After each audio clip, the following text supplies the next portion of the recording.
Yeah.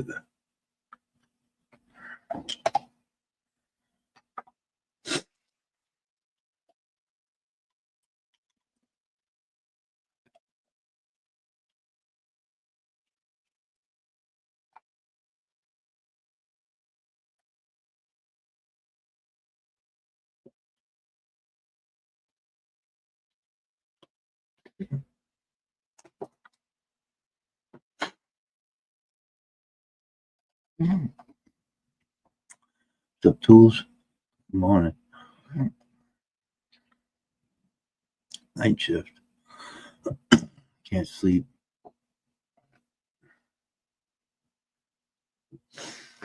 Can't sleep.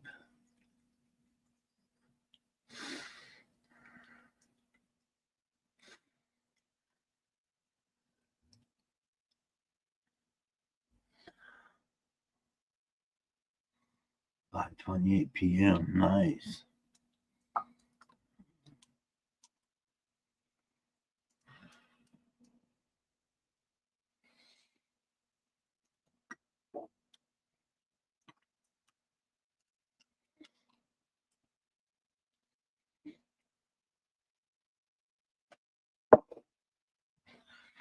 Mm.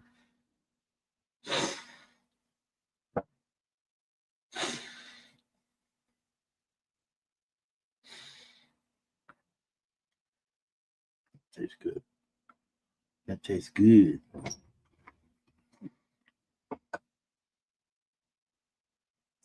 It's like that.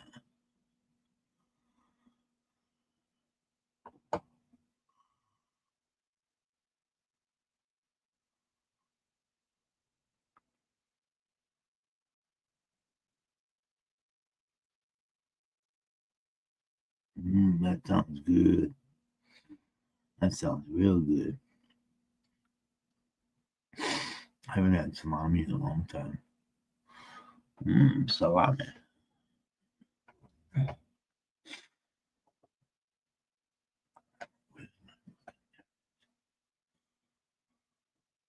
Go, girl. Eat it up. Tools.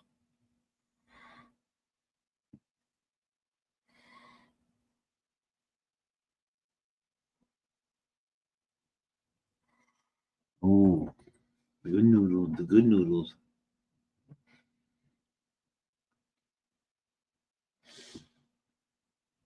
Hell yeah.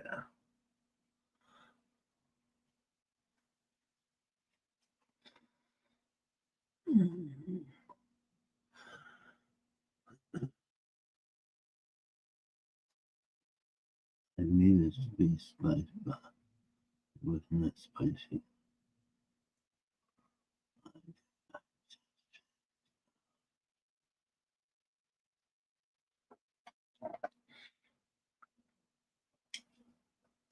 What you smoking on, Tools?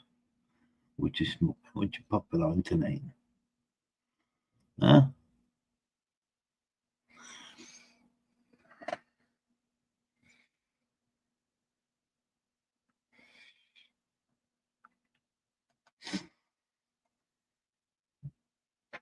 Smoko time. Yeah. You go, Tools.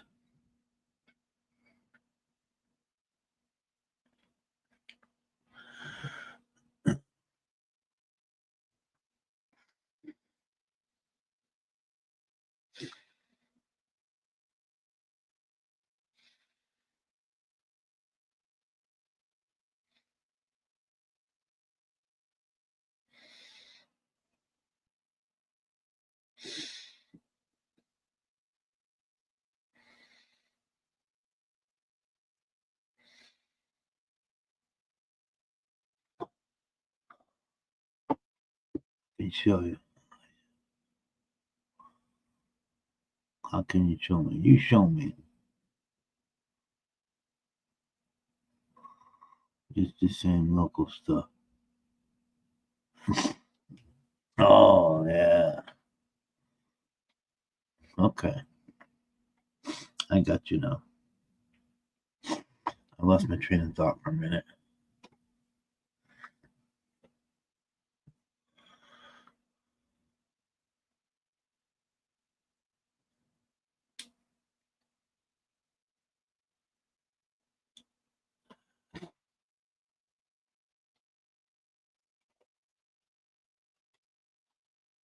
Hell yeah.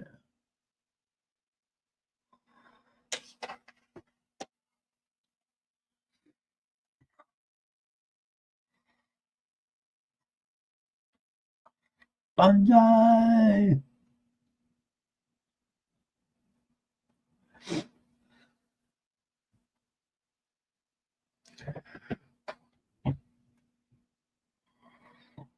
Oh, excuse me. Good evening, Tools. Good evening. Good. I hope I don't get too stoned this time. Got stoned last time I was up here. Hell yeah, get picked up. I went real quiet. Hell yeah. Anyway, I'm learning. I'm testing the waters. So Let me we see the can camera. do. Yeah, it's that way. All right, that's in the bag. All right. Oh, yeah, yeah. Oh, okay. Well, let me get the yeah. Nice homegrown. Yeah, it's like let's see the focused. Wait, there we go. Focus. Come on, focus. You won't There you go. focus. There you go. Yeah. Pull it My hand, on down. my hand. Not my hand. Pull, I'm pull it like back I'm. a little. Pull it back a little bit. There you go. Yeah, it cuts backwards because I'm dyslexic. It plays with my mind. The camera. Oh, Yeah. So that's it. that looks good. That's what I'm having. Hell yeah. Smoker. Yeah. So You that's it. grow. Tools, you grow? No. Frank's trying to convince me to grow and get a tent and grow. You'd be good at it. It'll be all right. I go, I'll be cheaper. It's so expensive. I'm very lucky because I get it under, yeah. But it's so expensive here. They pay $400 for an ounce, even more in Queensland. It's ridiculous. I pay $90 for an ounce. Don't the prices I hear you pay. It's just like, oh my God. Holy shit. That's why Frank's like, you're better off. And I was thinking about it, and then I thought about it. I go, oh, but then the electricity bill go up. So I'm thinking, oh my God, I don't know if it'd be worth it. Yep. Yeah. Yeah, the electric bill goes way the fuck up. Yep. Mine's already up there. So I'm thinking, oh, I can sort of like sneak it in because I'm always got appliances going. The kids go rank on it. Yeah. Yeah. Okay. Gotcha. So I don't know, but I'm still debating it. Will it be like, because I'm thinking now with the price of electricity, I don't know. Electricity's outrageous. No, I just got my electricity bill like last, what do you call it? August, August, September. It went up to $1,000. Wow. That was at the end of winter. I don't want to know now summer because I've got the aircon on. Yeah.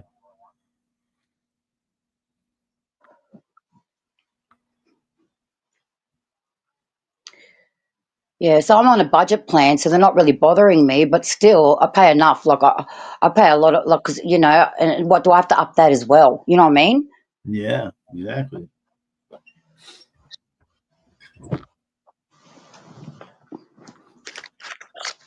That's So I'm just crazy. playing it out now, seeing how it will smooth out now. Because now I'm going to wait till now summer, see what's going to catch up with me now. Oh, for sure. Yeah. Well, he paid every couple months. 3 months, but I'm on a plan thing. They take money out of me every fortnight. Oh, okay. Yeah. And now they've got government grants that you can use. So I haven't used mine yet, so I'm going to use that if I have to. I'm waiting. Worst comes to worst, and try to get a handout. Absolutely. Yeah. Wouldn't hurt. Yeah, I'm saving that for electricity. Fucking right. I would Yeah. too. I got it good with the water bill because I pay and I go in front. So every like January I get a couple of hundred. I ring up and I go, oh, I want to credit that much. So I've got it good with my budget plan with my water bill. I get money back. Good. No time to give money back. Yeah. So I don't touch it. I don't touch it. Like, yeah, I don't lower it because I don't mind it every so many months. I can cash it in. It's a bit of like, okay, I Yeah, can get that. Yeah. It's that's a usually at good the beginning. idea. Yeah, usually at the beginning of the year after Christmas and everything. So it works out. God damn. Hear my dog snoring?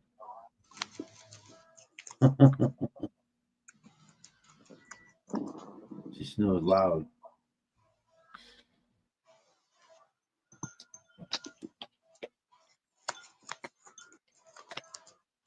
Oh, shit.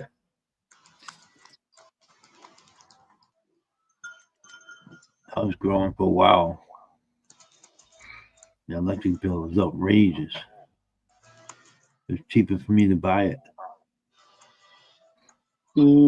Yeah, I'm Yeah. budging now. Yeah, to buy it's cheaper for me. Well, I can get a half a pound for fucking 350, $400. You know? That's And that's cheap. not in Canada because apparently in Canada it's even cheaper, I got told. Yeah, it is. It was like you can get an ounce for $60 or something like that, or pound for 300. I'm like, what? Yeah.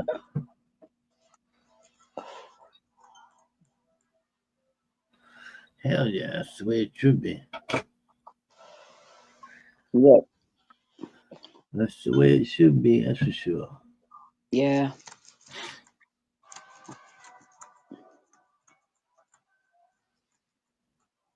I want to learn how to make like gummies and biscuits because my girlfriend she does she makes butter. She makes butter with it, so she makes cookies and stuff.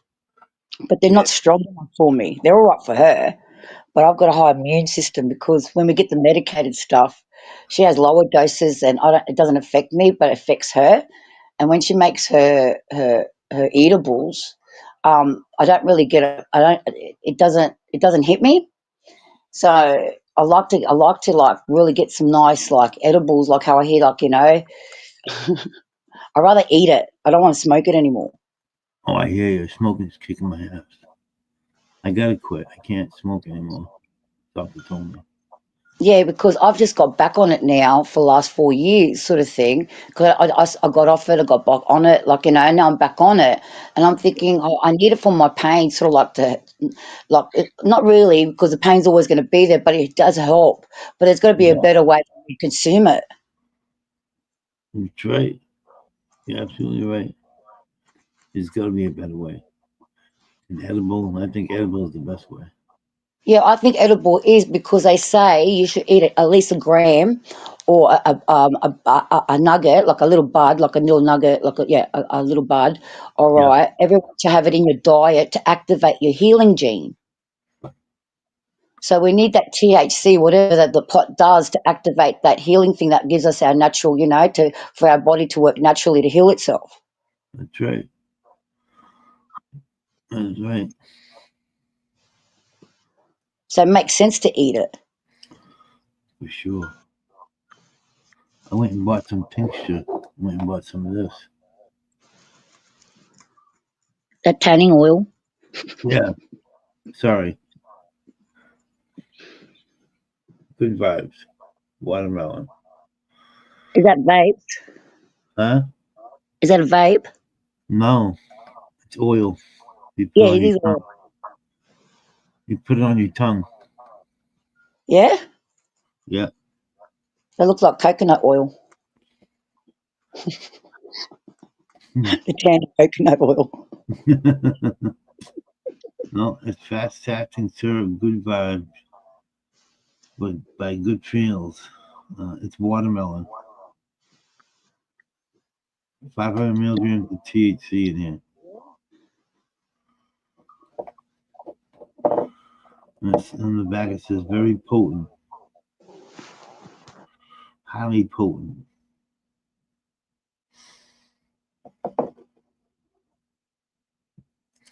Yeah.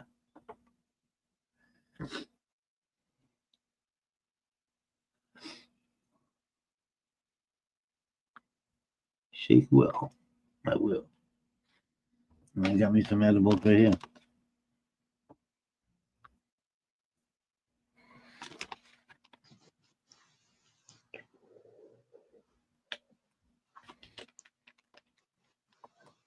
When you first got them, did you green out? Huh? When you first got them, did you green out? No.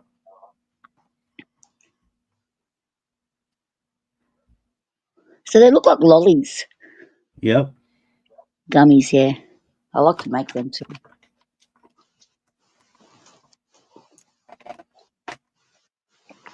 I was Yeah. talking to someone about a couple of years ago. I go make oil. He goes, "Do you know how much you waste by 1 pound to make a little bit of oil? It's not worth it here." Oh, I know. Sometimes it's not.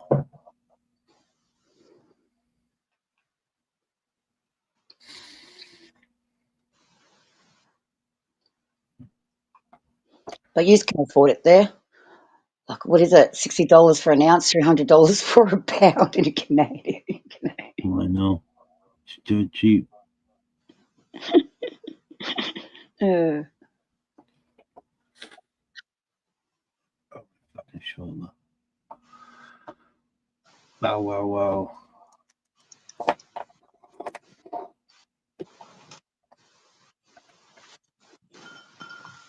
Should eat those.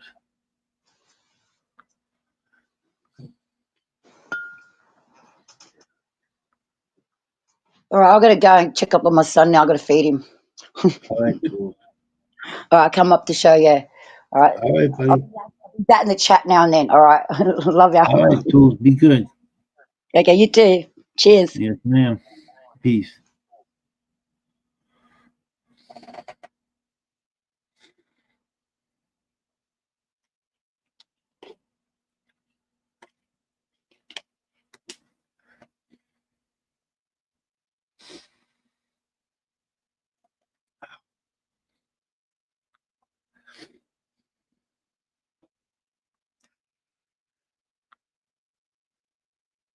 Today's Sunday.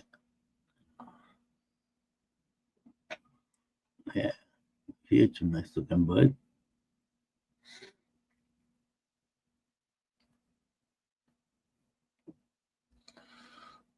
What up, dog? I said, what's up?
Mm.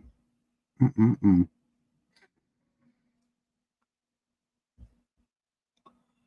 Those are good. Those are good animals. What's up, peoples?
Mm-mm-mm.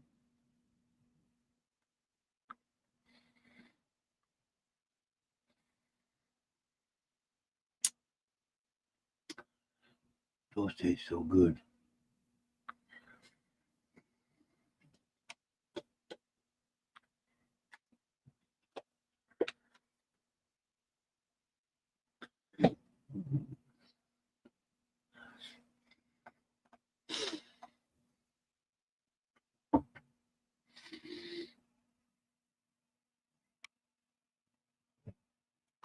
Everybody's in bed. Everybody's in bed. What's up? 10 minutes to 2. Mr. Magoo.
What's up?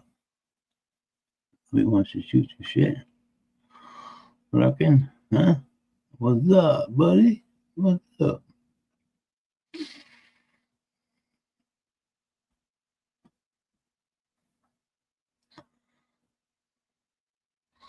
Who's what? Who's where? Why?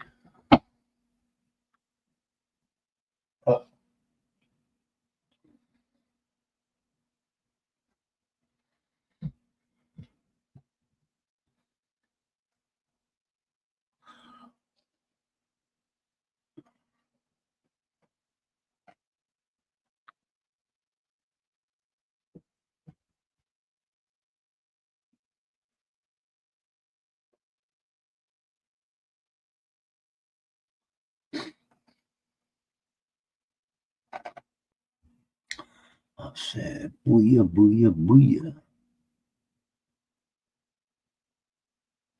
Oh,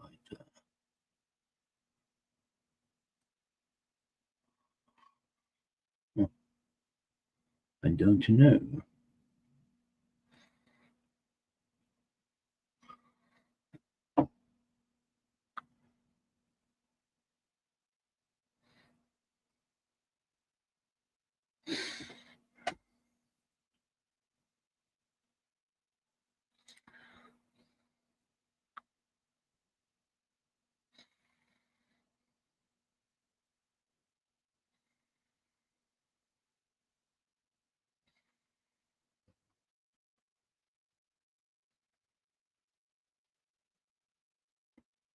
Okay.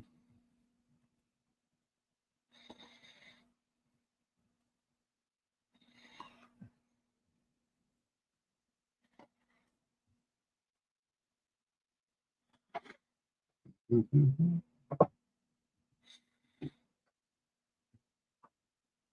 I don't know.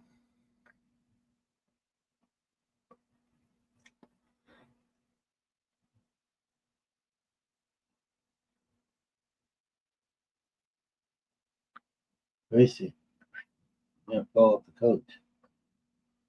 Can't fall off the chair.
I don't know.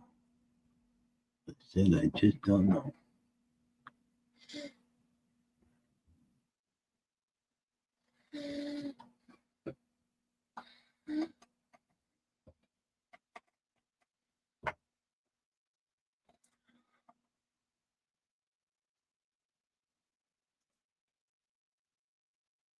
Nobody's around.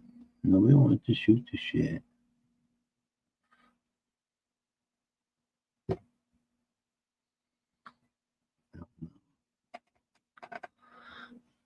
Bonsai.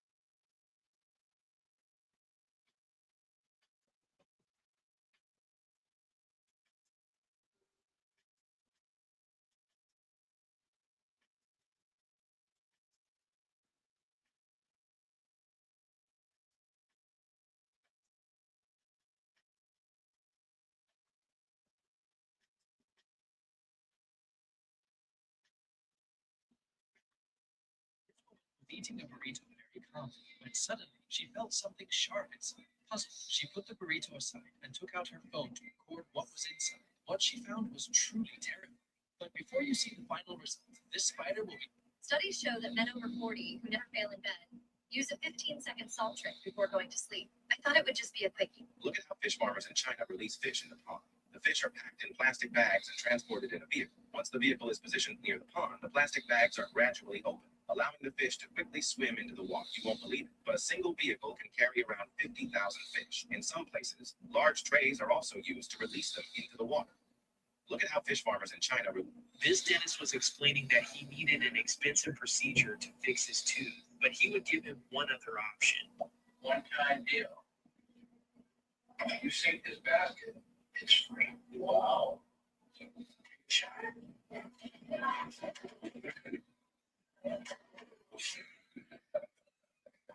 This I'm feeling good. Why Nebraska leave over a cow with a cow inside? Turns out it wasn't just any cow. It was a full-sized Watusi bull named Howdy Doody chilling in the passenger seat. The cops got a call about a man driving. this barber is a real Superman because when he was going to serve food on this table, his There is a bathroom. Oh, you know.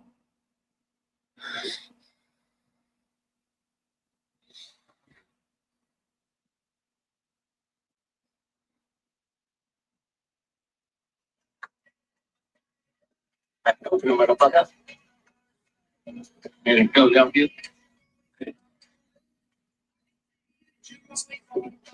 Oh.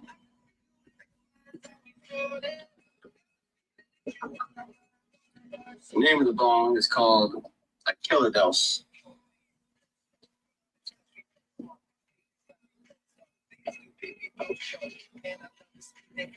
Oh.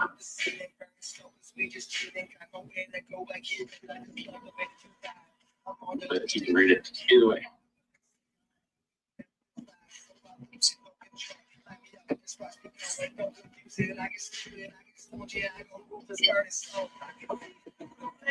Goes down stem.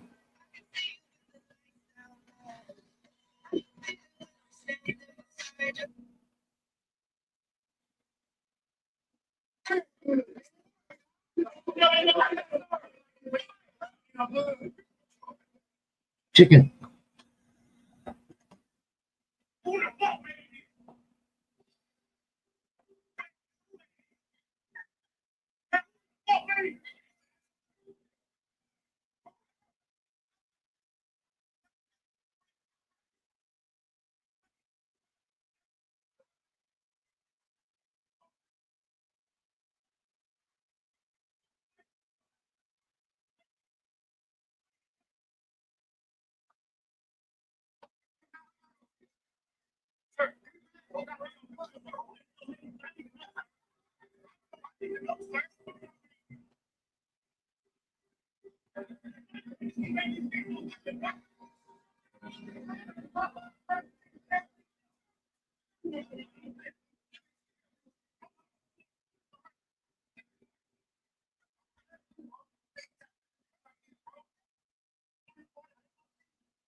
So I wanted to let everybody know the good news that mom is out of the hospital. She is feeling so much better. She is, she's in tip top, but she is out of the hospital and she is in a more comfortable environment. And so yeah, so I wanted to let you guys know that she is doing so much better and she finally got out of the hospital. Other kids are also very excited and glad. So what are we looking at with this one? Mr. Musk left the country following. Yeah, oh my God, things are sure. Yeah, freak out. Okay. So, you know, What the fuck?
some freeze.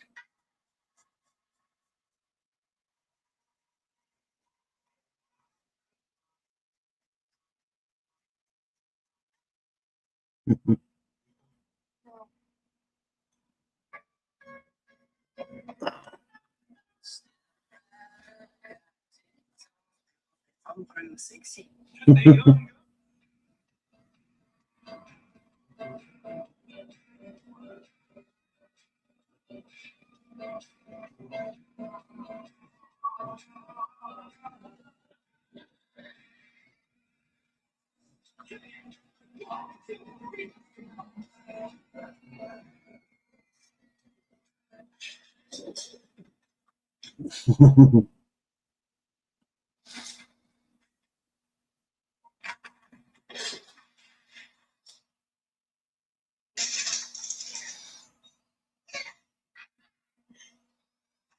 You get it?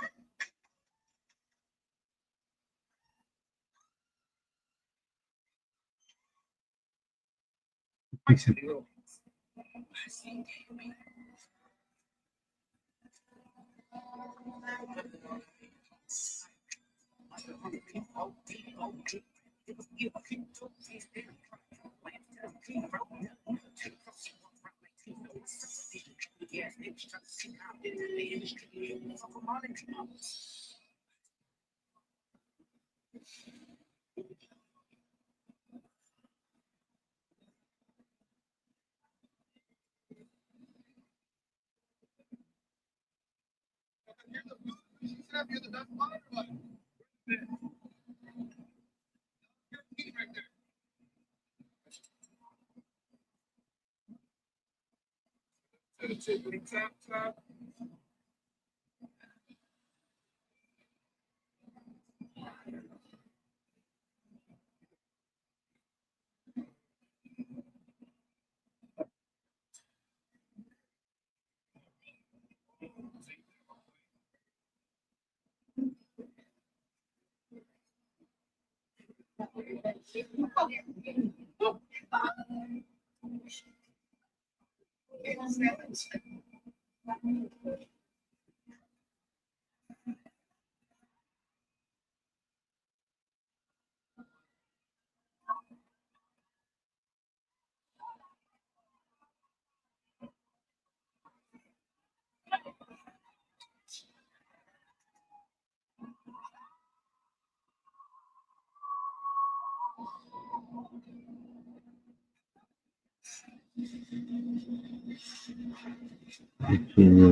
This woman hasn't washed her hair in over 20 years, and this is what they found. Megan stopped washing her hair at the age of 16, and over time, the condition of her hair turned into something incredible. Oh, Whenever she appeared shit. in public, people couldn't help but notice the flies buzzing around her head. Oh. They didn't care.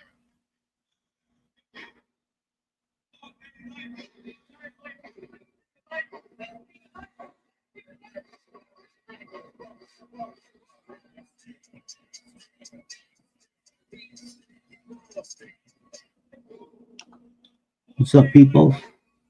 Good morning. Good evening.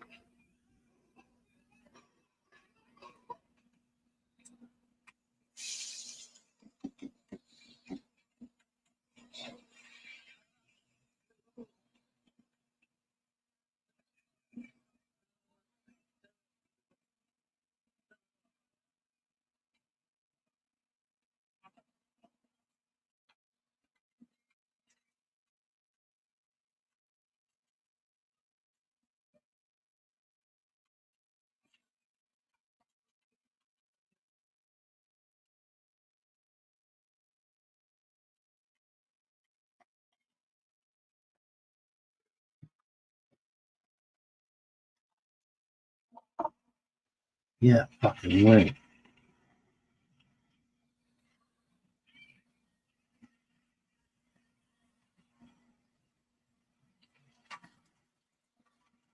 Process. Holy fuck.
Ooh.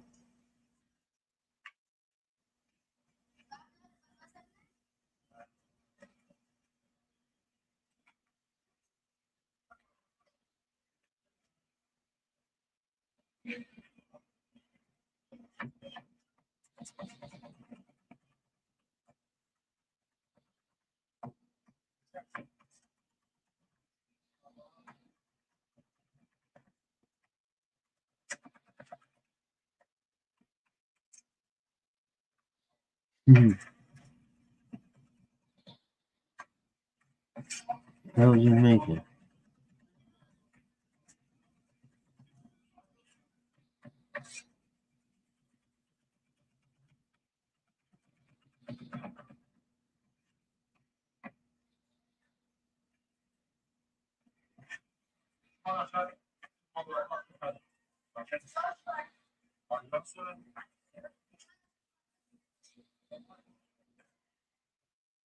What the fuck is that? It's Jack. No, it's Rachel. Who is Rachel? No, that's Jack. It's Rachel. Well, go ahead and answer.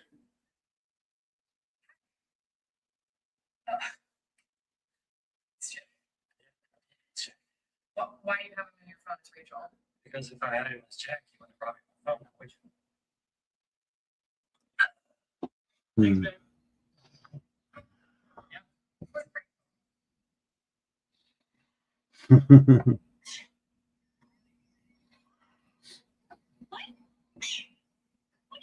Wow.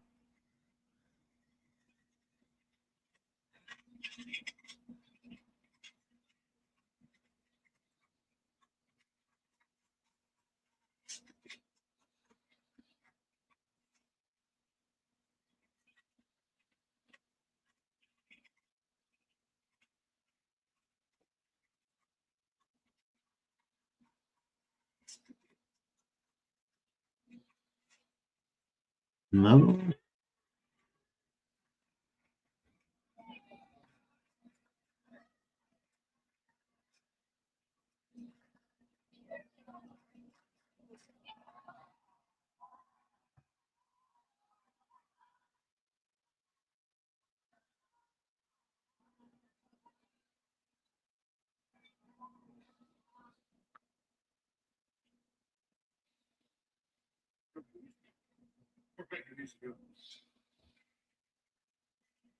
Hmm.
We're making these again.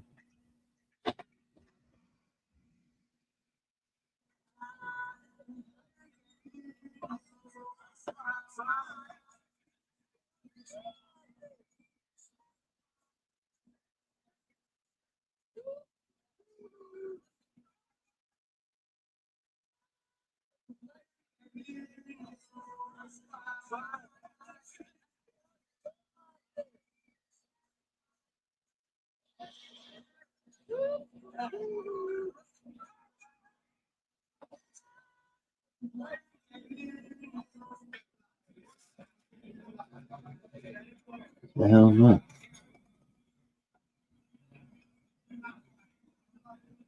God damn.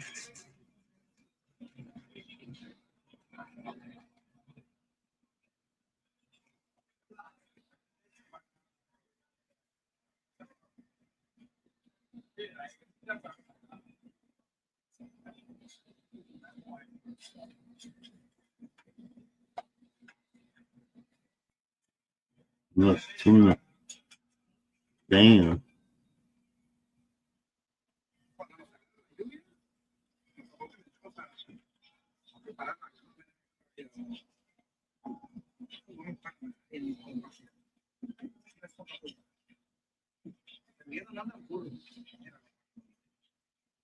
What the fuck is that?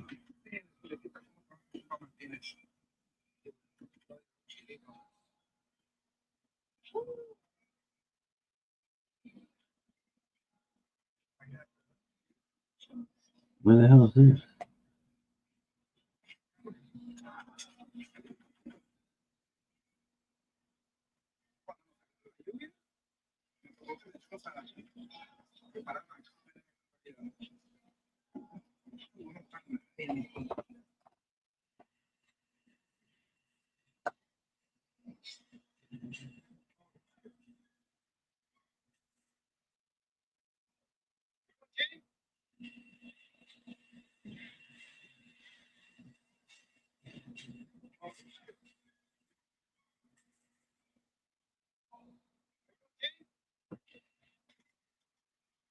What the hell is this guy doing? What's up?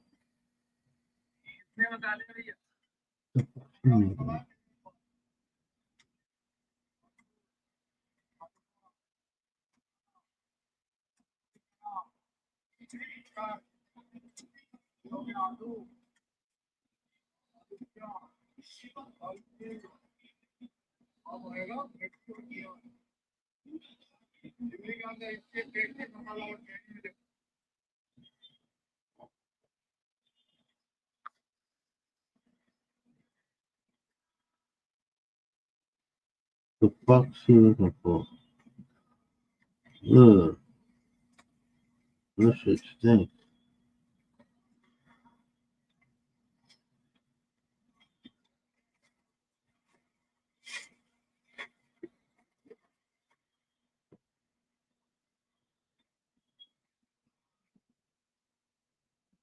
Mm.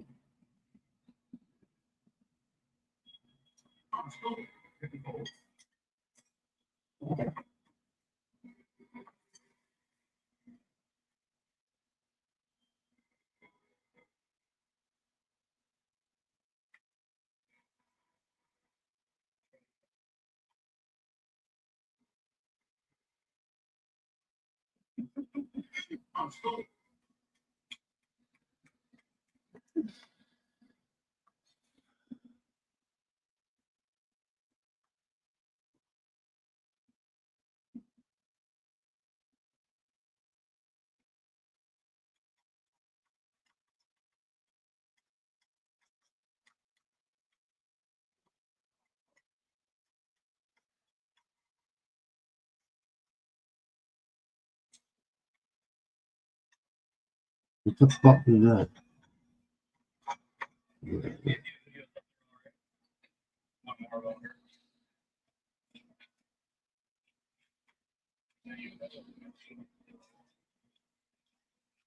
Still his first day on the job.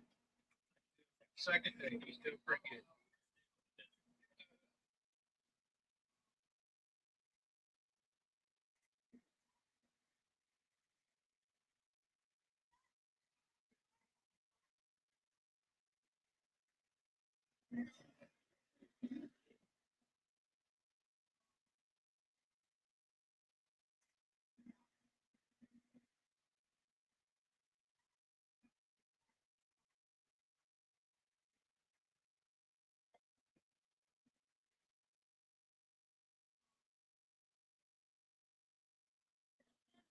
Good stuff.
What's up, Frank? Hello, Papa. How you doing, sir? I just woke up. You did? Yeah. I woke up about an hour ago. Sucks. What's happening? Not much. I got my new grow setup. Oh, yeah? Yeah. No shit. It's all set up and everything. I started the new seeds last night. All right. Good job. Got a hell of a deal on it. On. Big old Mars Hydro 800 watt for $200. Oh, you got that light. Yeah. That's a fucking good deal, brother. Can't beat that. I didn't have to rewire anything either. It was enough that my breaker could handle it, so it's all good. That's good.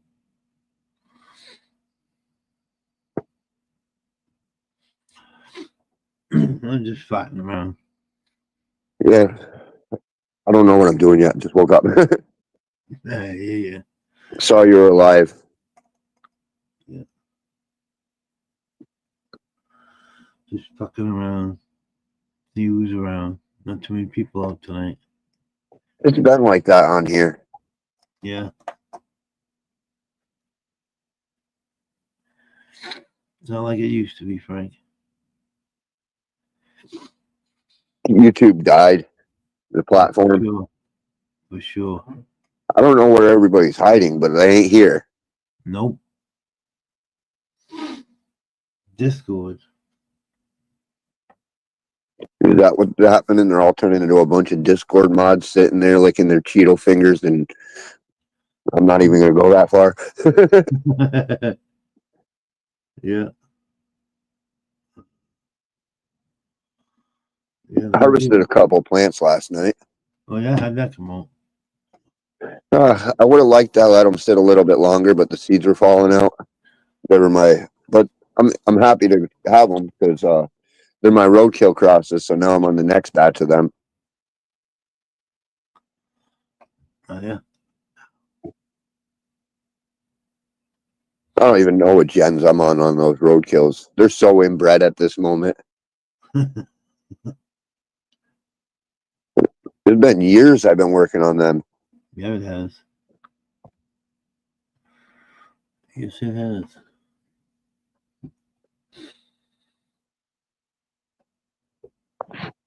What time was that? 222. 222. That's my weight. 222. They wanted me to get to 217 before I got out of the hospital. Like, I don't know about that one. Let's stick at 220, 222.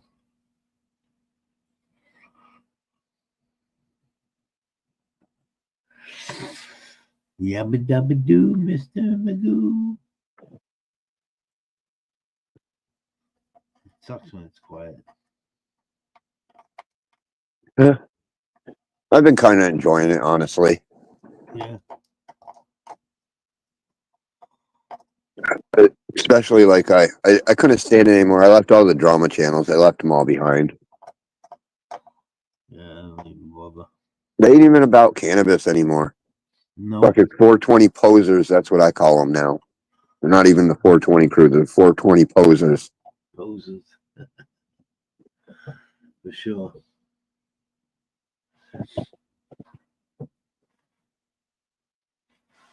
Oh.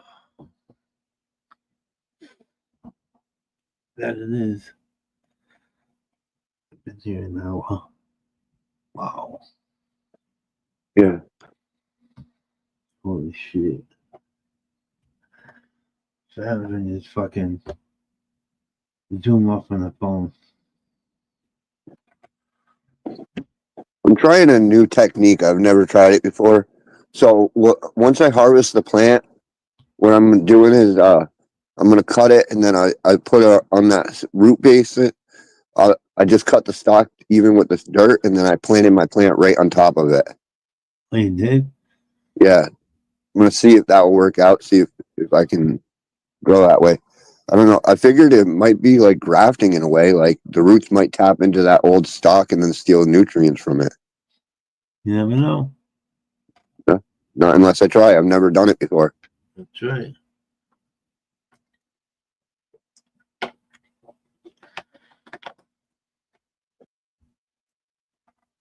If it does work, it'll save me a bunch on dirt. How you doing, buddy? Just made pizza from the boy and all done. Keith's in the house.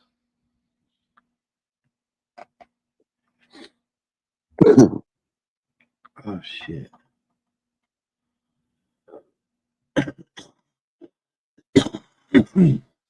I ended up turning my first 2 plants into dabs.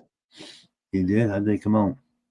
Not the best dabs. They were way better at smoke. They lost that. They were so stinky and skunky, and then I turned them into dabs, and they tasted like fucking hops. The duck foot really came out in the dabs.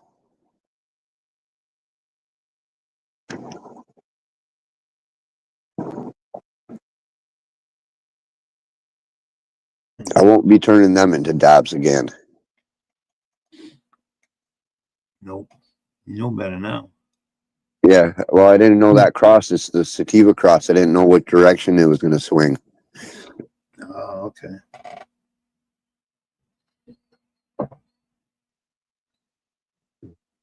Some plants are good dab weeds. Some plants are good smoke weeds. Yep. That's for sure.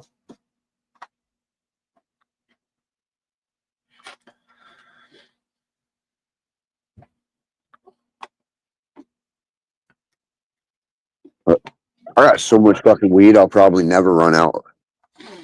Unless I stop growing. Sorry, Keith. What's up? Sorry, buddy. What's that, man? Not much. Just sitting here sober. Why are you doing that? Yeah. I don't smoke much by myself. It's usually with the friends. Oh, no shit. Yeah. Well, you better get smoking. Yeah. Cheers, Yeah. I felt sober yesterday for the first time in a long time. That shit feels horrible. Hi, Vex. It feels horrible. Oh man, that's funny, dude. Well, as soon as I start to get sober, I feel sick to my stomach. I start feeling wore down and dizzy, and Oh, okay. yeah, so I don't like getting sober. Mm. So you really need it for medical reasons. Same to you, Bex. Good to see you.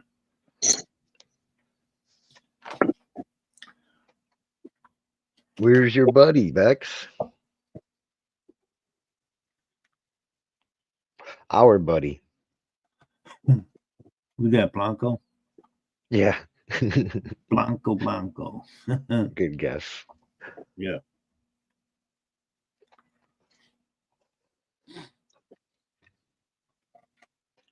Yeah, I'm completely done with Cage.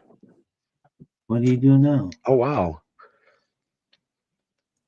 What are you He doing? can't get a message. He keeps his personality swings fucking too much for me. That's been going on for years, brother. He couldn't take a little piece of friendly advice either. He took it the hard way.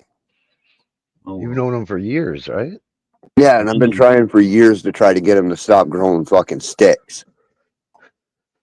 Well, I've seen you're talking about his weed? The buds or the plants themselves? The plants themselves, they're 6 feet tall.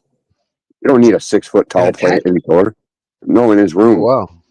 You still don't need a 6 foot tall plant in a room.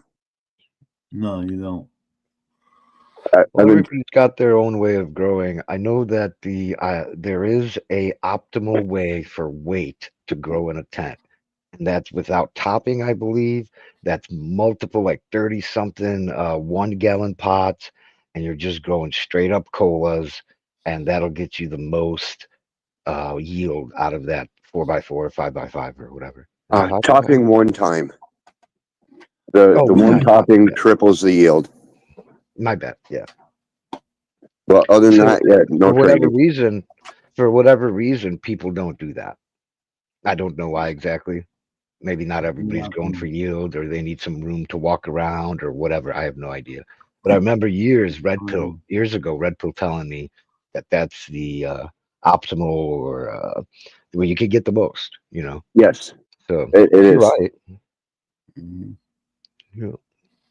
And he's got this crazy amount of plant count that he never ever touches. So I don't see why not go for that route.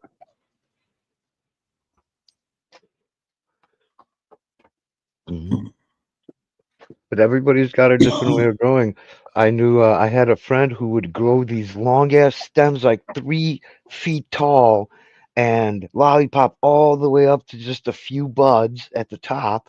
And even those weren't really that big. Everything was falling over. He used those little what are the strings that hold shit up. Yeah, and a bunch Big of branches bamboo up. sticks. Yeah, it looked like a palm tree to me, dude. That's what it That's what I looked like. keep saying. If your I weed was can't like, dude, are support you growing itself, palm trees? yeah, it needs to be able to support itself. Like, I don't ever have that problem. I've grown some big fucking trees outside. I've grown plants that grew yielded me a couple pounds, and I never had a fucking plant fall over on me. I never had to hold them up with anything, to be honest with you. I never I've do. used stuff like for low stress training. I might put Yeah, like cage tomato cage in there and I like use it to spread the plant out, if anything, not to like keep it held up. me too. Um, yeah. That's the only thing I agree with. Like for low stress training, cage it up, but it shouldn't be there to support your plant. hmm Yeah, I used to tell my friend all the time, I'm like, why are you growing palm trees? And he thought that was the correct way to grow. I'm like, dude, you're getting like less than an ounce per 3, 4 foot plant. And I mean, I wasn't being rude. It was just plain to see, right? You see the way everybody else grows, what their plants look like, and his look totally different. You know, long ass main stem with just a few leaves at the top and a few buds. Sounds like And Carl, honestly. like what? Sounds like Carl over there. Mhm. 6 foot fucking plants with, and there's nothing underneath it, and it's like a 1 foot fucking canopy. Tiny buds the size of my thumb. I mean, I've seen Cage's buds. They look like fucking fire and They clean, man. they do. But I didn't know, I didn't know his process or how he does all that. But He don't grow in tents. Yeah, he goes in a room. he's a good grower. I just think he Yeah, could really up his yield big time. yeah, yeah. His shit looks fucking fire. But he came over my channel throwing a temper tantrum because I mentioned that. Well, same thing with my Mm. buddy. As many times as I told him in private, he would not change it his way. He's like, "This is the way I do it, and that's it." Okay, I won't ever mention it again. Right. I said that too to this guy. What the fuck is his name? Something Super Bob or something like that. Is it Yeah, Super Bob? Super Bob. Yeah, I This know I'm not big allowed to tall talk dude. about him. This this big tall dude, and he used to hang out where I was hanging out, and some of his plants looked similar to it, and I called them palm trees, and he got so pissed at me. He started talking shit. I'm like, dude, that's what they look like. Come on. Bob ain't that great of a grower. I don't know. he Is it the tries. same guy? Bob tries, like us all. Yeah, he I don't know if tries. it's the same. I don't know if it's the same dude. It might be a different Bob. No, Super Bob. There's only one Super Yeah, Bob. there's only one. Warrior I may strong. be right? wrong if it was Super. Maybe I'm thinking just because I seen that name in here. This dude lives somewhere. I think he lived maybe in like Boston area, somewhere on the east side. Oh, that ain't Bob. Bob's like Midwest. Bob's Midwest. Oh, Yeah, okay. for sure. Oh, okay. Different Bob. There is a Super Bob that does come in here, though. I'll make sure that I don't get him confused.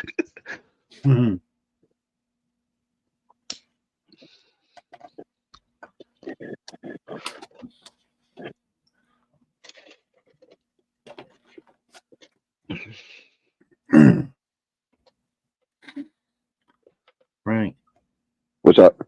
I did some tincture tonight. Right. Watermelon. Nice. THC? Or is Yeah. there any CBD in there? Yep. Dude, that's all. Is it a 1-to-1? Do you know the Yeah, ratio? 1-to-1. Yeah, 1-to-1. Dude, that stuff's like gold. Yeah. That stuff. No, not like gold, but like that'll help you so much with all sorts of different things, especially pain. Unbelievable. Unbelievable. I was in so much. I was all fucked up the other day. Yeah, I did a vial of this. I feel great. I feel yeah, fucking great. Unbelievable. This is yeah. highly I've been potent. giving that to my dad at the 1-to-1, and man, it made a world of a difference, especially with his pain. He had like this. He has They this. had a sticker on that said 1-to-1. I didn't know what that meant. Yeah, I mean, half of it is CBD, the other half is THC. Yeah. I tried these 800 milligram 1-to-1s, and they were fucking amazing. So they were 800 milligrams CBD and 800 milligrams of THC for the whole Yeah. container. Yeah, pretty strong gummies. hmm Yeah, to me, from what I've seen, that is the most the Well, here we go. most medicinal way. Yep, 1-to-1. Heck yeah, dude. I'm happy you got that, bro. It worked. I couldn't believe it. Now I believe it. hmm I've been saying that for a while, that the magic stuff ain't all THC. There's so much more to it. Yes, exactly. Yeah, I feel bad for people who like eat just straight up THC gummies for certain ailments when that product can be 10 times more potent medical wise if they just had a little bit, even a little bit of CBD will affect it. Hell yeah. The 2-to-1s are pretty popular too. 2 THC to 1 CBD. hmm They've got all sorts now here at the store. They got like 1-to-1 to 1 to 1 to 1. It's like CBG, CBN, CBD, all of them in one. I don't know if they're just making up stuff at that point or if there's been researched. I know the 1-to-1 has been researched and tested. They can isolate the CBGs. hmm Oh yeah, yeah. What was the other one? There's one that like amplifies the CBD effect. Is it CBG or another CB? There's so many of them. Yeah, I'm not really sure. This is rosin ratio 1-to-1. Rosin and CBD. That's a tincture I made for my dad. I made it myself. It also Really? had terpenes in it. It had like the orange one, whatever that is. This Limonene. one's orange. Yeah. Yeah, that's what pretty much the same thing. Orange tincture. Yeah. It worked. Oh, fucking. I couldn't believe it. Dude, when my dad's having like an episode, that shit works within 20 minutes. Sublingual. You got to put it under the tongue, hold Yeah. it there, and that's the quickest way to get it in. Otherwise, it'd be like an edible and take a long time. Yeah, you need your saliva. There's enzymes in your spit that will help break it up so your stomach can digest it. Oh, That's why I didn't know that. if you ever eat an edible, make sure you chew it really, really well. Not because of like swallowing purposes, just so that the enzymes get in there and break it up, and then it'll get you higher. Didn't know that. I think that's a big problem. Is a lot of people will eat it like it's a regular piece of food. They'll just down it. hmm Yeah. That's what I do sometimes. I wouldn't have a problem because I chew on food forever. Without teeth, it's I think I chew 2 or 3 times longer than most people. Oh, hell yeah. Me too. Yeah. In the same boat. Yeah, sometimes I forget you guys don't have your teeth as well. Yeah. The 3 toothless amigos.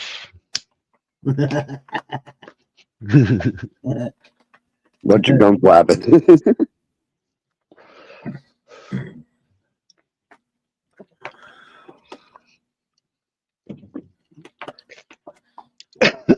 Excuse me. I'll get dressed real quick so I can go in the other room. Does that mean you're naked? Yes, I am. Oh, okay. Oh. You're one of those. Oh shit! I wish you hadn't said that. I got underwear on. That's about it. We're getting there. Again, man. They're Oh, actually during the pajama summer, pants, dude. but During the summer, all the guys in the house wear nothing but underwears because it's so fucking hot.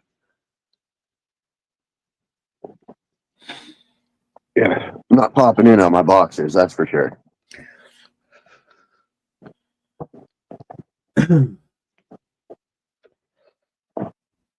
What I mean by underwears is like boxers and shit, Yeah, that's Yeah. just pajama pants. not tighty whities. I don't think my wife would go for that. No A bunch fruities. of Supermen running around. Yeah. No fruities, huh? Whitey tighties. Yeah.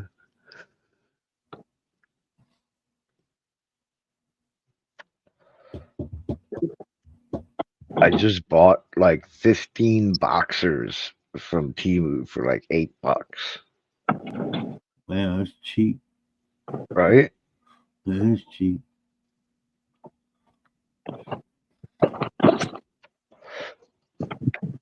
They're good. They're comfortable. That's all that matters to me is they fit right and they're comfortable. That's it, you know?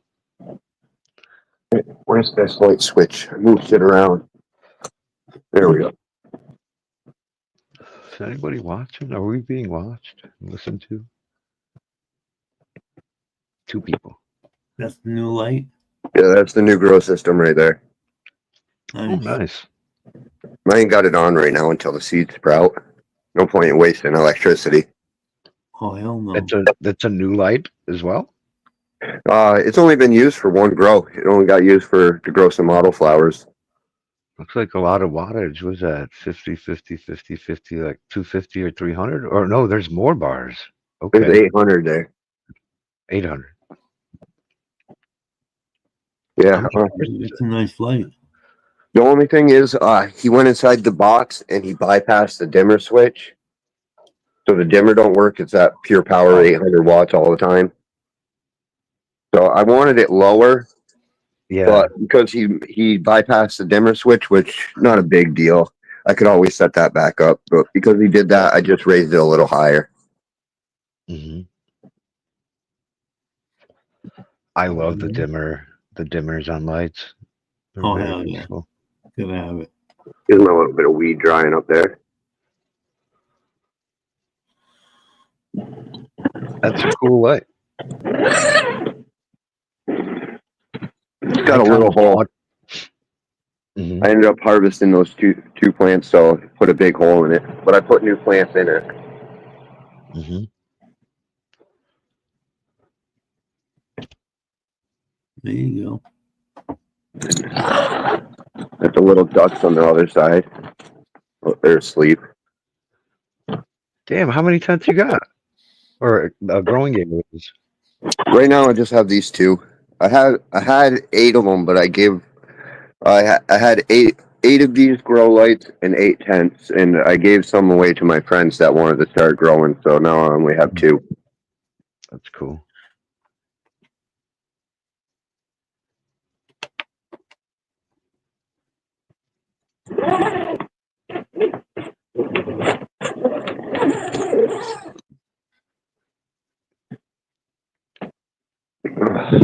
This one I started the pine cone weed in, the pine cone shaped bud. This one I started the which one was this? The donkey dick buds. So these were the donkey dick buds. Donkey And dick. then these ones are the super fast 46-day plant, and I did 2 buckets of them. So both of these are the fast plants. Let's see how fast they go. This should be really fast. Somewhere's around because the mother was 46 days, the father was done in 3 weeks. For real? Yeah. So they should be really fast. Some of the fastest plants I've ever grown. Cool. I want to check it out. That's a nice light, Frank. Yeah, it is definitely. I couldn't pass up that deal. No.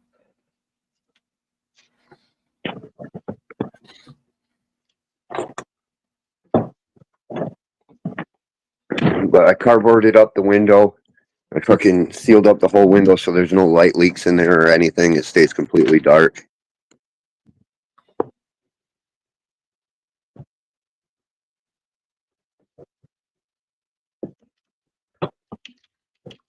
I found it.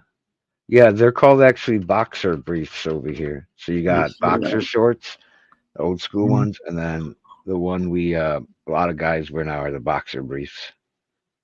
It just has a longer like leg area or thigh Mm. area. Covers up the thigh more. That's Oh, I wear the pajamas in the winter. It was fucking cold up here, so I wear the long ones in the winter and then the short ones in the summer. Brief, short brief. It's fucking cold up here, so Dude, long johns, 16 I degrees. believe they call them.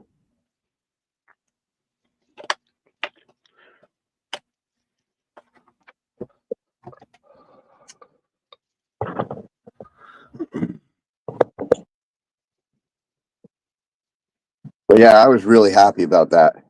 It took me about a month to save up to it, about a half a month or so. But It's all right. he was nice enough to hold it for me that whole time. Yeah, no shit. That's a nice night. Light.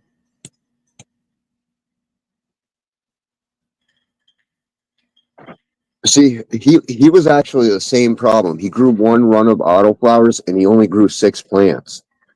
And he was complaining about the yield. He was complaining about his water, and he's like, "Oh, I got hard water," and I'm like, I got sick of arguing with him. I'm like, I didn't want to argue with him anymore, but I'm like, motherfucker, I got hard water too, you know.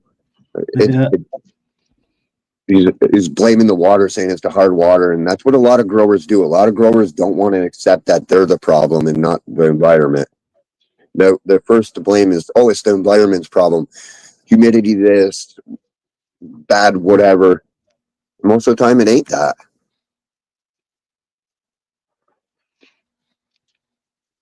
So I gave up on him instead of keep trying to teach him. What I just did is I bought his fucking light. Hell yeah. I would have bought the thing too. Oh, his tent is huge. He's got a 10 by 20 tent. Well, those are badass. Different sections and shit. Mm-hmm. He lives in a double wide and he hollowed it out, so he's got a 10 by 20 tent in there. Holy fuck. That's dope. He doesn't live there, he just goes there? No, he lived there. He tore down the tent. He don't use it anymore. He's got it all back, big open room.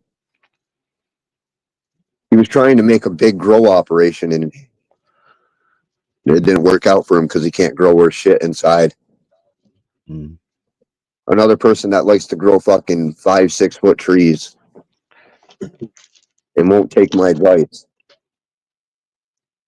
Hey, I learned the hard way. I used to grow 5-6 foot trees too. Indoors and outdoors. See, outdoor, I have no problem against it. It's a different world. We got sun 360-degree lighting, like.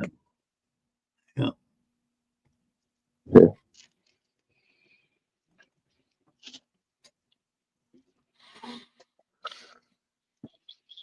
I tried explaining to him that, you know, the whole reason why I grow like this is I learned from an old hydro grower who he would run the PVC pipe setups and deep water cultures and stuff. And he would just do a bunch of tiny plants and he'd make sure he filled every bit of that canopy. And the guy was smart as hell, like tech smart, super genius. He was running automated systems before automated systems were automated.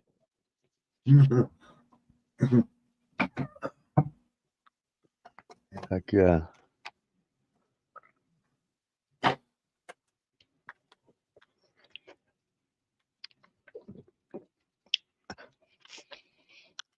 The little system I build is not automated per se. You just have to water less frequently, like once a week. But I guess I could automate it, but it's just a little bit too much work for me. You know, what is that doodad called? That like when the water is empty in a container, it then will turn on and fill it up again till it's, at a certain height. Whatever that doodad's called. Do diddy dum diddy do. I just I don't poke holes in the bottom of my container. No breathing. Mhm. That's my trick. Yeah, I figured it out. If I poke holes, when it gets rooted, they get water retardant, and it takes way too much water. So what you can do is, if they're in a solid container, you can just throw water at them, and then you don't even have to worry about them. That whole the roots need aeration, that is bullshit. Mhm.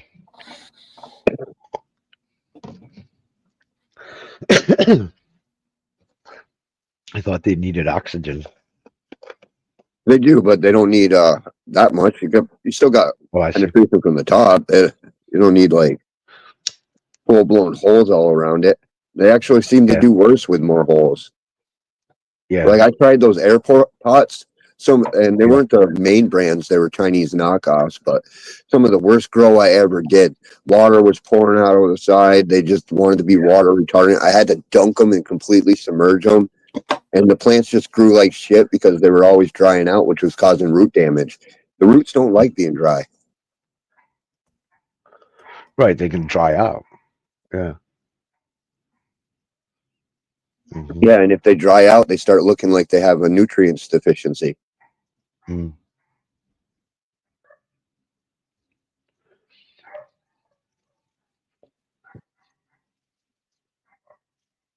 Yeah, I still haven't made room to grow.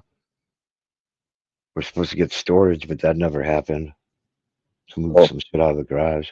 But I was thinking, like, taking a tent and bring it into maybe the living room or somewhere, like my 5x4, and I was gonna give it to my mom. Hell yeah. that's a big tent. I was gonna give it to my mom to grow her stuff in there. It's much easier than outside during the summer. Oh, for sure. Yeah. Her veggies and herbs and all that stuff.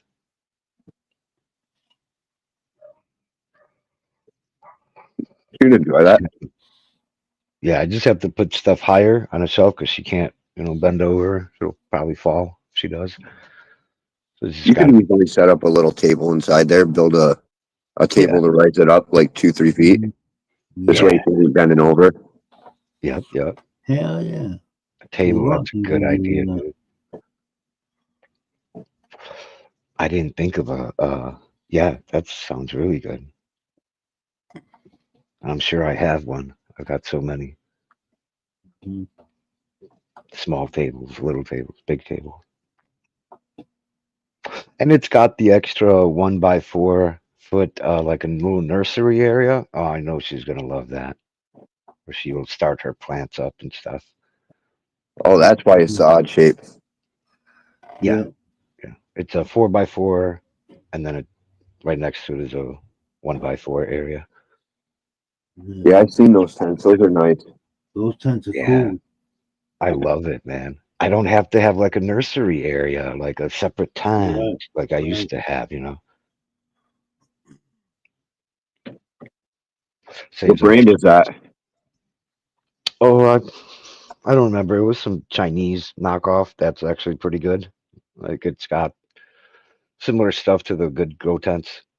Whether it's the zipper, the type of material, the stitching, all that stuff is pretty much the same. I think it was only like $80 on Amazon. But I looked probably for 2 months. Like when I buy something, a lot of times I don't know, I've got a problem or some shit. Because I'll look for 2 months so I get exactly what I want at the lowest price. So I probably looked at like 200 different tents before I decided on that one. You're paying for it. You should get what you want. Mm-hmm. You know what I'm saying? Yep. Yeah, it's like that for everything. Just takes me a bit. Yeah, I debated on getting a tent for that big light, and I just decided to do open room. I don't like maneuvering around something that big. Hmm. Hmm. No, I'm glad. So that's just for veg, right? That light? No, I'm flowering in that room. I don't Oh, veg. okay. Oh, okay. That's right. 12 from seed.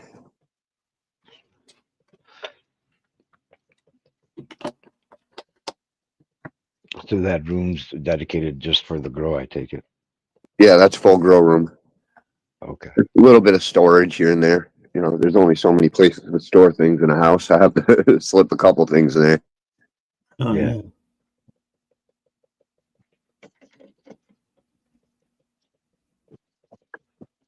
I got my It fish starts. tank in there. Uh-huh. Oh, okay.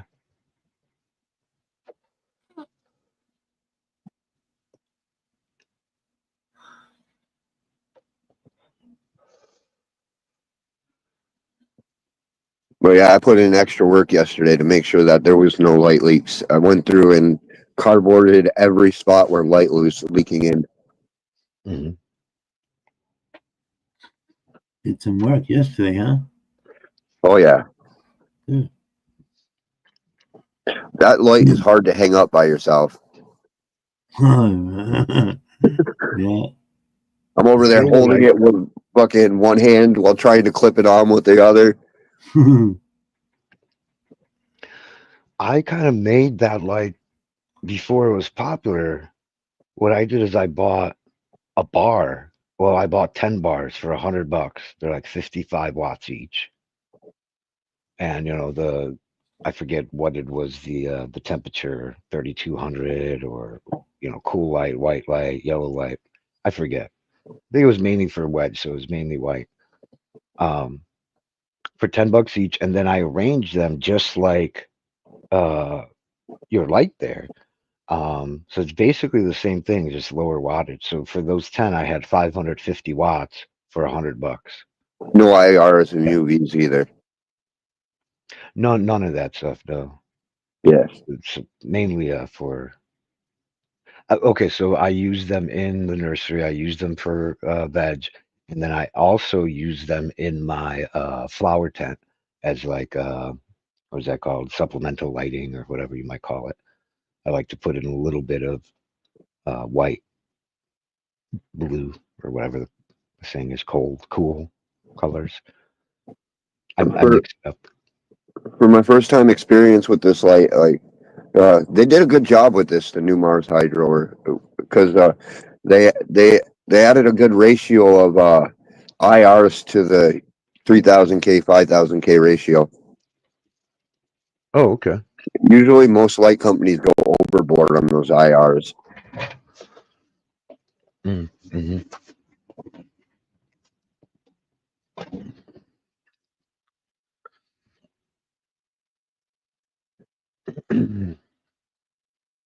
Yeah, my main light, I don't remember if it has IR. I don't think it does.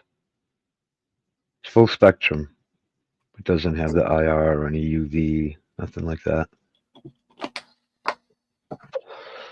Isn't IR basically like heat? It's Doesn't it produce a lot of heat? it's the red light. It's for Oh, flowering. It helps with the budding cycle. ah, It'll help shape the buds. Without it, your buds will get all scraggly. Box tail, yeah. maybe I do have IR then on my main light. Well, genetics play a big role there too, also, but it does help dense them out. Mm-hmm. And that's something that stays on the entire time the light is on, or does it? Yeah, Is it on? Okay. that's something I hate about grow lights is they don't give you the options. I think every spectrum should be on a switch. I think the 3000K should be on their own switch. The 5000K should be on their own switch. IRs. This way you could just hit whatever you want. Yeah. And then each section should also have their own independent dimmer. That would be ideal. Yeah. There ain't no single company out there that builds lights like that. I'll tell you what, if someone popped out with lights like that, they'd be a multi-millionaire. Up tonight they would be. Well, 840 years ago, like more than 10 years ago, he had a LED light. I forget the name of it, but it was you could control it through your smartphone, and you can come up with any combination of light you want. It literally has one of those circles of light with the million and one circles, different shades and stuff. So you could come up with just about any color.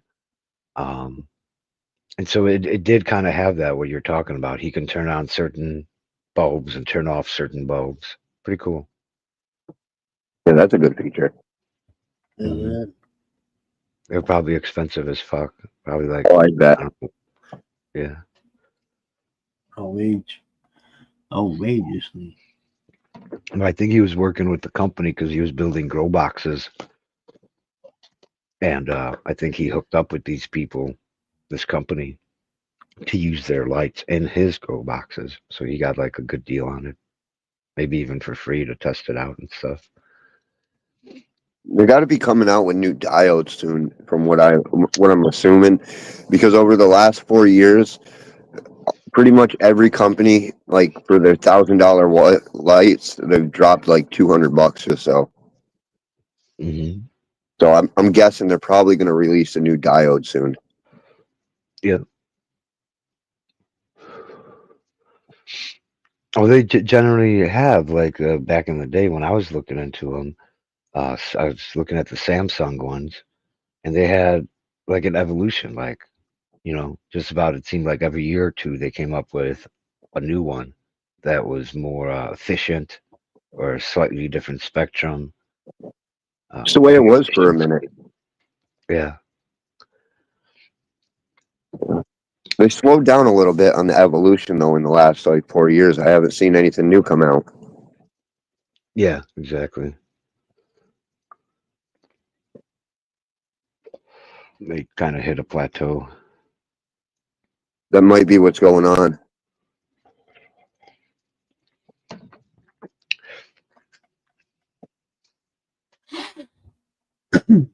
I'm still a fan of Cree. I'll take Cree all day over Samsung.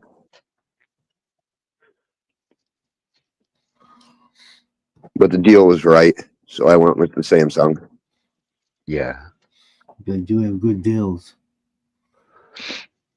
Yeah, when I bought my Chinese LED light, it had the same LEDs as like the expensive ones and the same driver, the Meanwhile driver that all the other ones had. So it's like, what's the difference here? I'm paying 100 versus 500. That was the difference. And there's no brand name. I don't think it even had a name. It's from China when it doesn't even have a brand name on it. Well, that's the thing. Mine's a fucking Chinese light. The two of my favorite lights are Chinese, and they got a Yeah. funky ass name, Free Liked. Hey, they're better than any fucking main brand light that I could buy. Yeah. They got those fucking Korean Osram. Mm-hmm. Yep.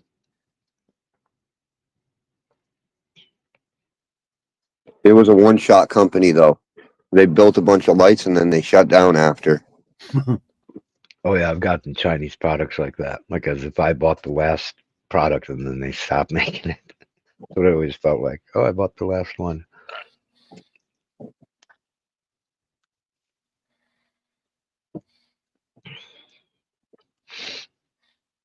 One of those Chinese fucks over there made bank off it Oh yeah.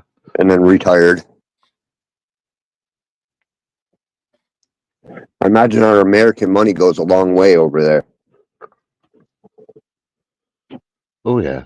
And it's a lot of it is the what is that called? Bulk savings or bulk. They buy in bulk, so they'll buy like a gazillion diodes, and so they can pass that savings on.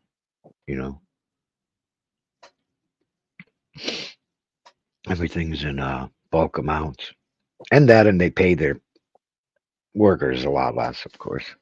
You know.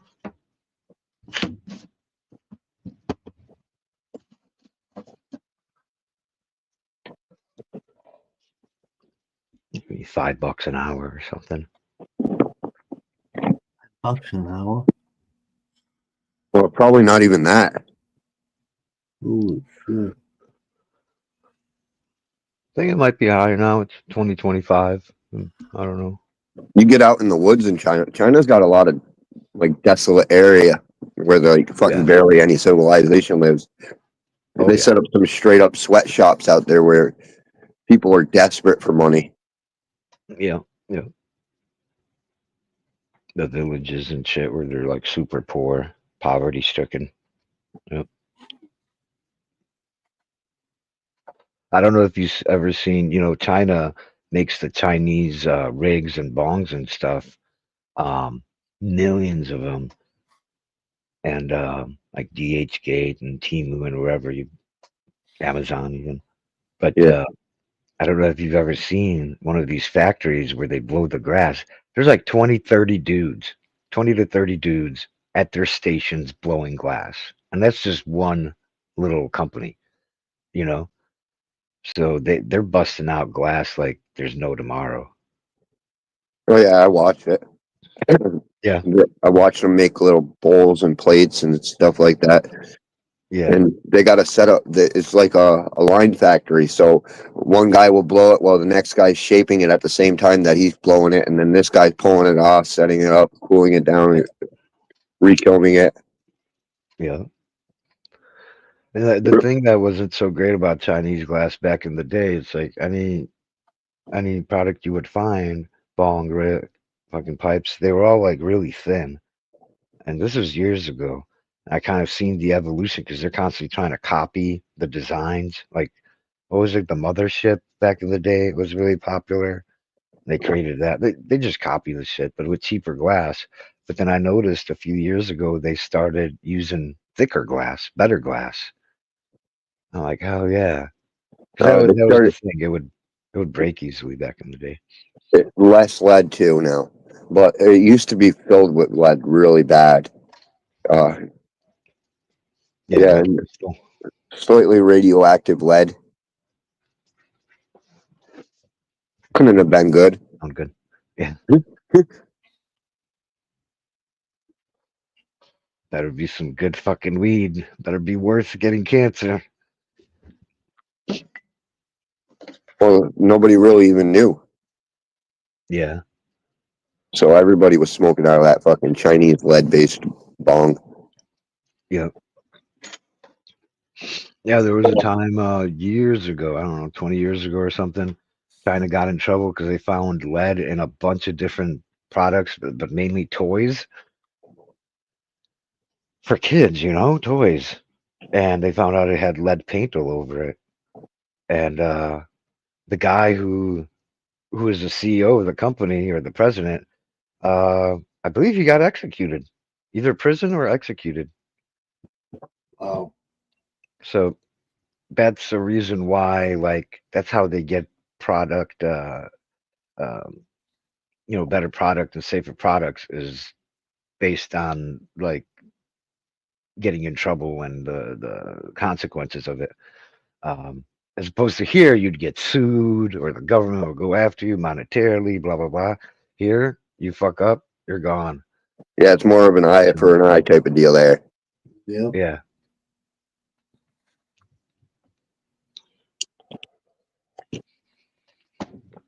Yeah, it was really bad with the lead paint.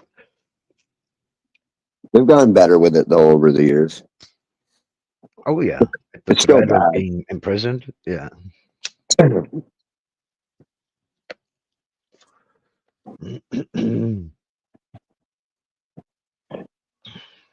But that's why you don't see all the fancy colors we used to see in the bongs. The bongs used to be all kinds of colored. You'd have like yellow bongs, and blue bongs, and green bongs.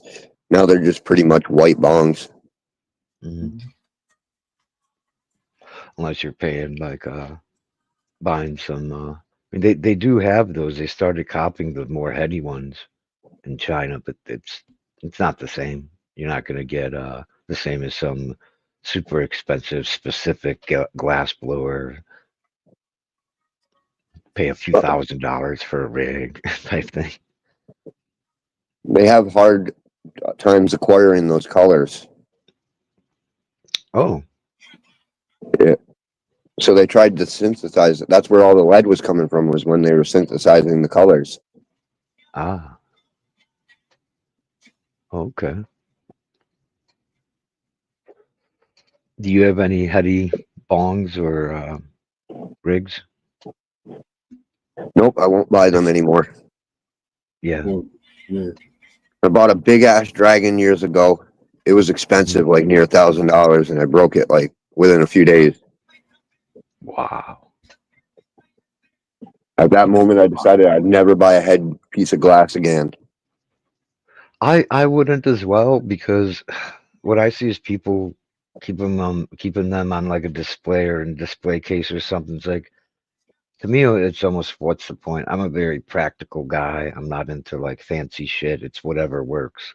I rather have a shitty looking bong that hits amazing than some expensive ass looking fucking $1,000 bong that is just average. Yeah, that just sits on a shelf. Yeah, function over art for me. And that's Some exactly people what just, most people do. They just buy it and let it sit on their shelf. They never use it. Like, what the yes, fuck good is that? yes. And then the one time a friend comes over that you haven't seen in a while, and you take it out and it breaks. Yeah, and your friend feels bad, and it'd be like, "Oh, it wasn't your fault, dude." Yeah, no, I've literally seen this happen, like live. It's fucking interesting you say that. Yeah, I had one friend up the road. He bought himself a $10,000 bong, and we were smoking with a group of friends, and then that bong broke during it. Oh my God. But he used the shit out of it. I give it, that $10,000 bong was pretty good quality. We used that for fucking years. Mm. What was it? Philadelphia or whatever they're called? It was a table, it had its own platform. It was a multi-stage percolator, and it had its own base. It set up like a table. It sat flat on the table. Yeah, Looked like a science experiment. yeah.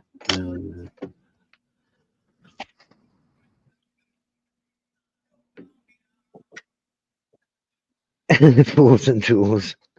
You said, I don't get these long ass bongs that are like 1 meter long. You want to relax and have a cone. You don't want to work out.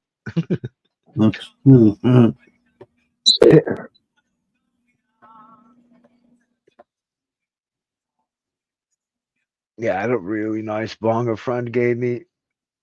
It was super old, super thick, like 2.5 feet or so long. It was probably worth a lot of money. I can't guess how much, but I think it was from like the 90s, early 90s, maybe. I You guess know that when like a antique at that point. the 70s made some of the coolest bongs. They were thick as hell, and they still survive to this day. I didn't know that. Mhm. Yeah, some of the best glass bongs that ever existed.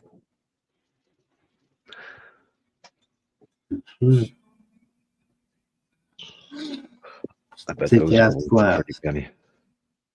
The gas glass. Yeah, I Yeah. know that company. Yeah.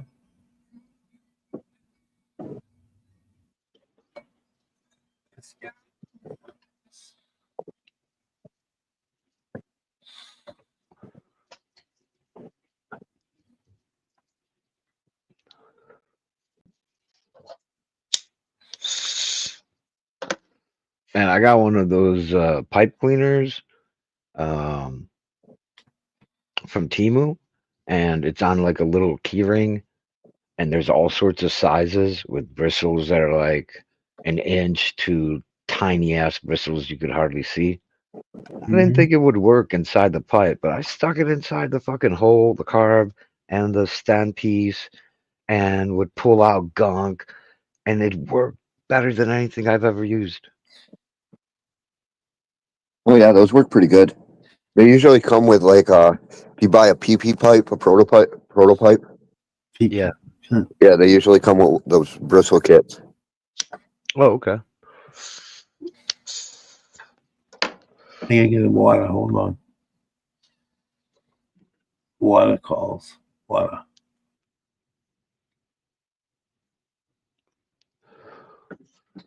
Where's that foo at? Blanco. Gangsta.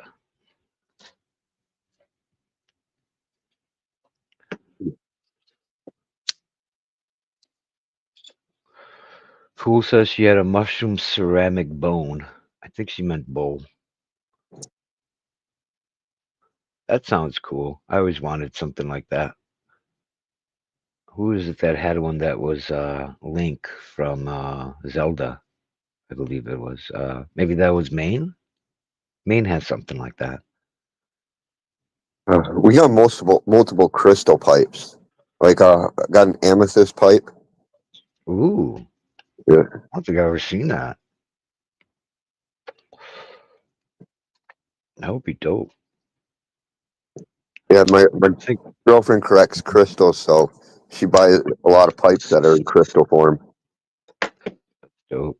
Some of them ain't safe to smoke out of because of what crystals, but they're still cool. I guess in that case, that's your display piece. They're cool. Right. Just can't ever smoke out of some of them. Mm-hmm.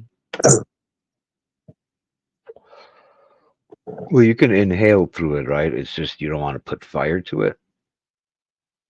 Yeah, that's pretty much the situation. Some of them you actually don't even want to inhale. Some of them have high silica counts, which are bad for your lungs. Give you some rock lung over there.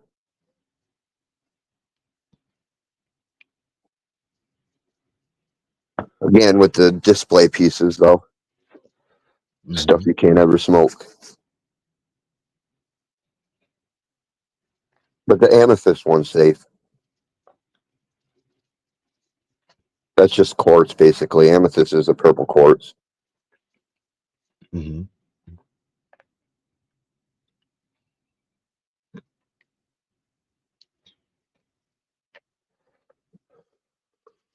I got some amethyst from Temu. Okay, it's awesome. It's just a little display piece, but it's beautiful and super cheap.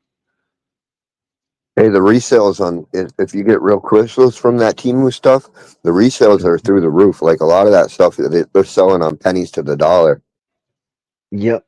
I was thinking about setting up a booth at different markets and stuff and selling jewelry and the crystals themselves and stuff like that. Because, yeah, you can charge like 10 times, maybe more.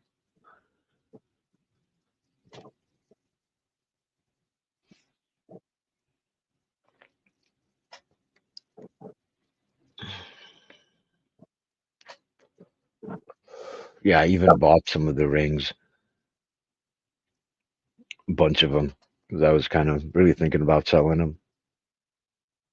You buy them for a buck each and sell them for $10, or a ring with a little stone on it, real stone. I was watching this chick yesterday that I'm subscribed to. She works with lapidary, rocks and crystals and rock hounding and making stuff out of it. She put on the title, I bought $4,500 worth of gems, including diamonds, from Temu. So she starts showing them, and then she tests each one of them, the hardness level. And sure enough, all of them were what they said they were supposed to be. Then she says, I actually only paid $200, like 4,500. Most stores, that's what you would pay for everything she bought, but she paid $200, 200 something. Yeah. So the only thing is sometimes, like, that's why you got to test them and make sure you get a legit sale. Sometimes you might get scammed with glass. Yeah, They'll use colored glass on shit. Yep. I think I got some before. There's a bag of different types of stone, and some of them were colored glass. Like, what the fuck? Not all of them, but some of them. 我是说 Colored glass can be nice though, like the Swarovski crystals.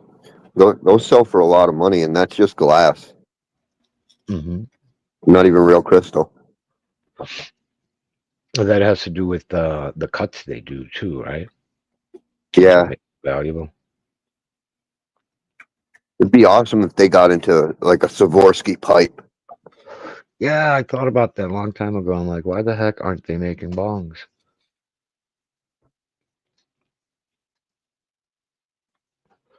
And I was also looking in Europe who were the traditional glass blowers over the centuries.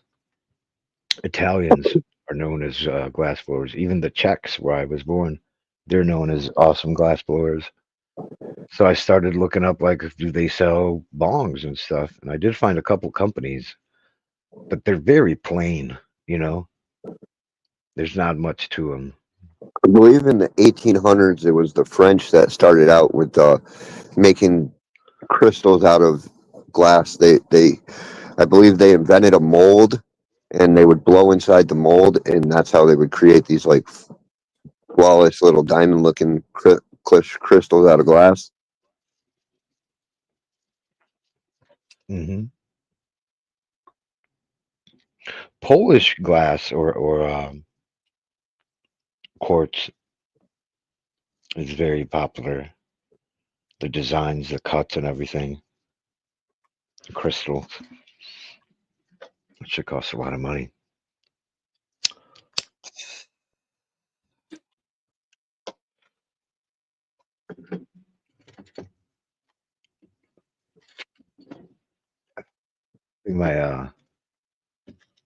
My friend, he was getting married and he bought some stuff for the wedding and all that, and he paid, I think, $200 for 2 champagne glasses from Poland.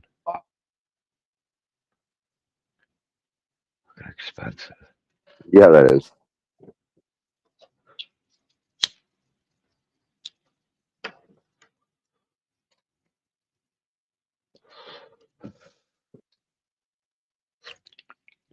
I like crystal shot glasses or whatever they're called.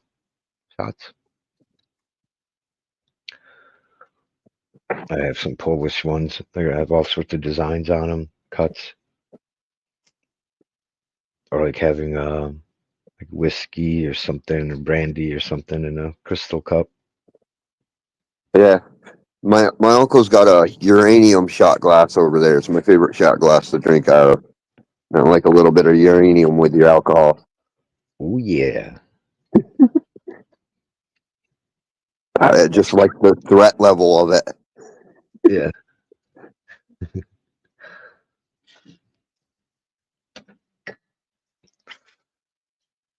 I've got a mushroom set of crystals: agate, amos, amethyst, tiger eye, little mushrooms. I made exceptions for polished crystals for mushrooms.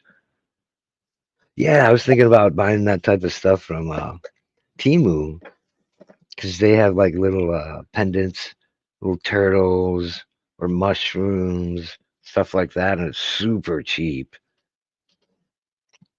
My girlfriend's got a bunch of little polished sticks. Oh, yeah, I knew some people who were into that. They actually, it was a dude who was really into it, and I thought he was gay or something. He said he wasn't, but he'd be wearing glass pendant. Oh, penis. I'd be questioning it too, Keith. Yeah. A dude collecting penis emblems. Yeah, and wearing them. Yeah. Wearing them? He would have a little like pink penis on a necklace on his that he would wear. Oh my god! And these little ones he was buying though are like collector's items from a specific glass blower. He was a glass collector. He had like 5. I think he might have had a $10,000 dragon. I think he had like $150,000 worth of glass. He had a lot of money. But his whole thing, he was buying them mainly for investments reasons. There's certain brands you buy and it'll just appreciate in price. It's like collectible art. It's very similar to it. But yeah, he was all into the penis stuff. It was just weird. Like, I are you did buy a gay? penis No. pipe one time. Yeah, and I would smoke it whenever I would smoke out of it whenever my friends came around. Be like, "Ah, you sucking my dick?" Was it like an actual penis or it just looked like it? Because there's No, it some was an actual pipes, like the penis. mouthpiece. Yeah, it was Oh, an wow. actual penis. Most fucked up thing you could do to somebody, make them suck your dick. That sounds a little gay, Frank, but I got you. Fucked up. It does sound a little gay, but it's funny. Yeah. Yeah, it's like telling a dude, suck my dick. It's like, whoa, whoa, whoa. You don't want to say that to people, to dudes. No, you don't tell them until after they sucked it.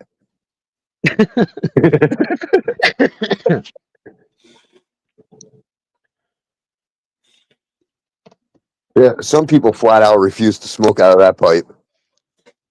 No. Yeah, I'd be like, I don't know where this has been.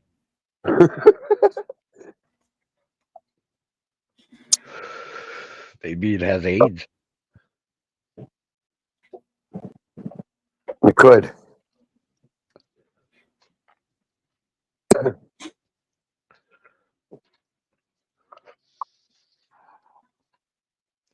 What are you laughing about over there, Fools and Tools? I think she liked the story about the PV part pipe.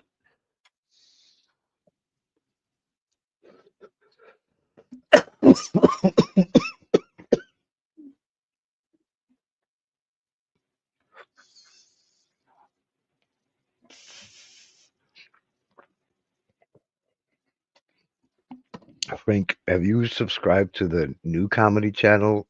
I know you subscribed to the old one. I'm not subscribed to anybody right now. Oh. I completely disabled my channel, pretty much. Mm. I didn't want to. I got pissed off at everybody, and I just cleared out my whole list.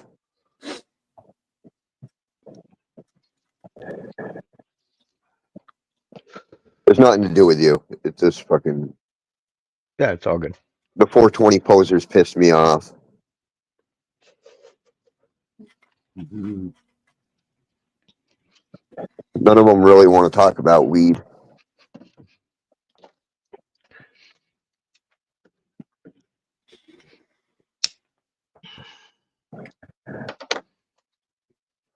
It can get a little old. With 2014, so that's 11 years of talking about weed. Well, no, it was like maybe 8 years in, 9 years in. I kind of just didn't get anything out of like watching growing shows and all that stuff. It just wasn't doing it for me. Oh, It got kind of boring. It got kind of boring. See, that's where you switch sides. You go from the learner to now you're the teacher. Right. I find that just as entertaining as being the learner. And I still learn things. Like the other day, if you go to the Future Cannabis Project and they had a show, and I'm not a big fan of where they went in recent times, but they did a really good show with this guy named Matt, I believe it was, and he was talking about genoming cannabis. And I learned something. It was about chromosome 1 and chromosome 2 and growth rate and flowering speed and the variations between stabilizations, and even the most stable plants still present chromosome 1 and chromosome 2, so that even the most stable plants have a version of a fast flowering plant and a slow flowering plant. No matter how close you get this gene pool, you'll always have these two chromosomes appearing. Mm. So basically, I learned that I've been trying to target chromosome 2, and I didn't know that you can't remove chromosome 1. You can just dilute it, but it will always be there. So you'll always have like the gap will become more narrow, but it will still be presenting itself. Yeah, even the F5s I grew, the Mango Sapphire, there were still two different phenomes that would pop up, that would show up. You couldn't get just the one, even at an F5. There were two. One was shorter, one was taller. There were probably other differences too, but I mean, it's nice when you get down to just two. That's fucking awesome. But like you said, I didn't know it was impossible. Yeah, I guess it's a natural thing that the cannabis plant does to ensure the offspring. This way, in case it misses one pollination, there will be a second pollination just in case.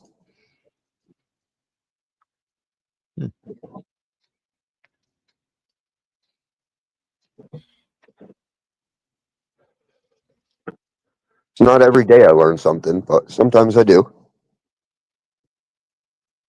Especially when it comes to someone with a nice scientific lab. I don't have access to that. Mm-hmm. True that. Yeah, that's why I'd love to see you and Redfield chat someday, because I'm sure he can learn something off you, and you can learn something off him. It would be. I definitely watch that growing show. You know. Sure.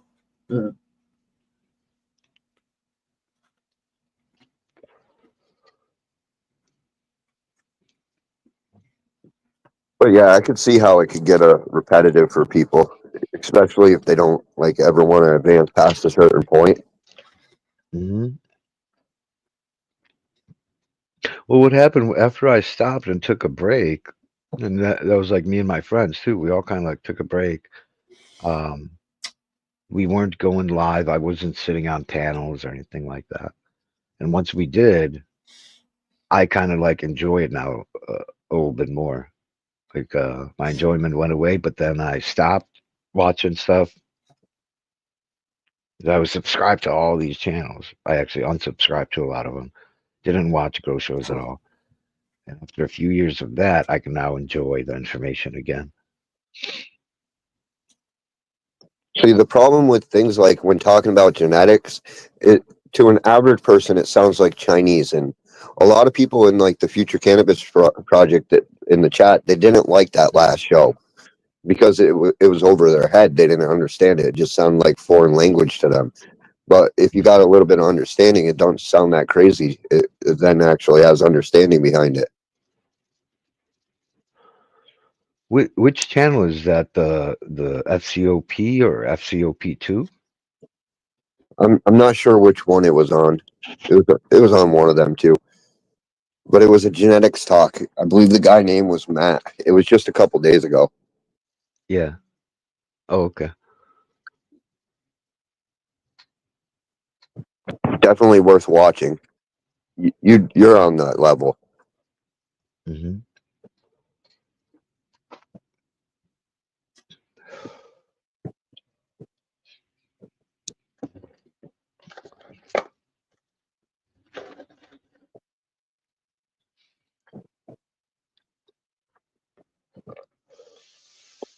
I actually restreamed the whole episode. No one popped in though.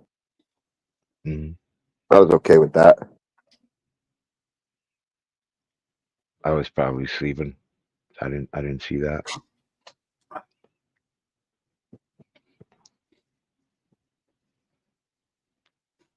Chips and ketchup, good. What's good?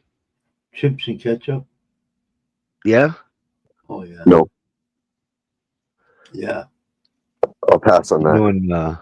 In Canada and maybe now here too, they have ketchup flavored potato chips, and that just doesn't sound right to me. But I guess they're really good. Those Or are actually really good. yeah, I might have to try them while I'm still off keto. They don't taste like ketchup. Oh, Nope. okay. They got a little more tang to them.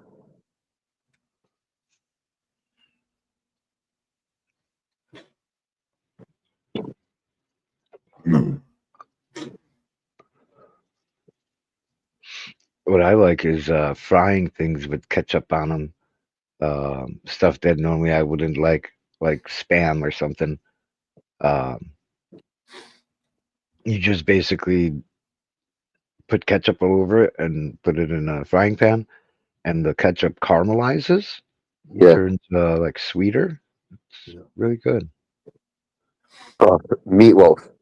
You put ketchup on top of the meatloaf and it'll get really sweet like that. Yes, Yeah. sir. Cook it in the oven.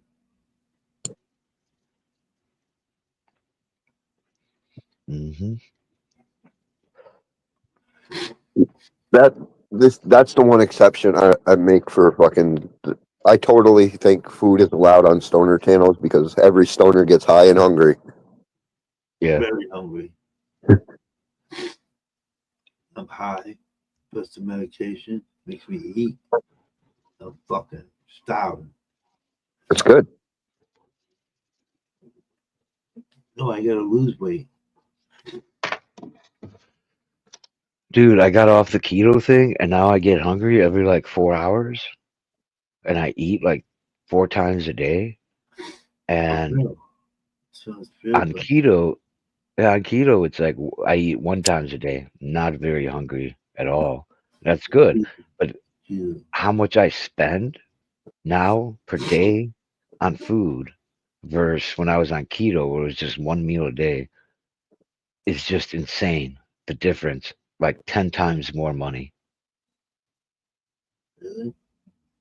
It's expensive to eat a lot. Yeah. Yeah.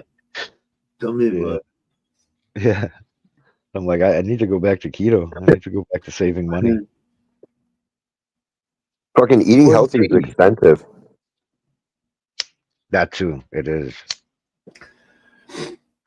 But if I you eat actually, less, yeah. I learned this recently. I don't drink soda anymore, and Oh yeah, I heard that about that. yeah, and I've been eating healthier and shit, and boy, it's been costing me a lot more money. Yeah. Oh yeah. And get some more chips. Right on, fools and tools. Heck yeah. She said the keto diet is the best. It keeps her fit. Yep, that's true.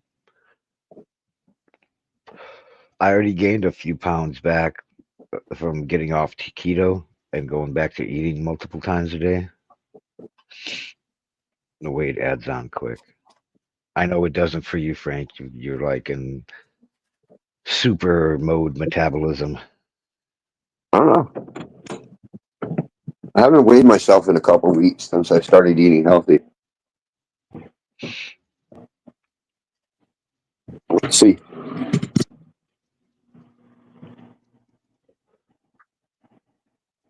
Not a fucking pound gained. Fully dressed 141, so that means that probably puts me at 136.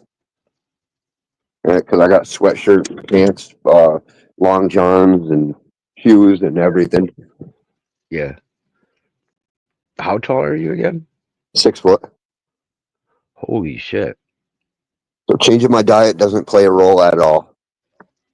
Yeah. I think I'm No, actually you have losing to. weight. Yeah. You ever try anything to bulk you up? Like I don't know what they have these days in the vitamin stores or the workout stores. You can buy all sorts of shit for lifting weights and shit. I think the big thing that keeps my weight down is the fact that I don't eat bread. Yeah, that'll do it. Carbs. Yep. And if I do eat bread, it's only wheat bread. I don't like that white shit. It tastes like some kind of sugary dough. Hmm.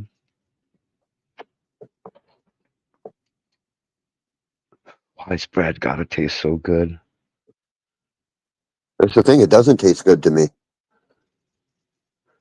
Oh yeah, there's certain bread that doesn't taste good at all, like the Wonder Bread, the white bread. That's like flavorless. I I like like the the artisan breads. Yeah, those are good. That adds a little bit of flavor and Hmm. a little chunkiness to it. Oh, it's just got a better texture all around. Yeah, yeah, exactly.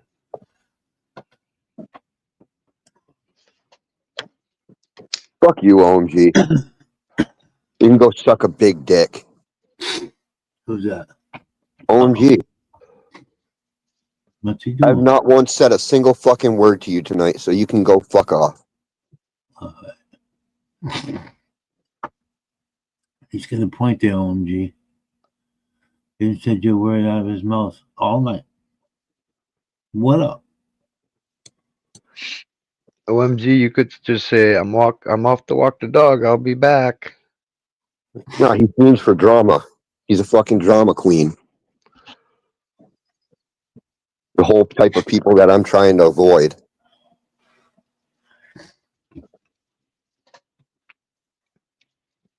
He's just trying to be witty, but I don't know. I get it, but at the same time, there's no need for it.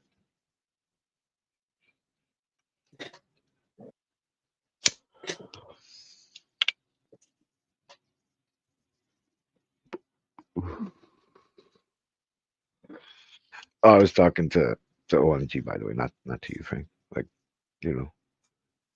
I know. there's no need to throw your name into saying I'm taking off. There was no need for me to outlash either, but, I got triggered. Yeah, I get it. I get you both.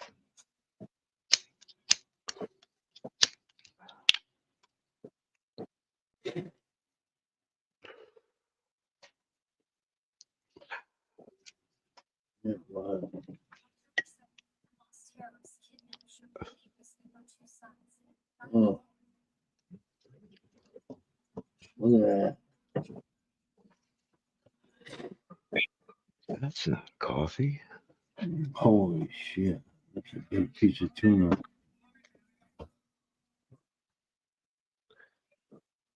That's what I want. I want a coffee. I'm gonna go brew me a cup. Oh, that sounds good. I thought my wife brought me a coffee earlier, and I look and it's tea. Oh well, I'll drink tea.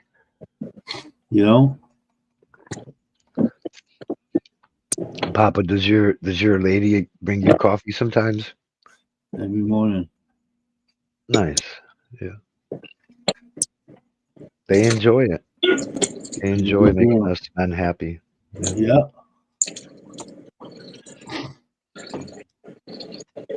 Oh yeah.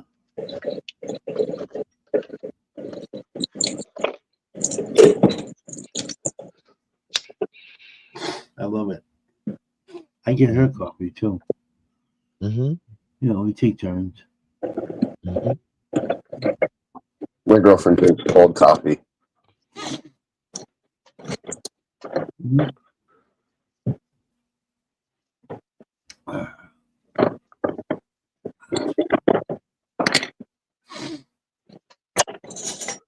What you smoking on, Fools and Tools? Anything with a particular name? She showed it earlier. She was up there. It looks like Red Bud.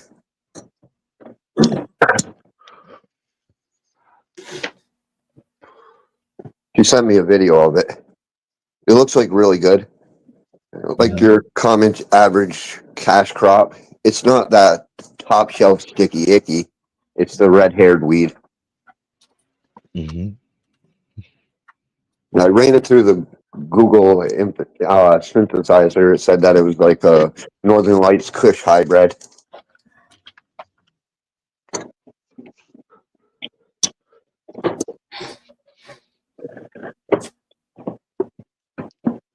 That's good. I should take my medicine.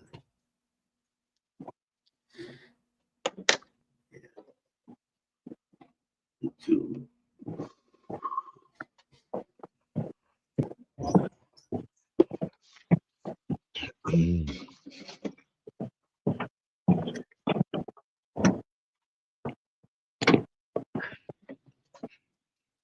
Or is it that outdoor, indoor Aussie weed?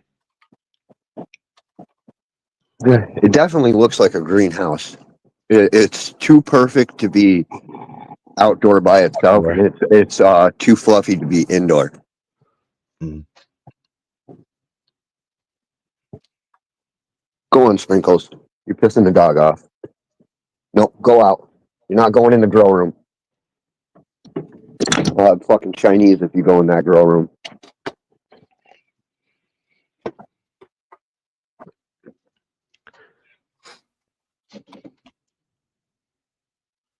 Price of dirt nowadays. I can't afford that cat getting in there and ruining a bucket.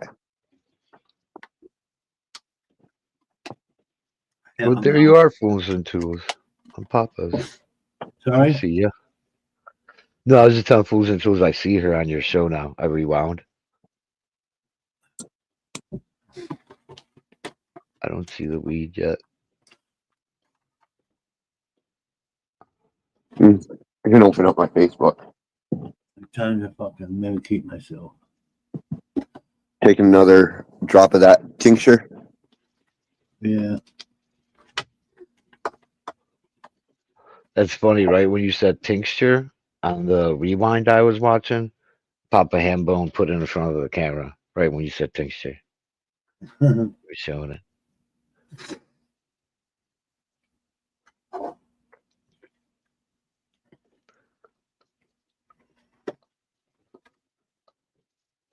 Where is the video?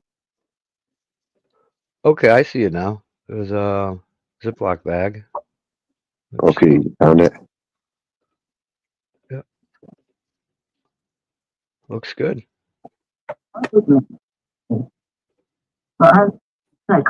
Keep pausing on the fucking shitty parts. Well, I'll just got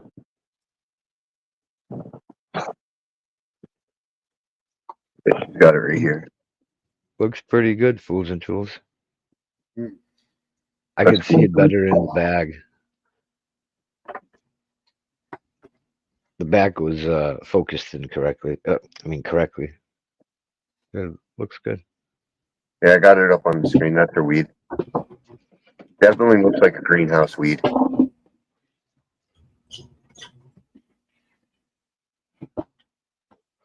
Okay, that's a better view. Yeah, she sent me a pretty good video.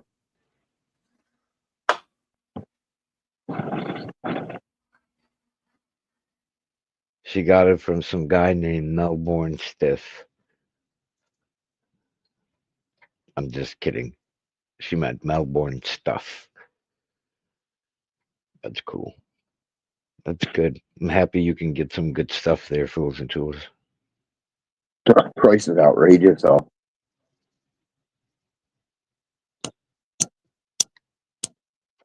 What, well, that's, I don't know, Australian dollar, how that translates into. Let's see. Somewhere around like $300 an ounce in American.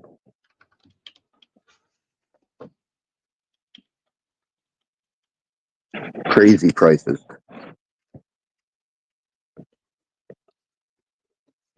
She actually gets a good deal for her area, but it's still crazy.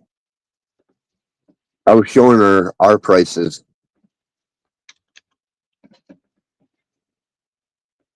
I was showing her how we can get fucking like $100 quarter pounds and shit. Mm-hmm.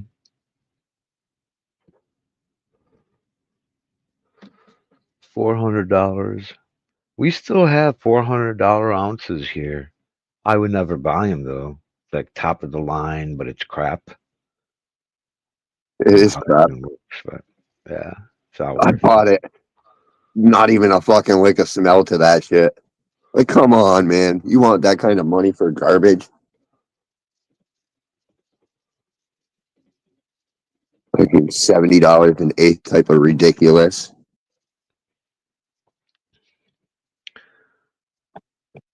And a Fools and Tools, that's I'm confused. Is this American or so $300 for an ounce is $14 per gram. They still have $20 grams here. It's ridiculous. I mean, look at they've got $65, $70, even $90 eighths. Not worth it.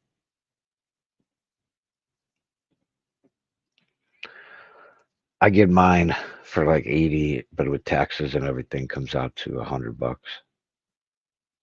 They raised the price. I couldn't believe it. I've never seen anybody raise the price on their weed.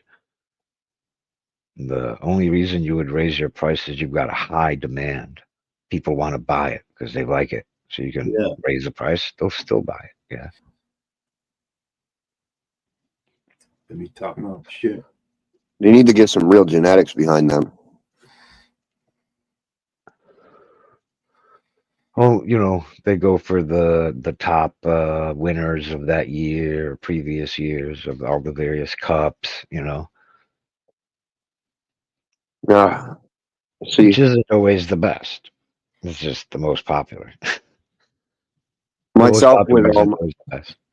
myself with all my dealers, you walk up to a dealer's house, you smell that fucker be up the road. Oh, hell Oh yeah.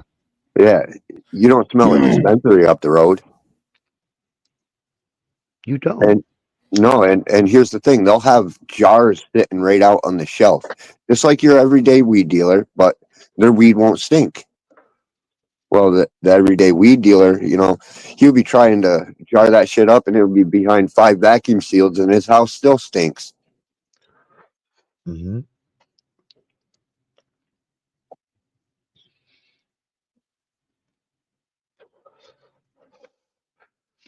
Yeah, when I harvested the ninja fruit, I didn't even get like a berry smell out of it. But if basically my kids came home and they're like, Dad, it smelled like blueberries like half a block away. And the closer we got to our house, the more blueberry it smelled. And I'm like, wow, I traveled that far, but it's not blueberry that I smell. So is it really that? Sure enough, the further away I got from the house, it smelled a little different. You know what I mean? But it was like half a block down, houses and houses away. My daughter could smell it. My son. Yeah, that's what they need. That's some good shit. That's some good shit. Yeah. Then I could understand paying $20 a gram. Until they start producing shit like that, I'm not paying their prices. What also matters what type of terpenes, right? There's the ones that off gas more, the sesquiterpenes or whatever they're called, or the other ones. One of them off gas is more than the other. It depends on that too, right? The Yeah, strain. I get a good laugh at it though. I'll be over here watching these guys. They'll be trimming up weed and then they shove a butt up their nose, like practically shove it up their nose, and they'll be like, "No, that smells good." And and I'm like, "Is it really that good if you just had to shove that fucker up your nose?" Right. Like I'm over here pushing the weed away from me, like, "Oh, my nose burns, my eyes, I can't breathe."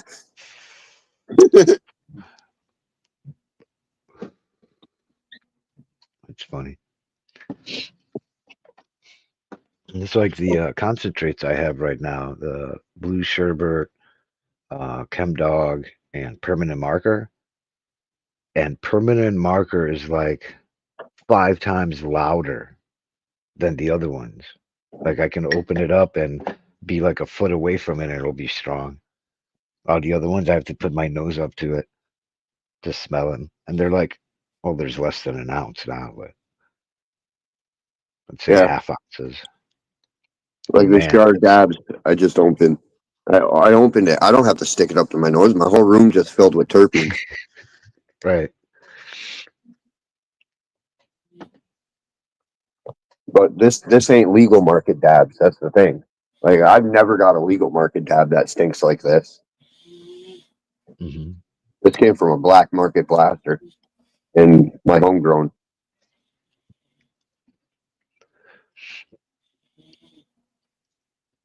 Yeah, this is black market concentrate maker stuff I get. Well, actually, no, I don't know if it might have started out as legal, but by the time By the time it got to me, it's black mark. Yeah, this wasn't legal. It didn't even come with a package. It came Okay. squished up in a piece of parchment paper. I had to put it in the jar.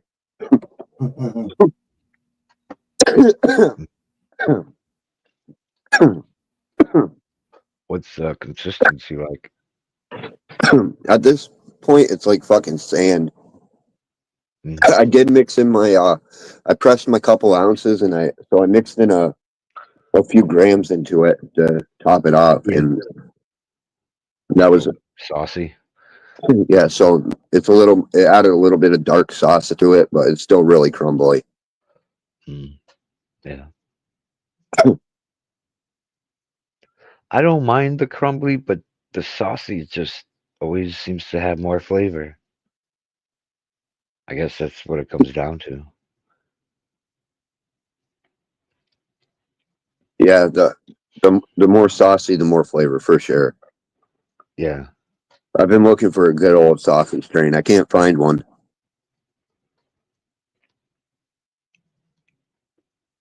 Like super silver haze. That thing would piss out the terpenes. Yeah. Yeah. I I know what you're talking about. It wasn't that strain I pressed, but some sativas, they're just like very liquidy. Yeah, and then they don't freeze either. Whatever the hell that terpene is impossible to freeze. Hmm.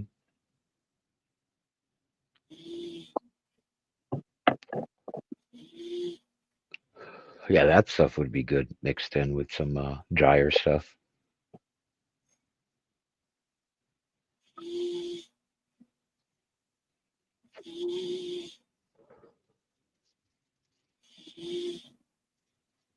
They'll get there eventually. I've been smelling over the last year. This year's definitely gotten more stinkier than last year, and they're progressing slowly. Yep, same here.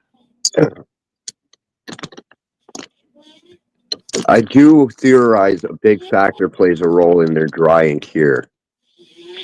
I think they're killing a lot of it. And that carbon filter, they need to do away with those fucking carbon filters and stop being a fucking pussy. Yeah.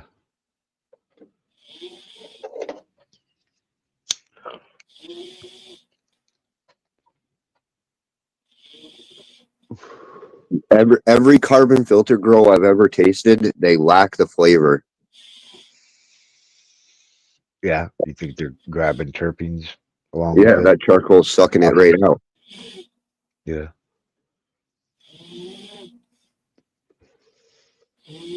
And that's just for a cleaner looking product is the point of that, right? No, it's It's because all they're about, afraid of the smell.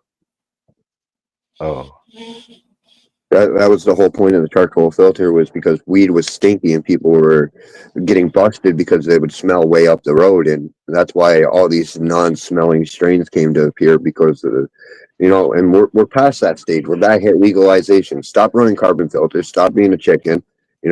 Pretty much everywhere is legal. I can understand if you're in one of the last few illegal states running a carbon filter, but over here in the legal states, there's no need for it.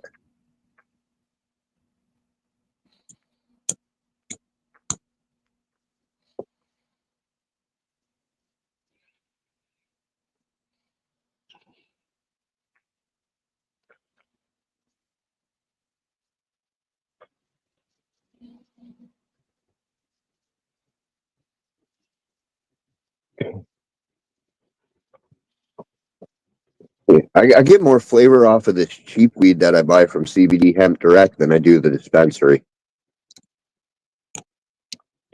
They barn dry their weed though.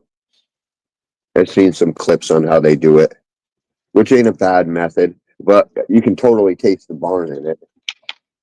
mm, The cannabis is like a sponge. It picks up the smell of its environment. mm-hmm.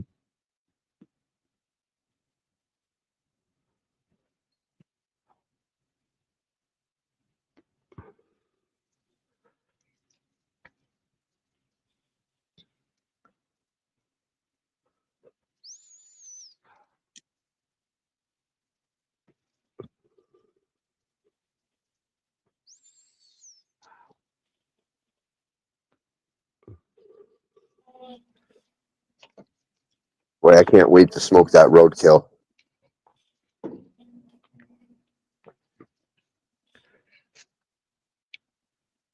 I bet. I've been waiting a while for that plant. You'd probably like the Chem Dog, but it's not like super powerful flavor. It's there. It's not like totally muted. It's good. It's good. I like the way the DNA looks, but I've never had the chance to like encounter it or grow it or anything. Oh, okay. But I have checked it out. But this permanent marker, I have strong as tried the fuck. permanent marker. It was actually one of my favorites. So I Oh. bought the permanent marker after I bought the cheetah piss, and the permanent marker is pretty good. I like the lemon cherry gelato though more than the permanent marker.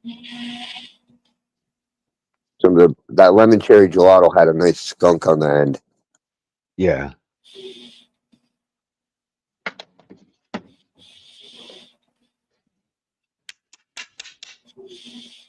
That's what I mean. Yeah. Like the fucking cheap weeds, and I'm getting these dirt cheap compared to the dispensary, and they stinking more.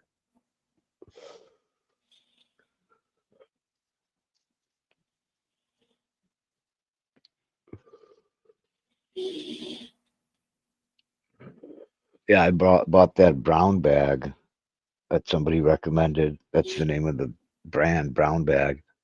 And it's like the same price that I'm paying for Uncle X.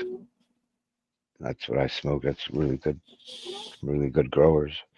And I bought like 8 different strains, like 8/8ths. They all, no, wait, there was one, Straw Nana, tasted different. The rest of it all tastes the same. It's horrible. Literally, that's what it was like. Every dispensary was like that. Every fucking brand you could fucking buy, every grower, Sounds like all that carbon tasted filter the problem, same. Yeah. just sucking the terps right out of it. Yeah, because the people working for the dispensaries and growing for them were never legal. They were always growing in the black market. That's why it sucked too the first few years. You had people that, just grew at home here and there and only know so much. And it's not like they could hire somebody who's a professional. So I think the growers were literally learning as they were going along.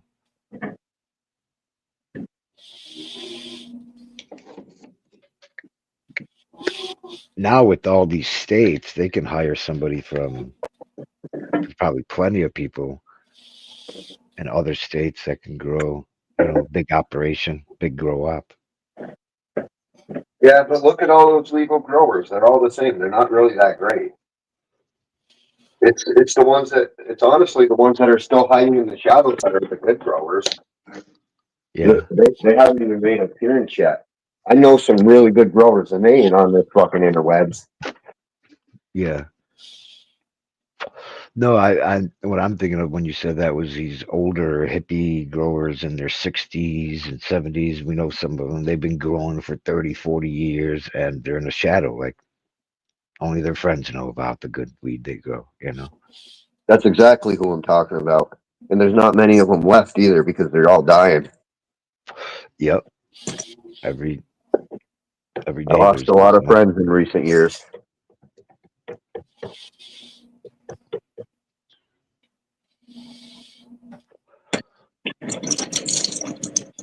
But yeah, those are the guys, and they got no fucking fear either because they've been growing since the 70s when it was illegal, and they got fucking balls of steel.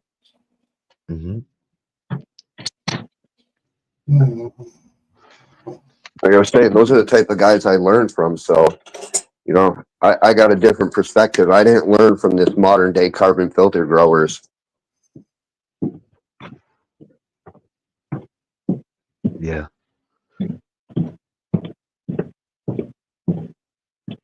Yeah. And they're the ones popping on the internet trying to teach everybody too.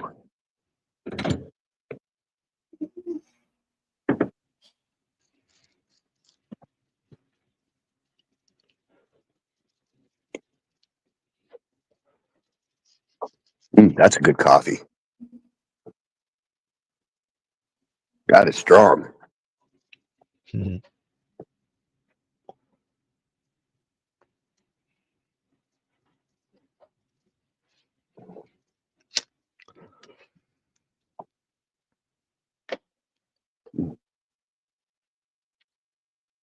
I did notice since I quit drinking sodas, I can taste things. It changed my flavor. Everything tastes different to me now. Huh. Probably because I ain't got that lime coating all over my tongue all the time. And I tasted the lime in my weed, and I think that might be what been making me flavor blind to that lime. So that last plant I grew, I could taste the lime in it, and I didn't realize that the whole time, and it's got to be because I was drinking Mountain Dew. Yeah, I could see that. For years, I was flavor blind to it. Hmm.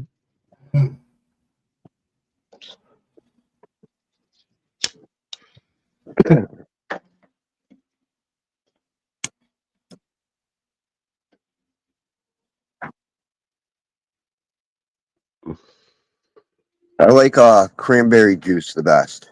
That seems to be my favorite juice right now. That's really healthy. And that one is probably, I may be wrong, that it has less sugar than other ones, and it's more juice than water, or more fruit than water. You know what I mean? It's really good, and it don't fuck up my That, stomach like apple and grape juice.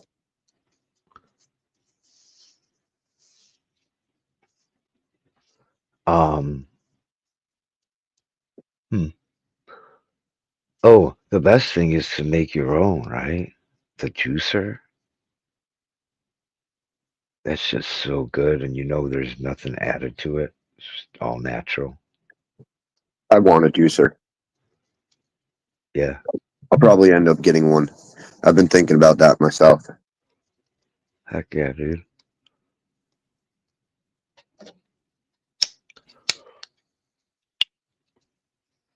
Yeah, I got an old fashioned orange squisher where it had the little cone on the pine on the little thing that you squish it out over your cup. Hmm. That's really good orange juice. Oh yeah, yeah.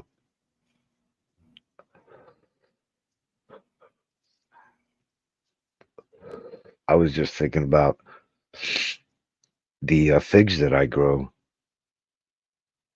They're nothing like figs at the store. Fucking awesome. And I wanted to make a jam out of them because they're already like the consistent, not of a jam of a jam.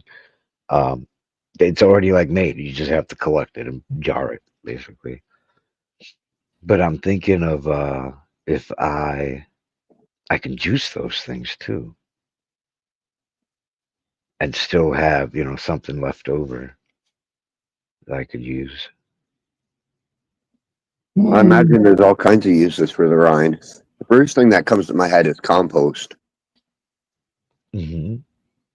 For sure. I imagine you can make something like fruit leather out of it, though. Probably, yeah.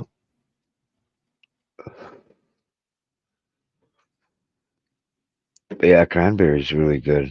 We were drinking there. I should be drinking more of it because it's good for the kidneys. Yeah, it is. It definitely cleared out my kidneys. Yeah. And they got some good combinations too. I like the cranberry raspberry, I think it is.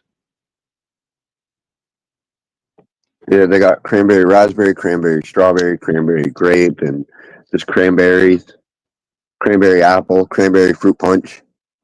Oh wow. There's a lot of different cranberry flavors. I pretty much tried them all. Hmm. I drink like a gallon of juice every day. Yeah, there's these Mexican juices called Humex or Jumex. I don't know if you guys have them out there. They come in a box actually. Oh, you can get them in cans too, but it's basically nothing but the fruits are like. So a lot of times it's thick. It's nectar. It's nectar. I think that's what they call it. It's something similar to squeezing your own juice, and there's like nothing added. It's just the fucking fruit. That shit's so good, man. It tastes just like what it's supposed to be. Your peach drink tastes just exactly. It like you took a bite out of a peach. Same thing with all the other, strawberry and all that. No, we don't have that brand up here. Mm. What I do question That's though is the price. Man, these prices are ridiculous. Well, I noticed Brist iced tea has been the same price as it's been since I've been a kid, and Brist says that they have no need to raise their prices because they've always been profiting, which makes me suspect that all these other companies they're raising their prices and they're still profiting. And they never lost profit; they just wanted more money. Yep. Same thing happening now. I was reading about the egg thing, and it's not only there's less supply. In fact, the supply hasn't really been hurt that much. No, it's a It's scam. it's the companies. They are price gouging. Yeah, and New York set a law against that too, and they're not doing anything about that. They're Hmm. playing it off like the bird flu, and it's a big conspiracy. Yeah. Definitely, they're I didn't fucking. believe it at first. At first, I was like, "No, that's just rumors and lies." But now I looked into it, and it's like, "Holy fuck, we're getting scammed." We're straight up getting scammed. And you know what the first sign of this scam is? They raised the price of eggs and forgot to raise the price of chicken. And then fucking later on, now they just like a week ago they raised the price of chicken after Yep, all this time because they you're realized right. that the conspiracy was floating around the internet. So what they do, they had to fucking put that conspiracy to rest by raising the price of chicken. Yeah, Which it's not really a conspiracy when we got the fucking facts of the matter. yeah.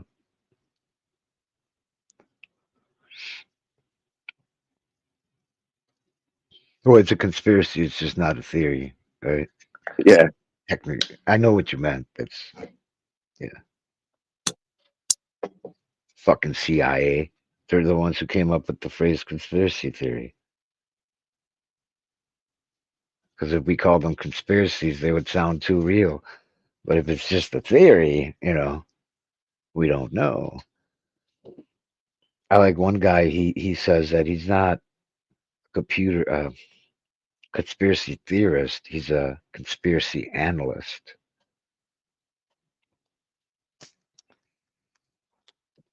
Yeah, that sounds better. Right?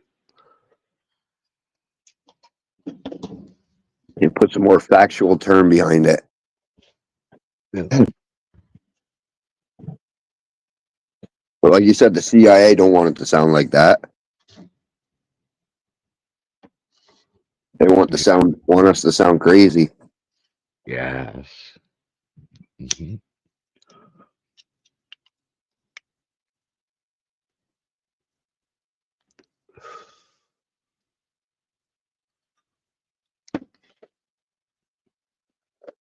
I better put this pipe down before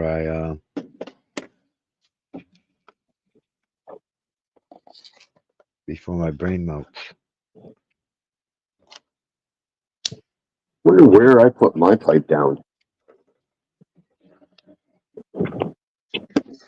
Well, if I just smoke bud in it, flower, it's done in a few minutes.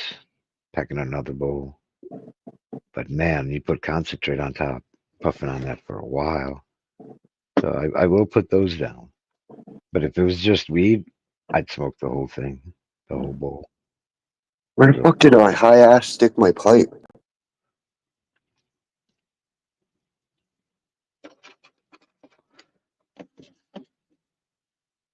I lost my fucking pipe. Oh no, I spilled my coffee.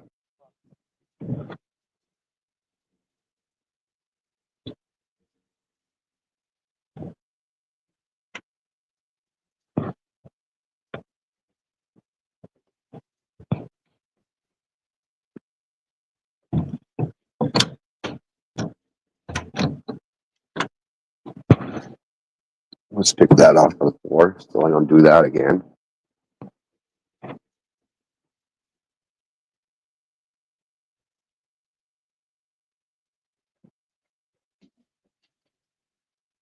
You made me want my pipe, and now I don't even remember where I said it last night.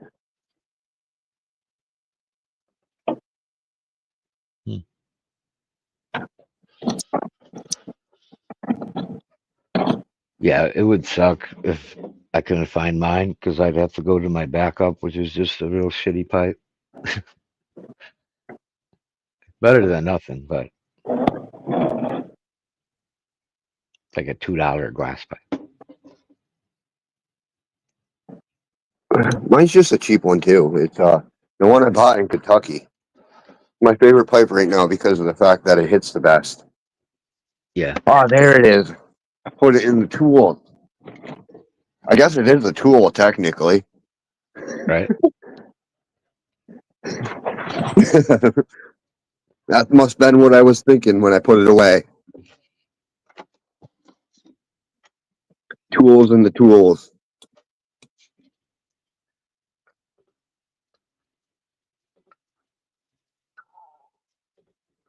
Oh, that's not what I was hoping I was smoking. I was hoping it was my homegrown. Still a good bud, but not what I was hoping for.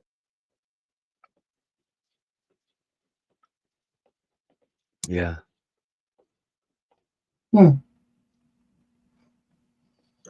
really regret turning it into dabs. I had a feeling I would.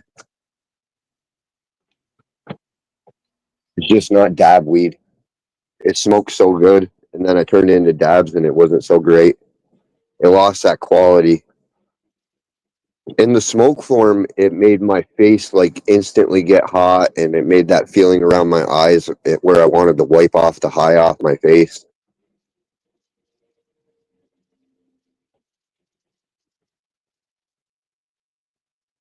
Lost that when I turned it to dabs. Yeah.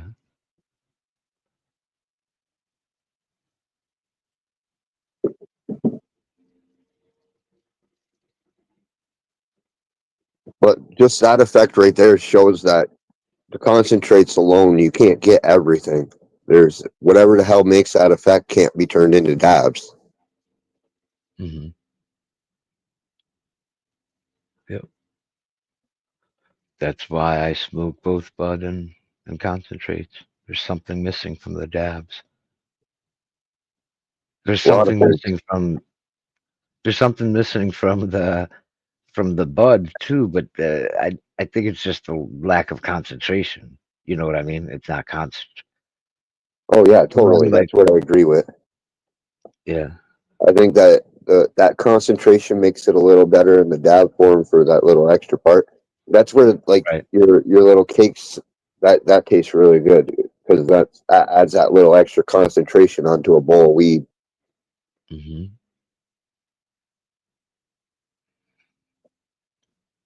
To finish up this bowl, I'm actually going to do that.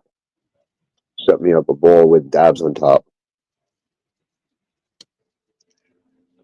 Heck yeah. It's the only way I smoke it. I don't know how long I've been doing that. Oh, I know how long. Ever since I started getting these ounces, these baller jars. Now I could afford to do that, as is my daily way of smoking.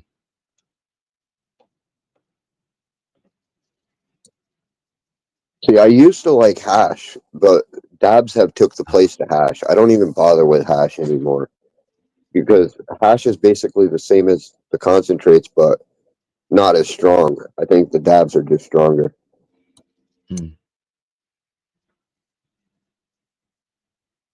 Dude, I've never even had proper bubble hash. The stuff I bought here was just looked like Keith.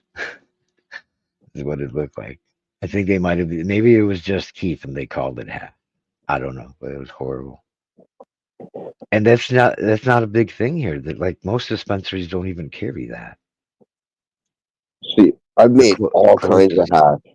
I've had red hash, I've had yellow, like golden hash, and then I've had hashes that were white as like snow.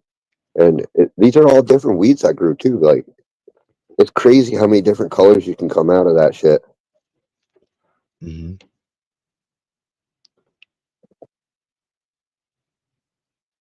GG4 Yeah, was the whitest. Sorry. it's all good. GG4 was the clearest or It whitest? was the whitest hash I've ever made. That was as white as it came. It was like as white as snow.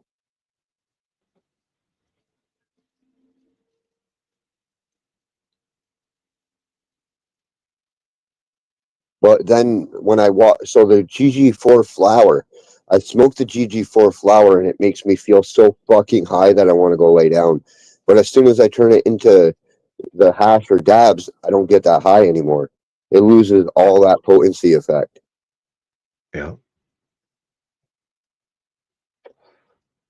I feel like, yeah, yeah.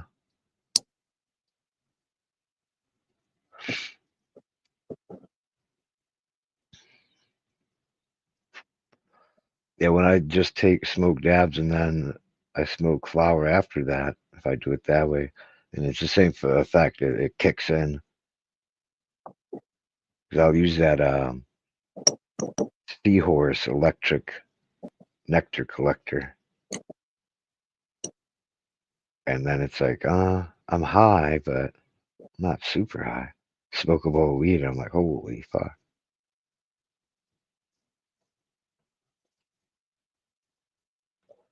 But it's easier just to put it on top of the weed.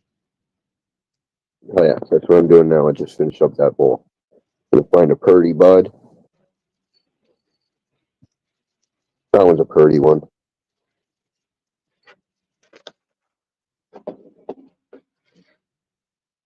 And another little piece.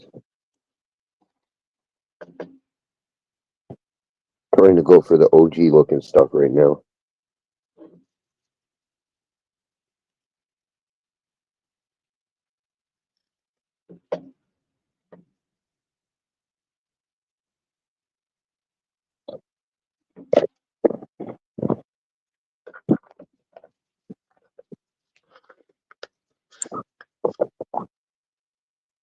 Fuck, these dabs stink.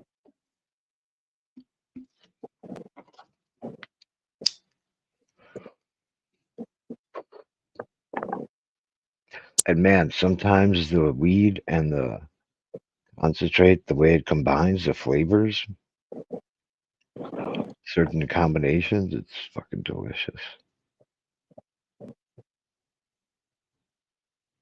Yeah, I wonder how this one's gonna be, because this is it's now a new dab technically, because I just mixed in all my homegrown into it. So I haven't smoked this one yet on top of a pipe. Hmm.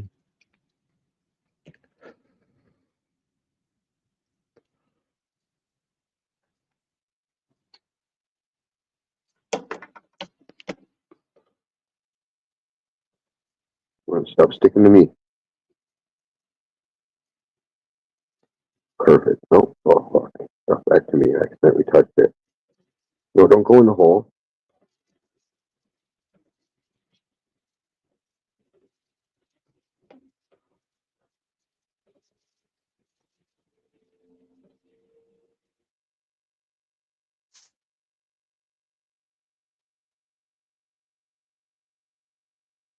Stick in the fucking weed. There we go.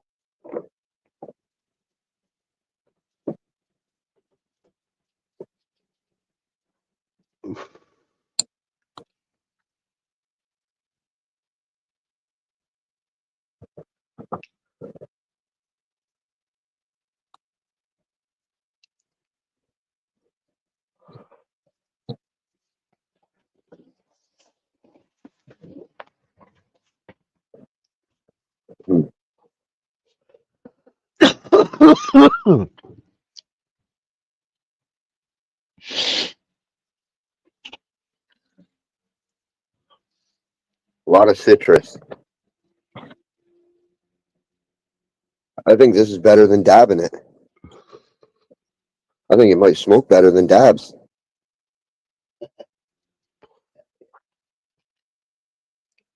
Sounds good.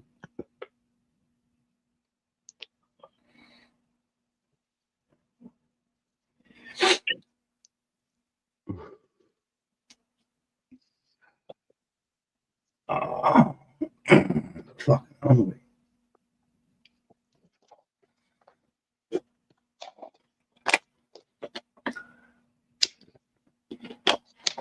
I gotta count this out already.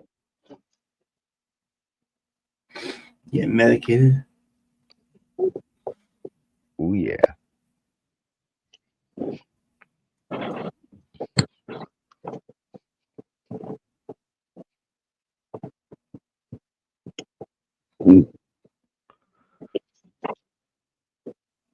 Interesting. That is interesting. So my face just got extremely hot. Like so that tells me that that just adds even more knowledge to what I just was talking about, how the concentrates weren't doing that when I dabbed it, but when I just smoked it out of the pipe, that same concentrate, I then just got back my effects. So it must have something to do with combustion then. Yeah. Yeah. Because now my face is on fire.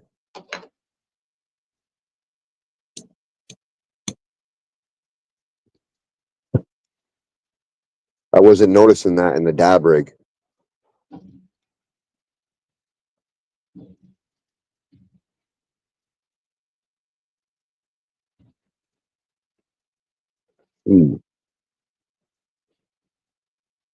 I got questions for the AI. You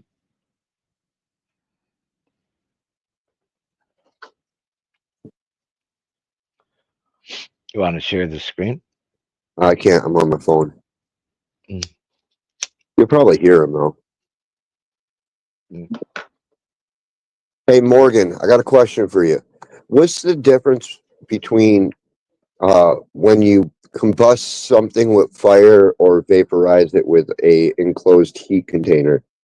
What's the difference to the molecules that occur? When a substance is combusted with fire, it undergoes a chemical reaction that is rapid and exothermic, meaning it releases a large amount of heat and energy. This chemical reaction typically involves the substance combining with oxygen to form new molecules and gases, which can result in the production of smoke or other byproducts. On the other hand, if a substance is vaporized using an enclosed heat container, the process is generally slower and more controlled. The heat source is enclosed and can be more precisely controlled, and it may not result in the same chemical reaction as combustion. Instead, the heated substance may simply turn into a gas.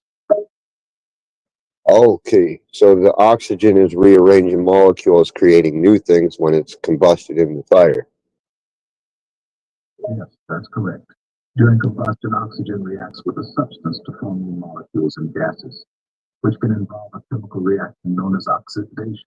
This process releases heat and energy, which can be seen as the flame of the burning substance. What is that word you just said? Oxyvilidation or something? The word you're referring to is probably oxidation. Oxidation is a chemical reaction in which an atom, molecule, or ion loses one or more electrons, often in order to form a covalent bond with an oxygen atom. It is a common reaction in many chemical processes, including combustion, rusting of metals, and the breakdown of organic materials. So what does oxidation do to a THC molecule?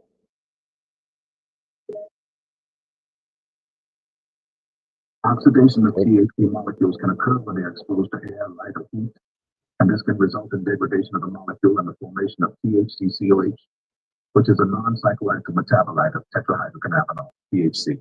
This process of oxidation is also known as light-mediated oxidation or thermoxidation.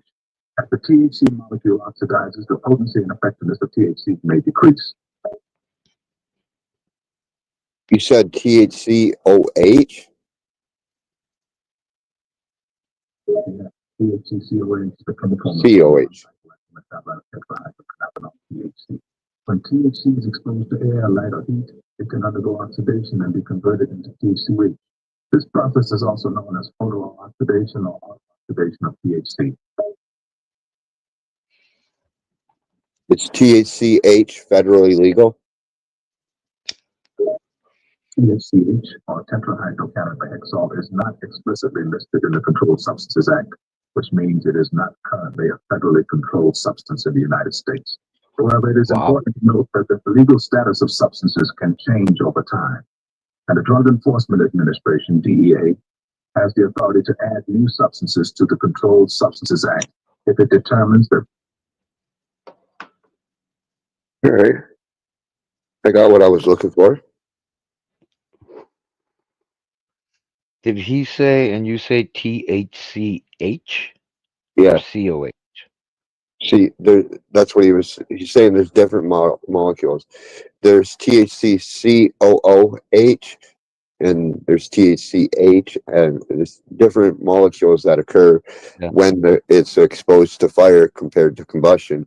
What he was saying is when you're vaporizing it, it doesn't change. Instead, it just becomes so basically what he's saying is that when you turn a THCA dab into THC, it just stays a THCA dab. So when you're vaporizing it, you're not really activating it. So it's actually this fire that activates it. When vaporizing it, we're taking unactivated compounds. He said some of it can occur, but it's only going to occur in small amounts compared to the fire, which the fire adds a rapid, energized source. Yeah. That was a cool science class, a science lesson. I liked it. Good question.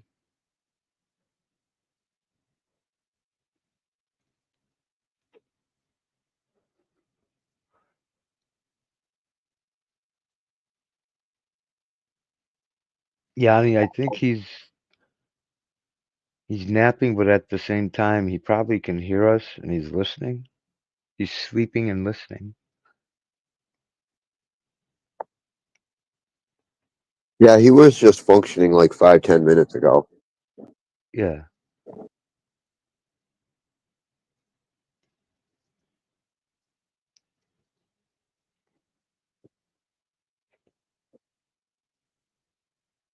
So that's what it is. It's the oxygen molecule that's combining whatever the hell is with this dab or weed. And when it's combusted, the oxygen makes me get really hot.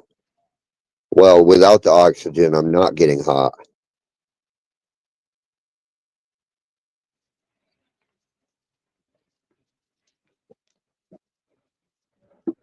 Interesting.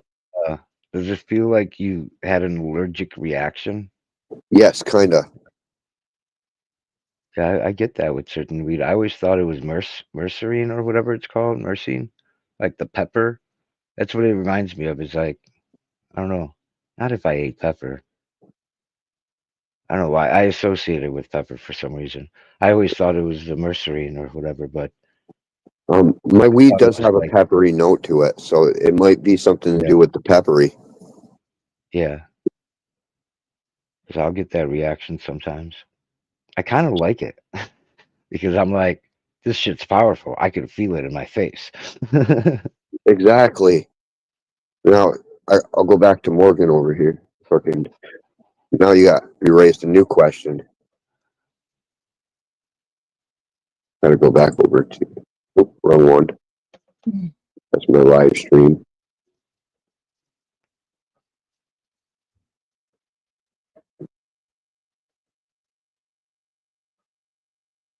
What is the terpene that makes the peppery note?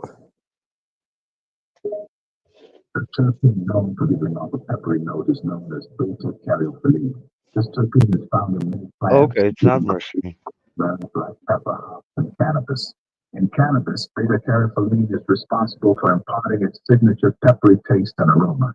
Beta-caryophyllene is unique among terpenes because it is the only terpene that has a proven interaction with the endocannabinoid system. Oh, my bad. Sorry, people out there. I named the wrong terpene. So apparently that's the one that I've been targeting, and I didn't know. So I didn't know it was actually proven to interact with the endocannabinoids. I actually didn't know that. That's something I just heard. So this is actually a proven molecule. Now, That's interesting. I did. Yeah, this is really fucking interesting, dude. So some terpenes don't even interface with the whole cannabinoid system, and as opposed to like this one, it does. That's wild. yeah. Now, what is the chemical makeup of that terpene? The chemical formula for beta-caryophyllene is C18H24.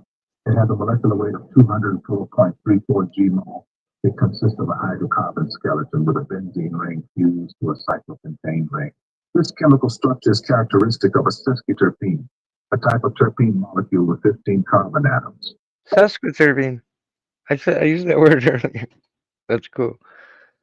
I'm glad you found. As opposed to monoterpenes. Ask them the difference between a monoterpene and a sesquiterpene, if that's cool. What's the difference between a monoterpene and an escoterpene? Sesqua. The main difference between a monoterpene and an acetylterpene is in the structure of the terpene molecule. Monoterpenes are terpenes with a total of 20 carbon atoms in their molecular structure, whereas acetylterpenes have a total of 21 carbon atoms in their molecular structure. Aceto? I don't know. I've never heard of acetoterpene. I think Holy fuck. I think he was just. I'm not sure. No. Yeah, Let me read it. cool. All right. What I didn't would even you know say the those things terpene's called? existed. Sesqua. What's the difference between a mono and a sesquiterpene? The difference between a monoterpene and a sesquiterpene lies in the number of isoprene units in their molecular structures. Monoterpenes are terpenes that consist of 2 isoprene units, while sesquiterpenes are terpenes that contain 3 isoprene units. This difference in molecular structure affects the physical and chemical properties of the terpene molecules, including their size, volatility, and reactivity. Monoterpenes tend to be smaller and more volatile than sesquiterpenes, which are typically heavier and less volatile. Okay, so the less volatile are the sesquiterpenes. I'm sorry, I'm interrupting. But basically, those are the ones that stay on the bud. The monoterpenes are more volatile. They off gas. Those are the ones that you smell further away. So that's why I have trouble reaching them and acquiring them in dabs, because they're less volatile. But they. No, I gotta go back to Morgan for this. What happens when you add a oxygen molecule to that terpene we were talking about?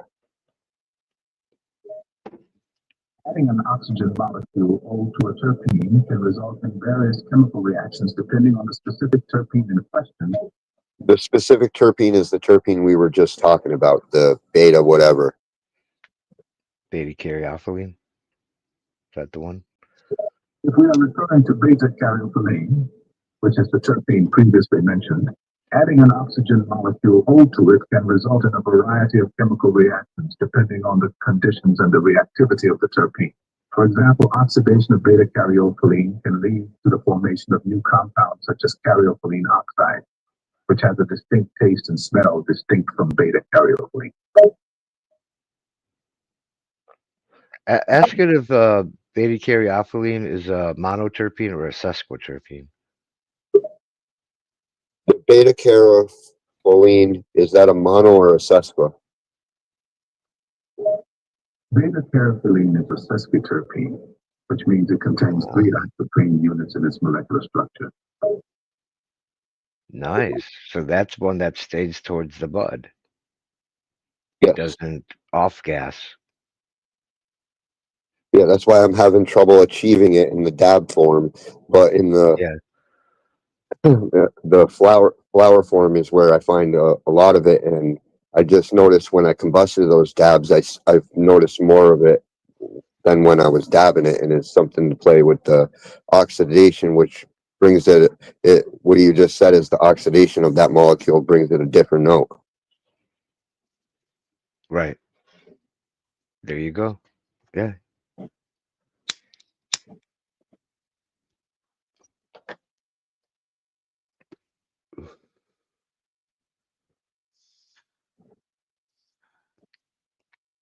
So we've been smoking dabs the wrong way, dude.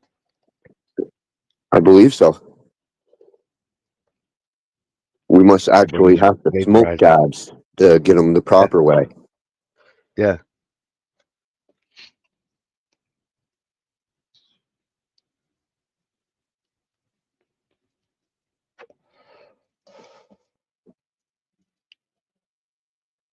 Unless you want the raw form. Because I guess there could be beneficial situations where the raw form could be more beneficial than the combustible oxidated new transformed molecule. Yeah. But in terms of flavor, you're going to get a different flavor, right? Maybe Yes. that's what I think of when I think of a full, more of a spectrum. So we're smoking the original and or combusting, so it's changing. You know, that's why it feels more robust. It's a more robust flavor as opposed to like dabs are more one-dimensional. Wow, this makes sense. I don't know if we're right tying all this into it, but it kind of makes sense when I think about it. It makes a lot of sense. The part that hit me the most is I didn't know that the weeds that I've been breeding for are proven. Like that's really something that just blew my mind right there. I didn't know that it was a proven fact.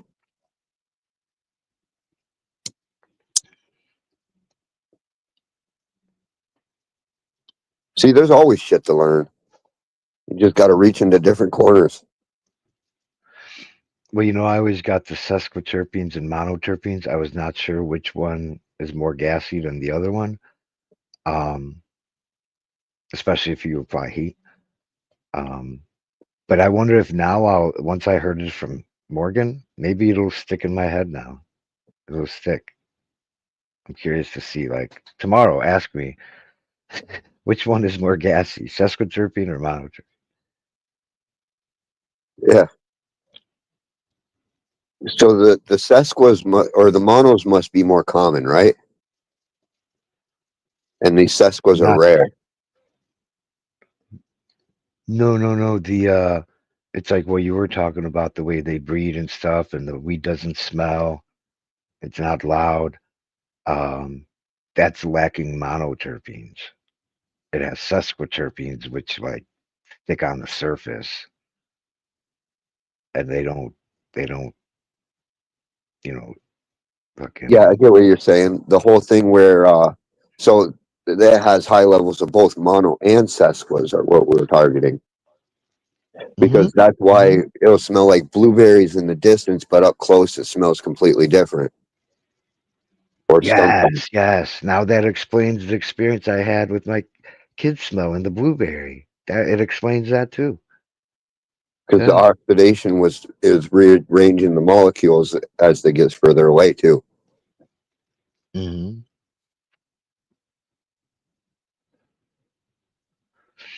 Pretty cool.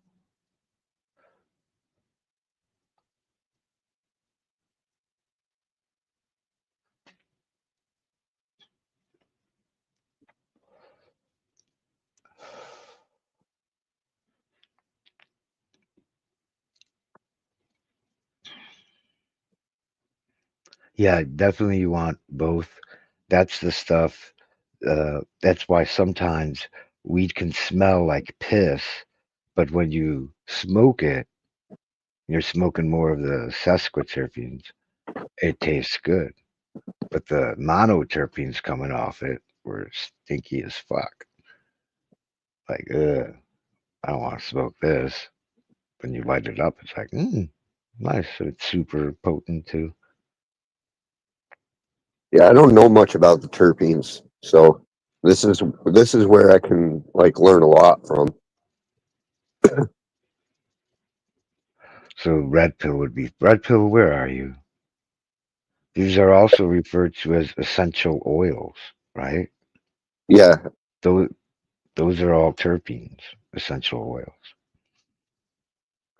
um, that have been isolated.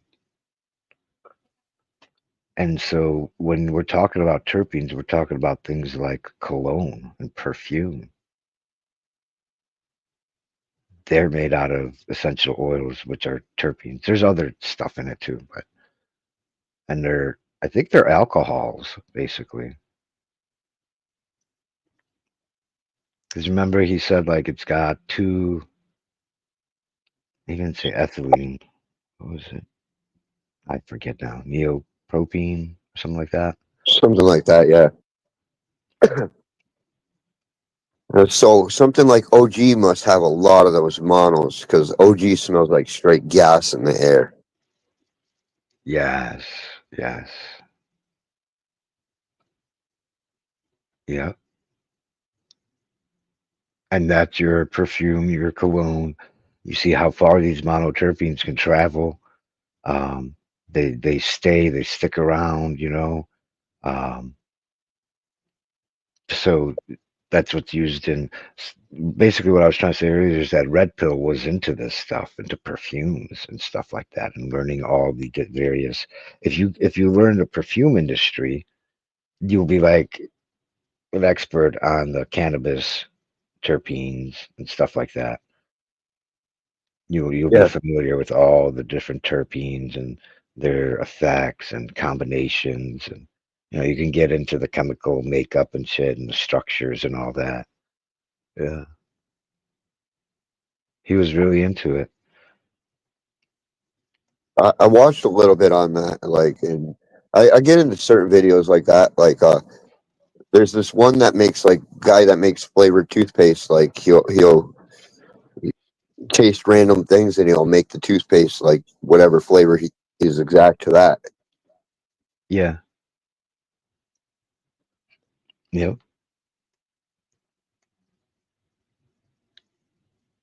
That guy must have like a terpene DNA tester in his tongue. Right. Well, some people like Red Pill. He has a really good sense of smell, taste, and really good hearing because he's blind. So his hearing is super duper, like supersonic or some shit. And same thing with his other senses. That's the type of person that's good to work at a perfume company or something, you know? For sure. I'd probably be pretty good in it. Yeah. See you later, Yanni. The problem is that I don't really have like the knowledge behind what I'm tasting. I just know that I'm tasting things. Well, that's half of it because like there's people like me who are smokers for 50 years, whatever amount, 40 years or something. My sense of smell and taste is so muted, it's practically like non-existent. In fact, for whatever reason, my sense of smell was heightened when I woke up the other day, and all of a sudden I could smell the kitchen. I could smell my garage where I smoke. It smelled like smoke. Usually I'm oblivious to it. But all of a sudden, for whatever reason, I don't know why, my sense of smell was heightened for a couple hours after waking up. It's kind of disgusting. Oh, I hate it, dude. I'll go where my dog sits over all the time, and I'll be like, "This smells like my dog. It smells like fucking Cheetos and wet dog." And and I got all these different smells wherever I go. Did you say your sense of smell changed with stopping the soda, or was it just the flavor? I mean, Just a lime. taste. I'm noticing lime Okay. in a lot more things. Like I couldn't Yeah. taste that, so apparently drinking so much Mountain Dew has made me blind to the lime. Almost sounds like a rap song.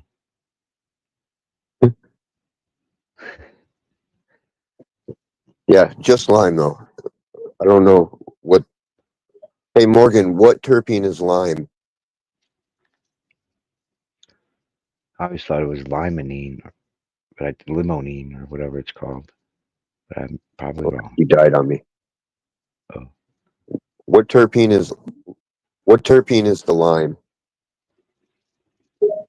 Can you please clarify what you mean by the lime? If you are referring What terpene is lime?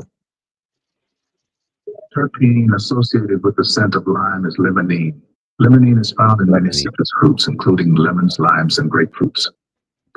So what I like that limonene, bro. Yeah. apparently it made me blind to that. And I did notice that, like, I drank a lemonade, and that thing was super, like, before it wouldn't taste like shit to me. It tastes like I was drinking water. And now it really highlighted that. Hmm.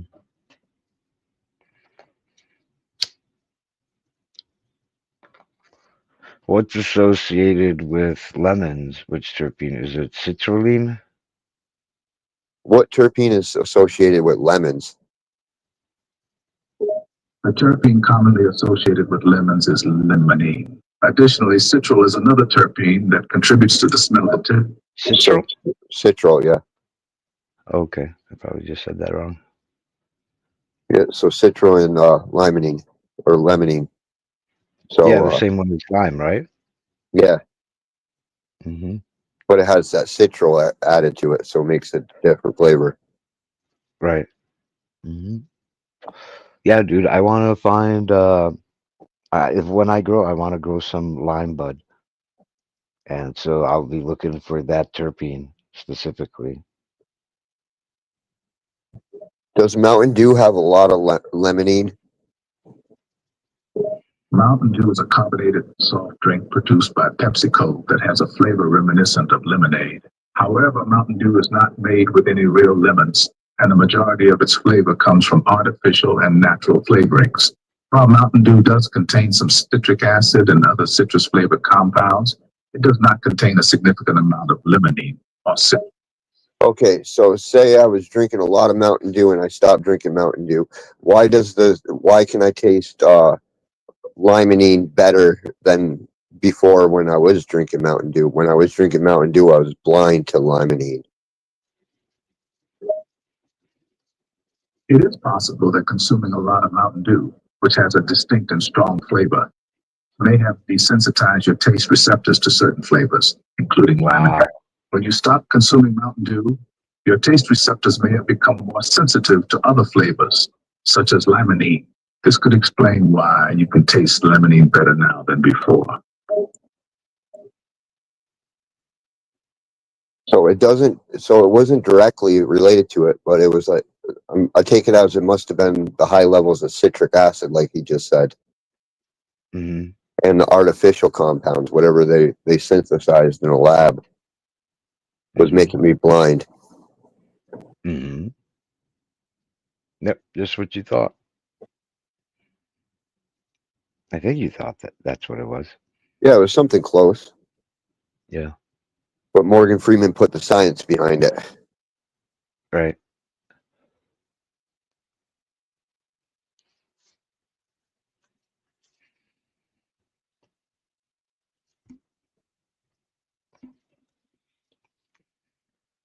You want to talk genes? We can talk about gypsy genes. I don't know if we've done that before, but cool thing to ask about is the co-founder effect. Is it co-founder or the founder effect? I think it's co-founder effect. Maybe you can ask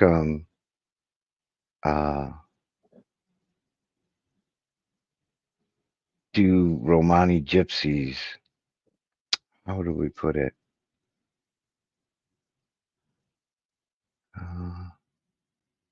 Do gypsies have co-founder effect?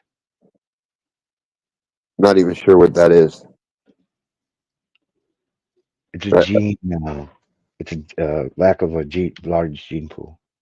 What do they call that? A bottleneck of sorts.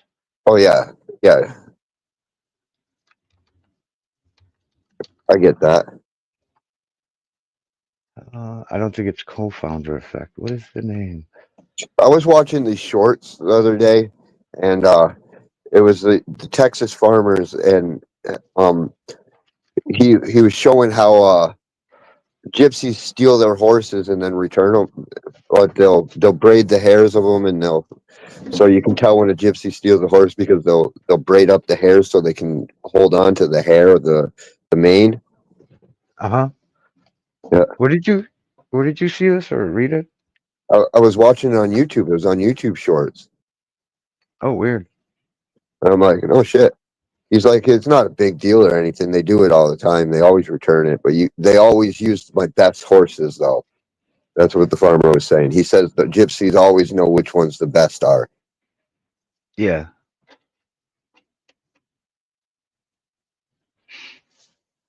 That in itself means that, like, the gypsies have an eye for good genetics.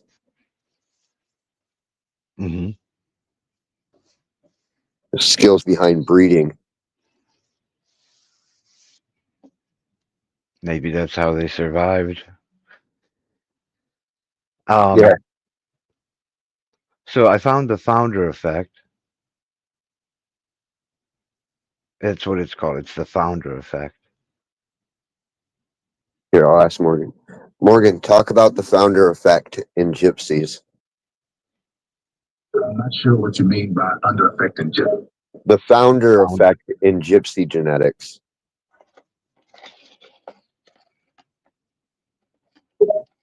I apologize for misunderstanding your question earlier. The founder effect in gypsy genetics refers to the phenomenon where a genetic variant or mutation that was initially present at a low frequency in a population becomes more common or rare due to the genetic makeup of the founding members of a new population. This effect can lead to a reduced genetic diversity in the population as the founding members pass on their genes to the subsequent generations, potentially leading to an accumulation of certain genetic variants. So does that mean that gypsies technically have an eye for genetics? Because in many instances, gypsies have the capability of picking out different phenotypes behind characteristics. The founder effect does not necessarily mean that gypsies have an eye for genetics or an inherent ability to pick out different phenotypes based on characteristics. The founder effect is simply a genetic phenomenon that can occur in any population that experiences a significant reduction in population size or genetic diversity, leading to the amplification of certain genetic traits in subsequent generations. While some it's not a good thing. Natural ability to observe and understand genetic patterns, it is not necessarily a direct result of the founder effect. Genetic abilities can also be a result of environmental factors and individual talents. So what will give them the eye for genetics then? Like, you would think that the factor that they keep breeding for these recessive genetics are also the factor. There must be something behind the fact that they can see and pick them out. They wouldn't just randomly pick these. There's got to be some kind of anomaly behind the fact that they pick these genetics. There are many factors that can contribute to an individual or population developing an eye for genetics, such as a natural aptitude for observation and pattern recognition, experience working with genes or studying genetics, or exposure to genetic information or knowledge. While the founder effect may have played a role in shaping the genetic makeup of some gypsy populations, it is difficult to say that it is solely responsible for their ability to pick out certain genetic traits. Genetics is a complex field that involves many factors and variables, and it is unlikely that there is a single simple explanation for why some individuals may have an aptitude for it. I get what you're saying, Ask them what mutations what mutations resulted from. I'm just basically trying to ask in the gypsy lineage. Yeah, I got what you're saying. What mutations has occurred from the founder effects that are proven fact? With the gypsies. The founder effect is a phenomenon in which new populations originating from a small number of individuals, founders, have lower genetic diversity compared to the parent population. This can result in the amplification of certain genetic variants or mutations that were present in the founders that are not lost to genetic drift. All right. So in the gypsies, what are positive founder effects and what are negative founder effects that have occurred? The founder effect can result in both positive and negative genetic mutations. Positive effects can include an increase in certain genetic traits that are beneficial to the population, such as resistance to certain diseases. Negative effects can include an increase in certain genetic disorders or diseases as seen in the Tay-Sachs disease example mentioned earlier. It's important to note that the classification of a founder effect as positive or negative can be subjective and dependent on the context and perspective. I totally agree there that it is subjective, such as me breeding for the duck foot. Someone else may not find those traits desirable, but I do. Interesting. The breeding for certain traits can be highly subjective, and I Ask forget them what that are I'm talking to a robot sometimes. yeah. Ask them to list the negative mutations that affect health. That's what I was kind of like trying to figure out is What are the what negative mutations that affect the health of gypsies specifically? Name all the medical conditions. here are some medical conditions and diseases that are known to be more common or exclusive to certain gypsy populations. Tay-Sachs disease, hereditary hemoglobin disorders, Ellis-Van-Creveld syndrome, glycogen storage disease, spinocerebellar ataxia type 6, Wolfram syndrome, Niemann-Pick disease type C, Gaucher disease type 2, congenital ichthyosis, maple syrup. You have to speak fast. Holy fuck. There's a nice list of them, huh? Is there more? Yeah. There's more. Yeah, I think he missed The list some. of medical conditions and diseases common or exclusive to certain gypsy populations is extensive and may include more conditions not listed above. It's important. It's extensive. Found that amusing. Dude, ask them when scientists started studying these. How long have we known about these? 'Cause How long they have weren't we known studying about these effects? When did scientists start studying them and acknowledging the interbreeding effects? in gypsies. The founder effect was first described by the British geneticist and statistician Ronald Fisher in 1930. However, the phenomenon itself has been observed and documented in populations long before that, as it occurs naturally in all populations. The study of the founder effect and its effects on populations has been an active area of research in genetics and population genetics ever since. So scientists and researchers continue to study the founder effect and its impact on populations to this day. So Ask him what. Yeah, ask him. Is there anything significant or different about the gypsy founder effect compared to others? Like he's saying that it's in every whatever. Like, is it more modern? Is that what the difference is? What's the difference between a gypsy founder effect and an inbred English founder effect? The main difference between a gypsy founder effect and an inbred English founder effect is that the former refers to the genetic consequences of a small group of individuals establishing a new population, whereas the latter refers to the genetic consequences of closely related individuals reproducing within a population over multiple generations. Okay, so basically what it said is gypsies are doing IBLs while the British are doing F1s, F2s, F3s.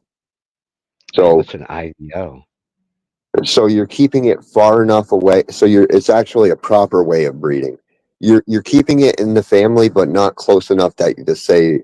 So basically, you're only breeding with fourth cousins. You're not breeding.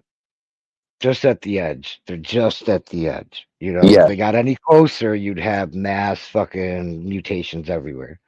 Yes. So that's the big difference between the gypsy population and the other founder effects. The other ones are more inbred.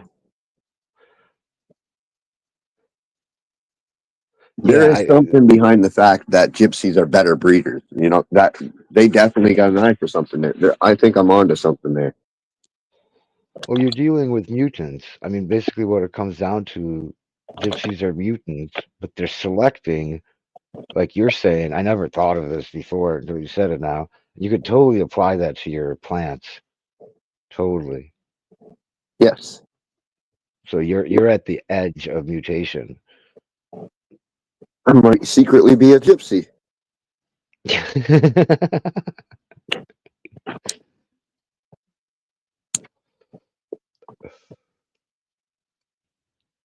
Yeah, that's some interesting shit there.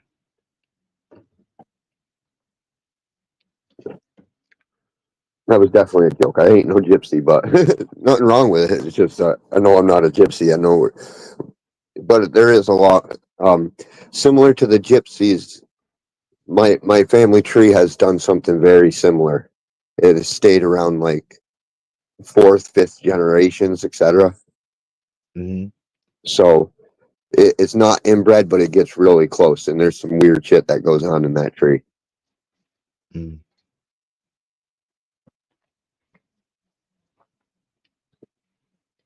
I totally believe in the IBLs compared to the F lineage. I believe an IBL is a better way to go about it. So there's got to be something with the factor that the breeding has made me acknowledge that IBLs are better than the F lineage and better than F1.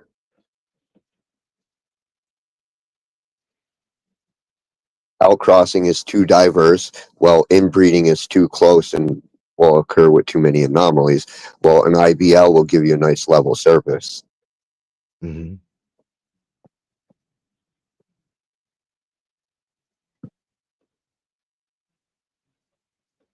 So you're already practicing that, right? Yes, just Okay. unknowing behind the science behind it. Now I got a little bit of knowledge behind the science base. Yeah. Which the representation in humans is a good example. Like that really is compared to like plants. The comparing the two with a lot of people say, oh, they're completely different. Because one's a human, one's in a plant. So it's not to say it don't work the same. No, it does. It gives you a lot of reference points. Yeah, and the basics of it is yeah. Yeah.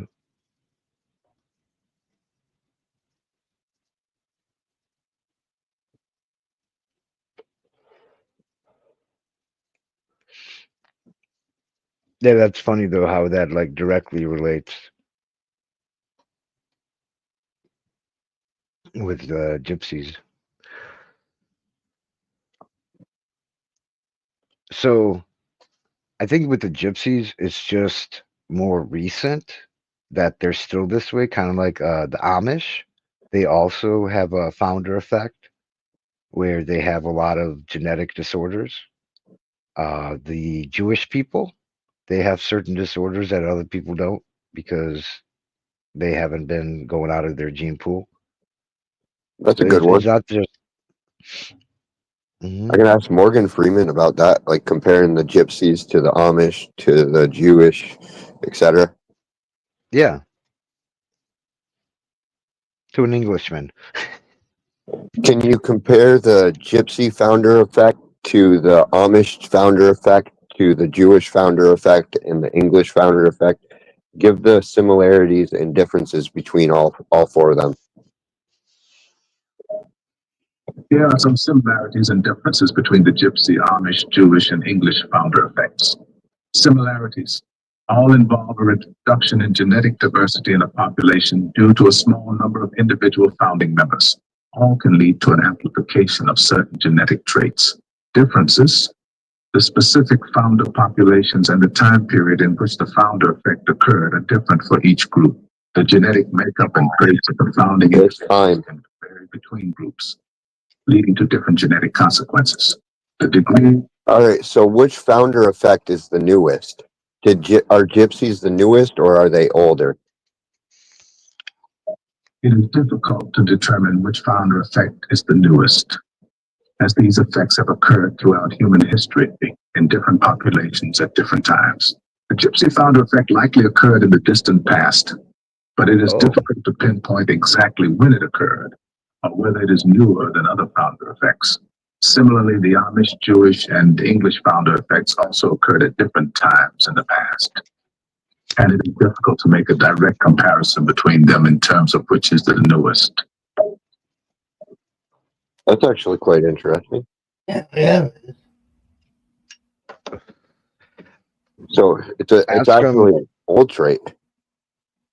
Ask them why do the gypsies have so many health ramifications from the mutations from the co-founder effect,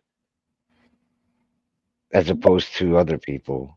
Why do the gypsies have so many ramifications compared to said Amish group or other groups such as the Jewish and the English, but compared to the gypsies? It is not accurate to say that the Gypsies have more ramifications than other groups, such as the Amish, Jewish, or English. All of these groups have their own unique set of genetic traits and characteristics that have been shaped by their history and ancestry. Each group has a So basically, you're saying that it's preference. So it's not not to say that it's good or bad. It's a preference point. Yes, that's correct. When it comes to comparing the genetic traits and characteristics of different populations, it is ultimately subjective and depends on the specific context and purpose of the comparison. All right. So he's basically saying what one might see as a bad trait, another individual might say, hey, that actually makes me better. Such as, like, a lot of people say that because of my ADHD. A lot of people will say, oh, it's a bad effect, and there'll even be, and I don't look at it that way. I look at it as like a superpower to me. It gives me abilities and makes me see things from a different point of perspective. So I would actually say this is a positive effect, and I think that ADHD is a great ability. So I think the difference is, and I may be wrong with the gypsy thing, is they've still been isolated. They isolated themselves. Like you were saying, they were like doing genetic stuff. And that's the main difference versus like the English, which they didn't have a rule saying, oh, you can't be with these people or those people. In fact, like England was a giant like melting pot of German people, Norwegian people, fucking Vikings, fucking French, like Yeah, they're a more lot of muddy. different people. Yeah, they're more like America as opposed to like the gypsies. I think that's the difference, and that's why to this day we can see specifically the genes and how they're related and what all these people have. It's a real good study on the Jews and the Amish and other isolated large groups. And so what I was reading is they really didn't start looking into the gypsy genes till like 2015 or so. And that's when they found out all these different genetic disorders. And so they were kind of like left out of the research when the whole time they were the perfect example of the research they were doing. You know what I'm saying? What type of humans have the most genetically isolated genes? There is no single group of humans that has the most genetically isolated genes. All humans share a significant amount of genetic similarity due to our common ancestry. All right, that's not what I'm asking. Which ones have the most narrow gene pool? The ones with the most, not the ones with the most diverse, the ones with the most targeted recessive genetics. There's no consensus on which human population has the most narrow gene. So basically, it needs more study, is what you're saying. Yes, you could say that more study is needed to fully understand the effects of high levels of inbreeding, geographic isolation, and endogamy. All right. So we're I onto think he's something. wrong. I think he's wrong on this one though, because what I'm reading here is not what he's saying. So like the founder effect in genetics refers to a situation where a new population is established by a small group of individuals. So this is like your hybrid or something, right? Your Yeah. parents, your first parents from a large population. So I cut him off before he said his butts. So I didn't want to wait for his whole sentence. But yeah, that's in the butt part. He was gonna. He says, but may have narrower gene pools that this can lead to a higher frequency, and he goes on and discusses a little bit more. I just cut him off. So it says the key factor is that a small number of individuals are responsible for starting the new population, meaning they only carry a subset of the genetic diversity present in the larger population. Genetic drift. Due to the small size of the founding population, random genetic drift can significantly impact allele frequencies, potentially making certain traits more common in the new population. Increased disease prevalence. Founder effects can explain why certain genetic diseases are more prevalent in isolated populations, as the founding individuals may have carried the disease causing allele at a higher frequency than the original population. And then it says, example, Amish community. The Amish population in the United States is often cited as an example of a founder effect, as they have a higher frequency of certain genetic disorders due to the small number of individuals who originally founded the community. It's basically like a tribe. Yeah. See, what I was digging at is I was trying to get him to say more of like isolated traits, and what he was saying is he My just bad. because of the frequency of recessive traits, they're too complex issues and they're more rapidly evolving than he can actually we That's can true. factor in at this moment. So more research is needed Yeah. to actually isolate these said chromosome 1 or 2 or 3 where these exact mutations are occurring from. He just can't figure it out, and we haven't figured it out yet. So basically this would be what we're getting at is like the Adam and Eve effect. Where did these gene pools start at? And that's way above our knowledge yet. Hmm. I mean, it really has to do.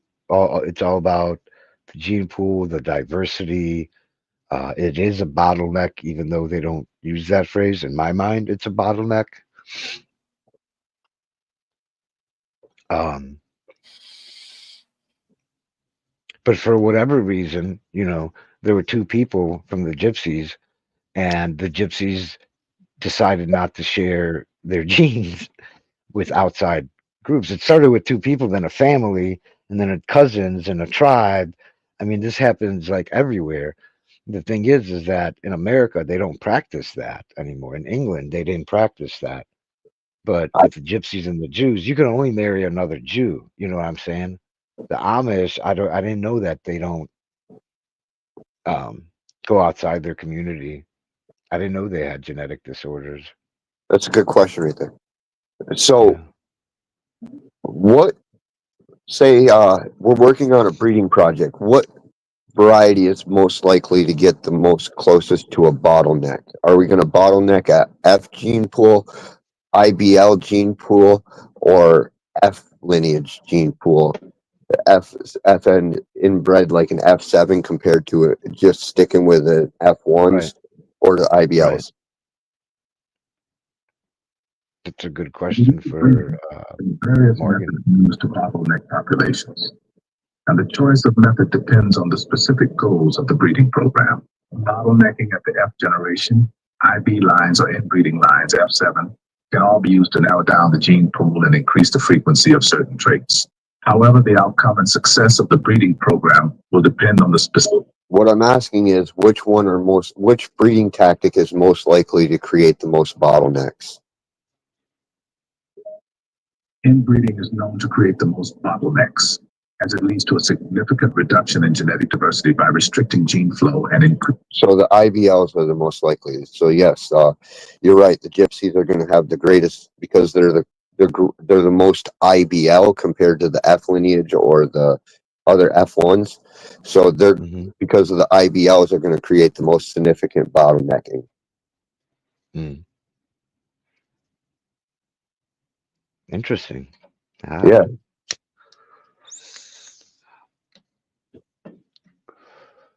You would think that it would actually be the F7 that would create the most bottlenecking, but I guess not. The IBLs create more.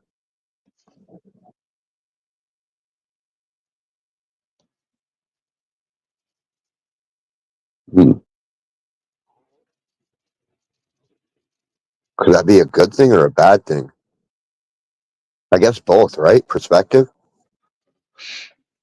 Yeah, it says here the founder effect in the context of gypsies, also known as Roma, refers to the genetic phenomena where a small group of individuals from the original Indian population migrated and established new communities across Europe, resulting in a reduced genetic diversity within the gypsy population due to the limited gene pool from those founding ancestors. This means certain genetic traits, including diseases, can be more prevalent among different gypsy groups compared to the wider population due to this limited gene pool. Then it says key points about the gypsy founder effect, limited genetic diversity. Because a small group of individuals founded the population, the resulting gypsy communities carry a smaller subset of genes compared to the original Indian population, leading to higher frequencies of certain genetic variations. Yuck. Endogamy, the traditional practice of marrying within the community, further contributes to the founder effect by maintaining a relatively close gene pool. This phenomena can explain disease prevalence. This phenomena can explain why certain genetic diseases are more common among certain gypsy groups compared to the wider population. Multiple founder events. Research suggests that the gypsy populations experience multiple founder events where different small groups migrated to different regions, resulting in further genetic differentiation from the gypsy environment. population. Yeah, That and one. then just limiting it once again. Like basically what would happen is the gypsies would be on the road, and let's say they went through Egypt, and some of the brothers and the sisters stayed behind, and so now they couldn't share or get the original gypsies where they were okay, right? So now they got to start over. The family has to start over, and they have a lot of kids, and becomes a tribe, and before you know it, there's millions of them. Oh, they have a lot of kids. I mean, a lot of people did back in the day. Maybe now they don't. I don't know, but they were known for having a lot. But multiple founder events. That's interesting. How many children does your average gypsy have? Average number of children per woman in a population is known as the fertility rate, which can vary greatly depending on cultural and socioeconomic factors, as well as other factors. In some parts of the world, gypsy or Roma communities have been known to historically have high fertility rates, with some families having several children. However, it is difficult to provide a single average number for the entire gypsy population, as they are. All right, so gypsies are good at breeding. He was actually right on that one. Sweet. I don't look all stupid. Oh man. Yeah, gypsies have a lot of children. Yeah. Well, somebody's gotta fucking take over the horse training business. There's the bad horse families, and then there's the good horse families. The good horse ones, they deal with horses, they trade them, they know how to take care of them, they train them, blah blah blah blah blah. Then there's the ones that steal horses and try to sell it. I don't know so much anymore, but there's a lot of information there, though. Like, so the IBLs are more likely to create a bottleneck, but they're greater at breeding, so they're better at breeding. So you're more likely to see more seeds coming from that, or said children. One of them might bottleneck here or there, but you're going to still have a lot more of them. Yeah, it's almost like a self-preservation. Like I need to put in different variants of genes out there through my progeny, and this increases the gene pool, and so as opposed to not having that many kids, and there's within the limited gene pool there is, you still want variants. You know what I'm saying? Yes. And the more you have, the more variants you're given to the population. I don't know if that applies to plants. I'm sorry. I'm No, they totally do. I really do like comparing the study of human breeding to the study of plants. Mm-hmm. I think we share a lot more in common than people realize.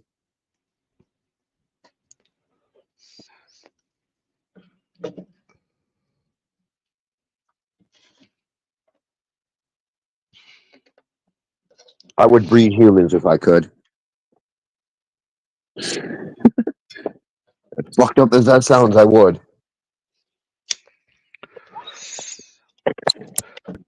my kids are sick, I'm pretty sure it's from the gypsy genetic line. There's also the Polish side.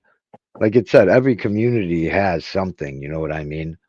But the thing is the prevalency, how much of that there is in that population, is the big difference. So when you have these people, a Frenchman who had sex with a Viking, who had sex with a Spaniard and a Portuguese, and blah blah blah. There's then maybe even some Africans, right? They would fuck because it's right there by Spain, like Morocco and shit. Yeah, like those Get the all the Hispanics have a lot of problems. right. So you still have that and that and that and that, but because they all mix together too, um, you have the frequency of it is not as much. The mutation doesn't show up because the gene pool is larger, and so inbreeding bad, outbreeding good. If when it comes to mutations and shit like that. Well, sometimes they're good though. But sometimes they're good. Yes, this is where you find your unicorns. You know what I mean? Yep. But most of them are bad, like you were saying. hmm Yeah, you can't get this anywhere else but on Papa's Grow Show. Nobody's talking about this. No. Nobody's talking about this stuff. And see, Frank, just like you find it interesting and you find connections when it comes to this group of people, um, and you realize there's millions of them. So it's not like just one group that lives in the mountains of Appalachia and stuff. You know what I mean? Yeah. It's a whole entire large population that stayed that way.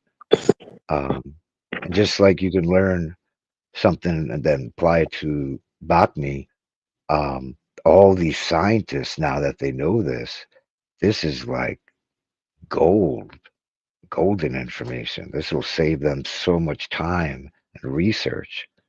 That's what Morgan was just saying. He was saying like because the gypsies are there's such a big population and all over that they have so many different unique mutations depending on location. Mm-hmm.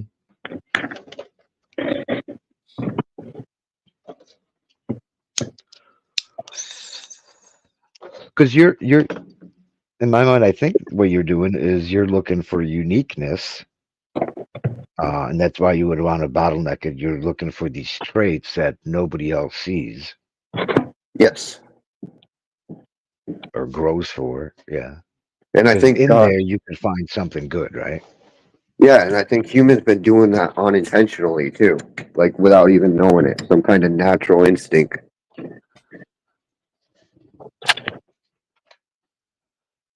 There's something that gave us as humans the skills to be able to do this. Survival.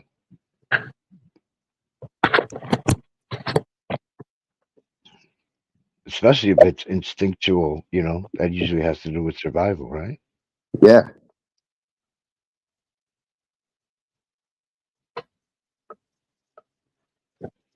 Something written in the programming.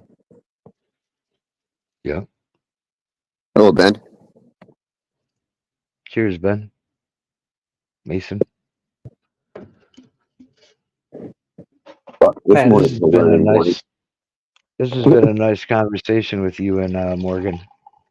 Yeah, this has been a really learning morning. Yeah.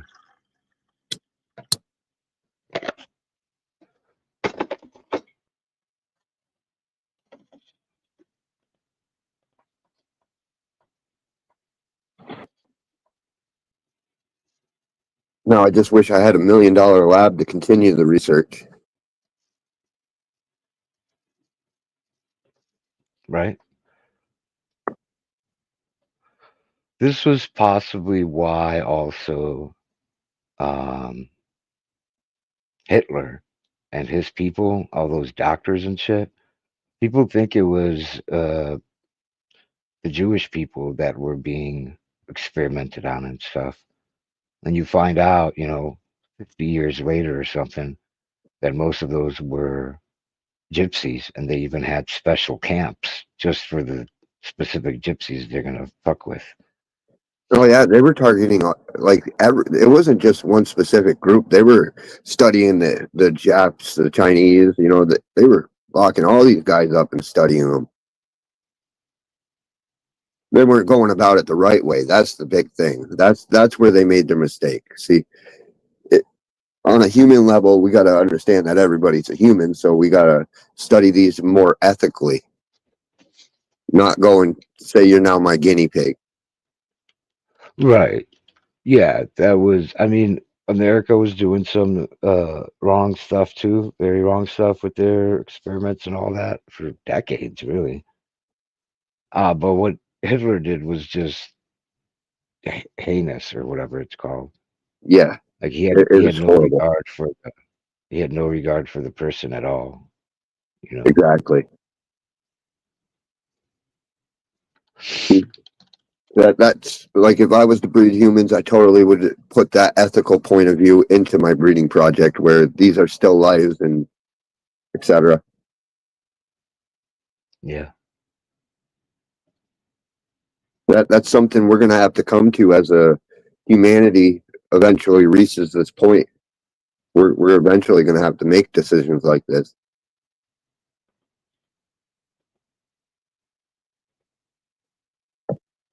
What is going to be the most ethical way to go about human survival? Right.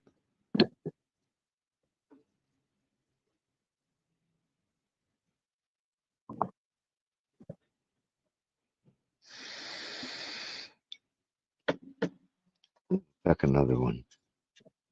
Finally.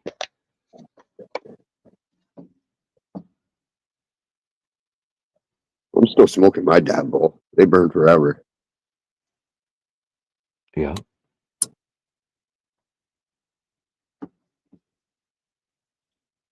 Oh, 331. Nice.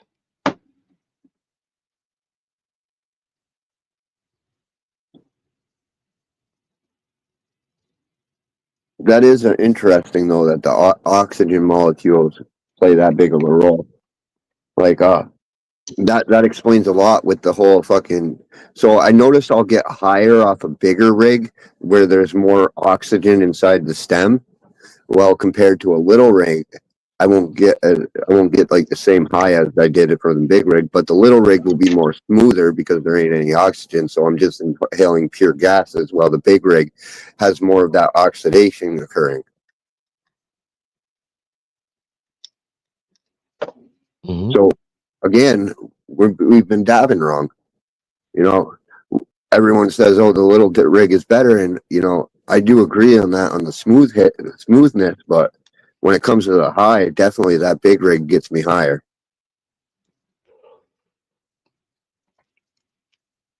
Maybe that's why people in the beginning were chazzing their I think they called it chazzing.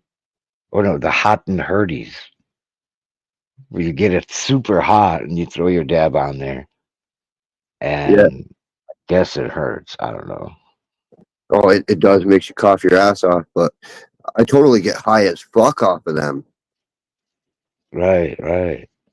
And they'll say, "Oh, it's because of the lack of oxygen to your brain." No, I'm starting to dispute that now over here.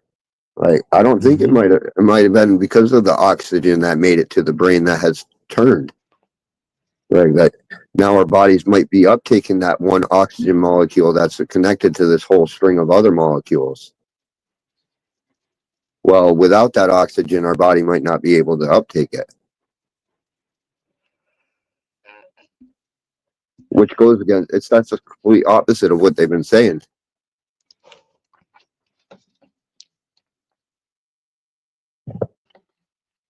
I think of it like robustness, like I was saying earlier. It's like smoking a cigarette versus cigar. You know, the other one's full of flavor and just more complex. While the cigarette is just like plain, very plain. But when oh, I'm getting high quick. This is a good combination here. Here you go, buddy. Fill up your water.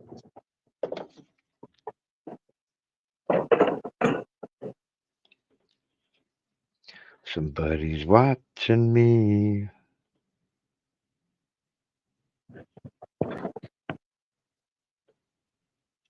Somebody's watching you. See that I changed a lot of points of views. Just changed this morning now. You know, I'm gonna rethink a lot of things, how I smoke my weed and shit.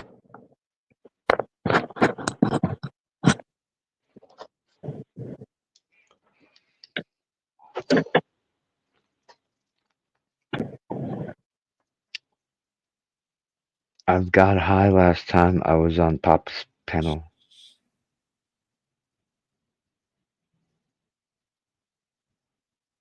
Oh yeah, cheers, fools.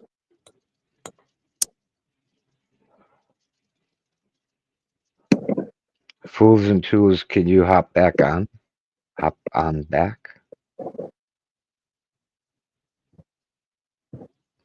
Hop on back. Back hop on. No, ban on hop. Hop back on.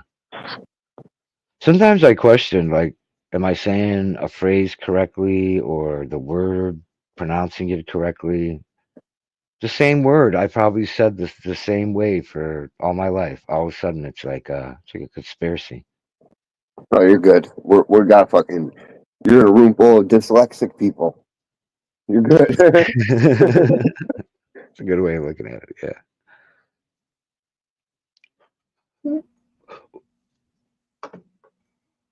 Yeah. Well, that's again goes with the good or bad traits. You know, I also see my dyslexia as an advantage, while other people might see it as a disadvantage. You know, I see advantages behind it. Right. You know, now we can understand each other. Well, Like I'll tell you. Mm-hmm. Fool said, well, war earlier, but I knew exactly what she said. I knew it was raw, right on, because I knew where the dyslexia kicked in instantly, and I could read that perfectly fine because I seen the mistakes behind the words.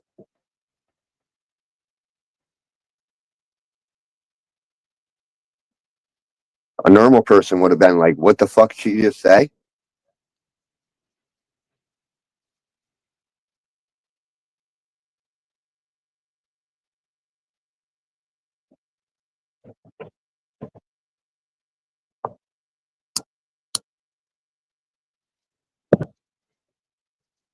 This shit's kicking my ass. Holy fuck. Gun 4. Yeah, me and fools talk all the time, so you know I have no problem. Like, but I see it. I see where other people struggle to understand, and you know I sit right on the line, and I got that. So I have no problem understanding.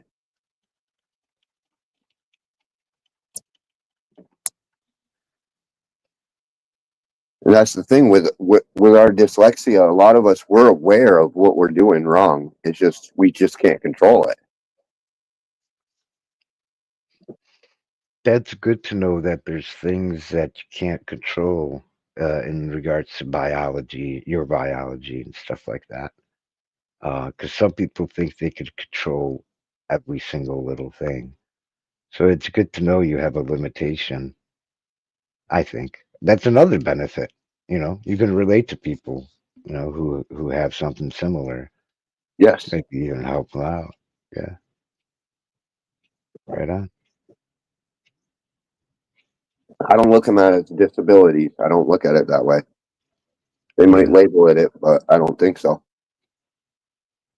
They're perks.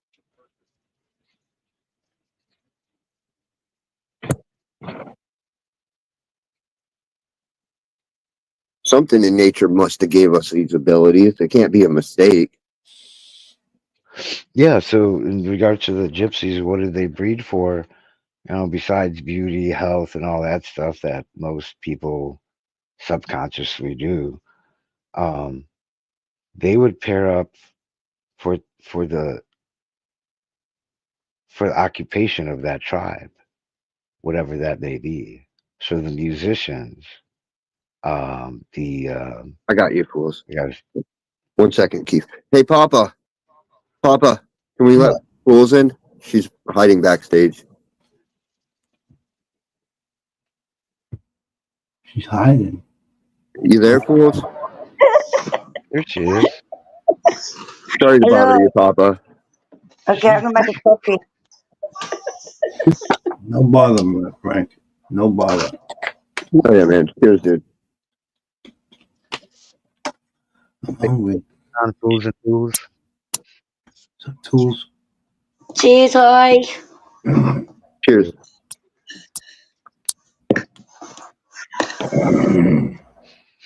I'm That making that a was some coffee. good looking.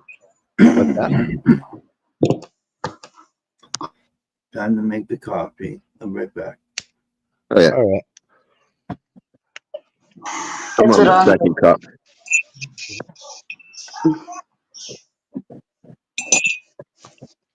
I don't even got sugar in my second cup. It's just plain black coffee. That's good.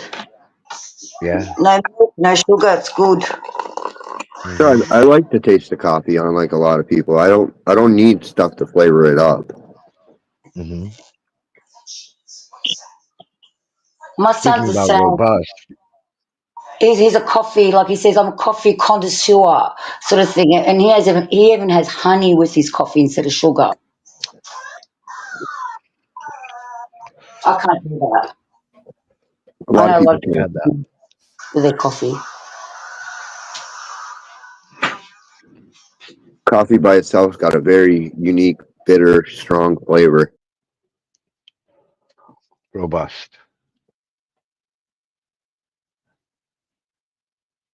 Like I was talking about the weed, the flower being more robust. Yeah. Oh, a pure African robust tea is really good for anxiety. Oh, I love robust tea. Yeah. Would that be like an Earl Grey or something? Red.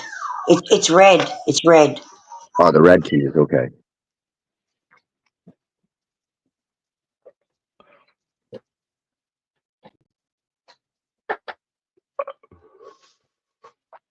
I'm not much of a tea guy.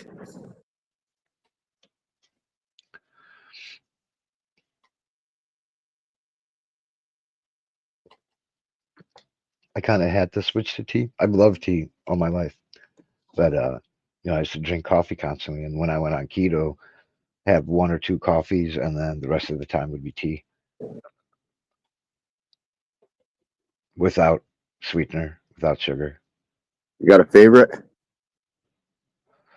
Um, I like them all really, as long as they're not like weird flavors, like the cinnamon and some other different flowers and stuff. I don't like those. But in terms of like the type, like Earl Grey and this one and that one, um, I don't know. I don't have a particular one I like. I do like green tea. I like green tea, and I think there's a white tea, kind of like a green tea. I like that one too. Straight, nothing added.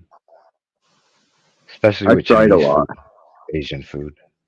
My favorite's definitely the black tea, the plain old black tea for the sweet tea package. Yeah. Because I I'll like taste them peppermint. all raw. My Sorry, folks. favorite, I was just gonna say, my favorite is sun tea or whatever it's called. You just take some water, put it in a jar, and some tea bags, and put it outside in the sun. Yes, that's my favorite one, the dark sun tea. So good. Yeah, sun tea. Oh, so good. Is that sunflower or just what's that?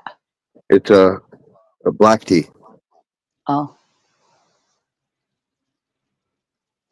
Yeah, I don't it's mind a, and the English tea what you are talking about. yeah, it's an Oh yeah. American tea. It's not English. They're not very popular overseas. Like Every other country hates our black tea.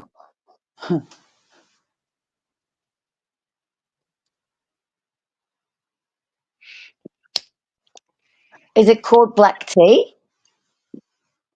No, it's sweet tea. It's just black. It's a dark color. So I call it black tea. I don't know. It might be a technical term. Because I drank all the teas, the dark ones. I'm just Some people, thinking over here what it would be like if it would be something close to that.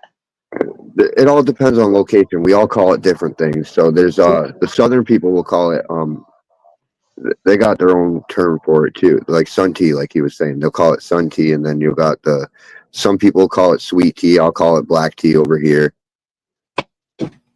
So when you buy the tea itself, it's usually Lipton. It's like the standard Yeah. tea in America is black tea. What type of tea is that specifically? I'm not sure. I'm sure we can figure it out. I think that's what we call it, black tea. Yeah. And that might be the correct name for it or not. I'm not sure. But it's standard here. If I go to a restaurant and I ask for tea, they're going to bring me black tea. Yes. In fact, they probably won't have any other tea but black tea. We're not a tea country. We're a coffee country.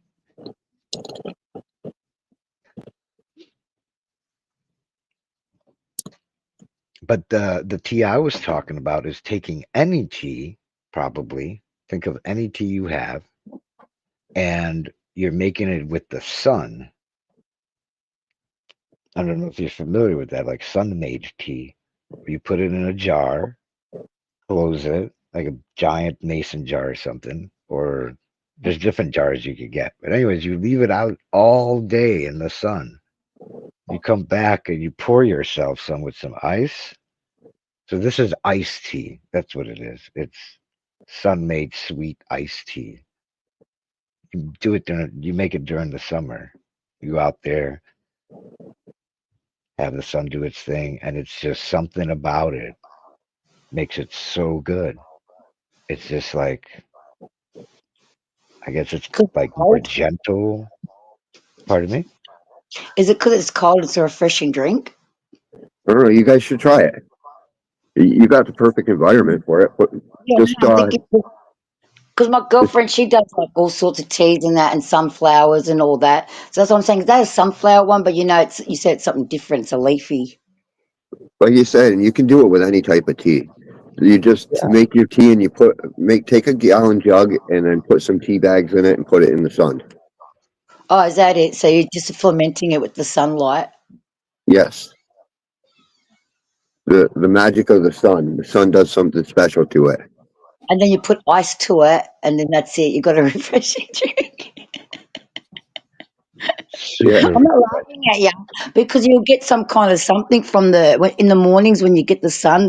It gives you downloads, and you do that when the sun goes down too. So you'll get the downloads at that time. So maybe I don't know. Yeah, you're stealing the energy of the sun.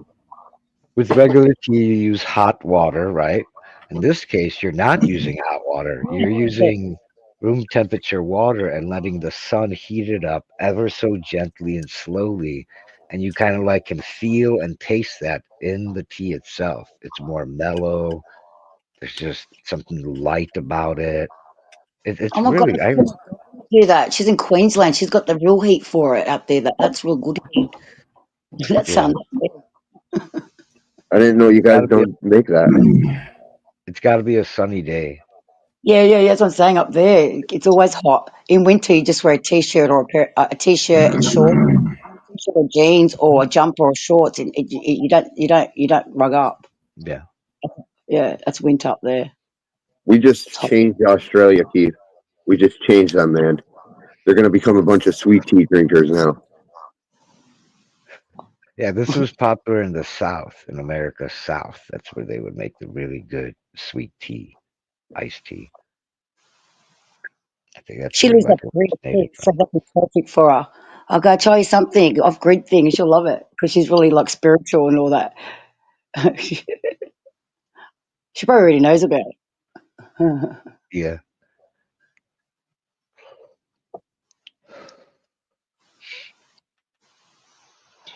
She hasn't got water. She uses rainwater because that's why she got me onto that filter on the bench, the first filter I bought, Xenon, and the water comes out 8.8 the pH levels, and yeah, so she uses her like the rainwater that she gets, and yeah, and she filters her water. The Oh only time she man, can have it when it's raining. grinding. What's up? You just missed you missed such a morning. We were all over the place, genetics and terpenes and all kinds of shit this morning. Gypsies. No goats. No goats.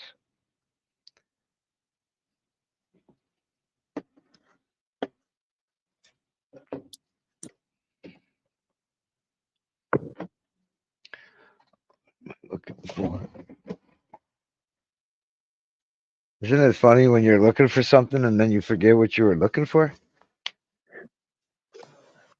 Lack of water.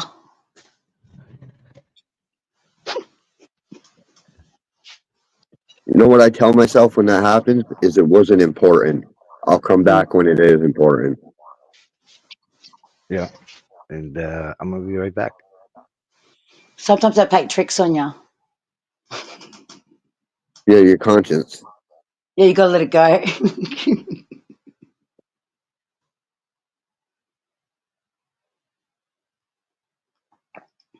They say when you lose something, you put something away, right, for a safekeeping, it goes into another dimension. That's why sometimes you can't find it. It's the weed talking. No, I've always known that. I go, people don't know, like, I got told that years ago. And I'm thinking, it makes me think when I lose something now, I go, no, it'll come up when I need it. Obviously, I don't need it now. So I let it go. It's also the pixies. Yeah, the pigs, that's right. I don't want to say that. Or sometimes they're playing games with you, as I said. So where does it go to another dimension? Yeah, definitely. It does. I've Is that straight up is that the witnessed this. big Those Is that the motherfuckers big steal my dab tools and shit, and then next thing you know, it'll reappear. They're a bunch of little potheads. I tell you what, they are. There's no doubt those little fucking pixie interdimensional beings steal my fucking crap and put it back. And then sometimes they'll give you extra. Sometimes they'll replace you with 2 of the item. And I'll be like, huh. I like it when you find things all at once. They replace it. Like it's like, oh, come on, God, that's bullshit. I swear it wasn't there before.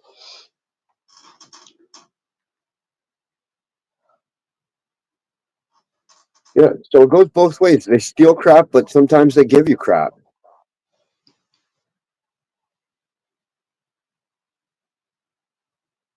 That's when you manifest things. I blame it all on the same source.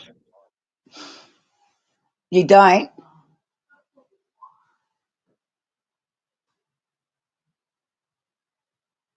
How's the coffee, Papa?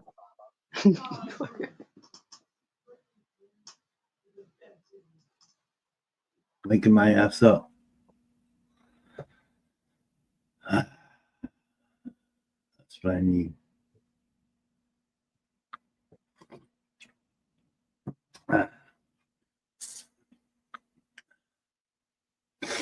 Coffee, Yeah. very good. Very, very good. So I got a rule. If I drop a piece of weed, it wasn't meant for me, and it then goes to the gods, which are the pixies or whatever, the interdimensional being. So now that is their piece of weed, and never pick up a piece of weed because it no longer belongs to you. That's right. Give it to the dead.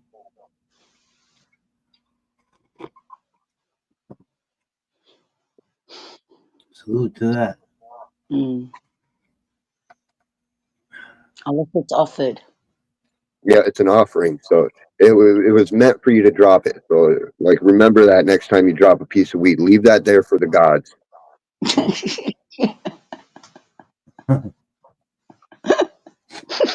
I've got a teenager. He'll come and go, thanks, Mum.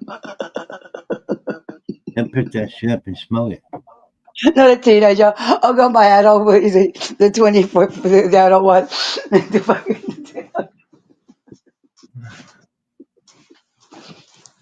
I go to people's house, they'll be like, "You left weed all over the place." I'll be like, "Yeah, I dropped it. You know, it's not meant for me." Oh, yeah, that's different. You know, no, I'll leave weed anywhere. I don't give a fuck if I drop that fucking bud's staying there. That's looking after welfare. That's charity. No, Take it wasn't meant for me. You know, the fucking gods might accept. So the gods might have wanted to interchange the hands, and that's their weed now. Yeah. They got a plan behind what they're doing. Oh, hell yeah.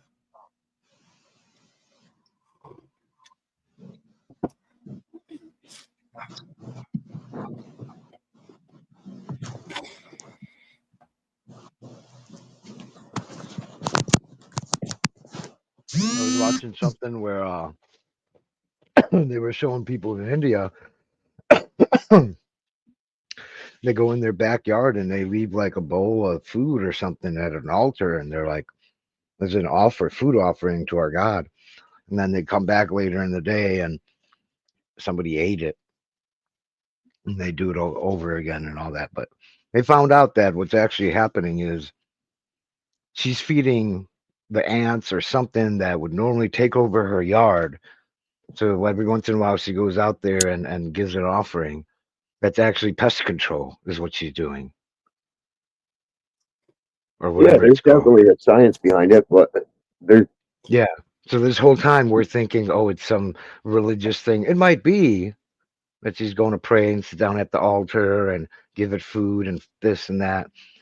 So the bugs stay away. It's, don't go further than that. They're happy with that, what she gave them. I like the dual aspect of it. It's like a spiritual thing and practical, all in one. exactly. And I love that stuff. We've got this saint. It's called Theorutus. I can't say it. It's like Deludorus. It's like Rudorus. It's like that singer and a god thing. It's like Theoruta or something like that. It's a saint, right? And he's actually got a poem in that. And what you do is when you lose something, you dedicate, like you make something a sweet. So it's like an orange sweet cake, like 'cause it's a special cake. But if you can't do that, you offer him like I do, like a sweet coffee or something sweet, and then you put the intention in and you help, and he helps you find it, and then eventually sometimes you find it. But that's like we got that kind of thing going. The Greeks, we pray like we could put the attention to that saint. And once when I was like a bit lost and I was I used to carry the thing around me in my pocket because I was like when I was going when I was like I went anyway. I used to carry it because I was like a lost soul, and it was funny because it's like, why are you carrying it? It's just like, because I'm a bit lost right now. And it was funny. Yeah. I just didn't do it for food. I did it for like this was years ago. It was funny. But I kept losing the icon, and I kept finding him, and he kept appearing in weird places. So he's meant to be. I've kept him safe now, but that was weird. Like, yeah, but he's a saint, and then he helps you find things. So that's what us Greeks we believe in that. My Polish mom's, she doesn't do it anymore, but she would pray to a saint as well. There's a specific saint you pray to help you find things. She would always say that every time she prayed to Saint so and so, she was able to find what she was looking for. Whatever it was, keys or whatever. So she swore by it.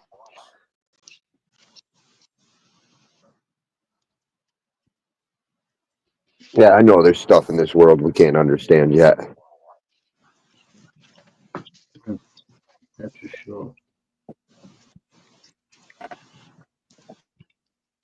My opinion, she was actually communicating with Satan. That was a joke. Hmm. I was talking about my mom.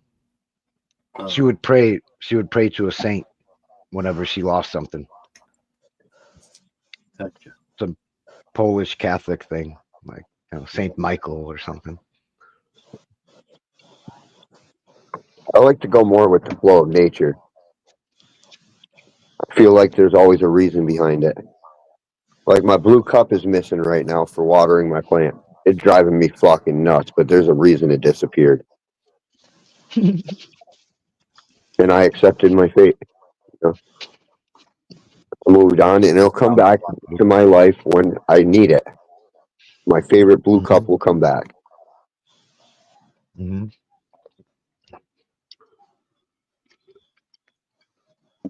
I don't know how the fuck I could lose a big ass blue cup. Anything's possible. Did the dogs take it outside?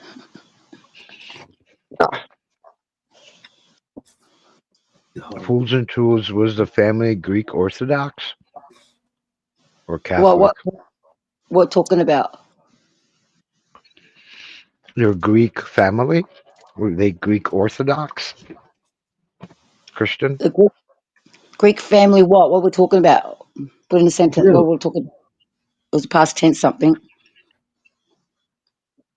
No, I was just asking if I don't know You if you. Greek? You're like a heritage. Oh, my Greek family, because I wrote something in the message before in the chat. Oh, all right, about my family something. I can't remember what it was. Okay. No, I'm my parents are full on Greek. Like I got raised strict Greek, strict like Muslims, more stricter than Muslims. I couldn't even look at a guy growing up. It wasn't until we had a fish and chip shop it was acceptable because we had to serve. But yeah, we could look at people. It was really good. My dad preferred me at the front because my sister was a bit flirtatious, and dad liked I like it. You know, he goes, I like and men I like it. Full and tools at the front. Yeah, she's not so friendly like older sister. Nice slow training grinding. Appreciate it. Definitely appreciate it. I didn't want to interrupt Fools and Tools there. Good morning, y'all. No, it's fine. Just my strict upbringing. Morning. What's up, Grinder? That's But all right. what religion? What religion was it? Fools and Tools. Greek Orthodox, strict Greek Orthodox, Greek and we come from Orthodox. really, Yeah. like upper class, aristocratic, and everyone was below us, sort of thing. Like, yeah, it was really, really weird. I could say you're racist. There's no double standards. I couldn't understand it growing up. hmm How's everyone doing Jimmy this morning? Cash. Oh, what's up, Grinder? Doing great. And cheers, Jimmy Cash in the chat. Yes, sir. Cheers. Jimmy Cash. What's up, brother? Show you my new setup over here. I'll go and I just set this up yesterday. I just got it.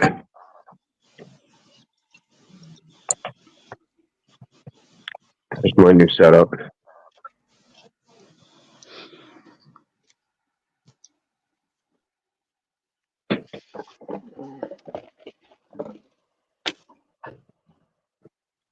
Are you looking, Grinder? Ooh, I'm sorry. Yeah, I just got this yesterday. No, $200. I bought it off a buddy. That's very nice. nice, Frank. You can't beat that, buddy. Very nice. I'm sorry. I'm over here filling this damn thing up.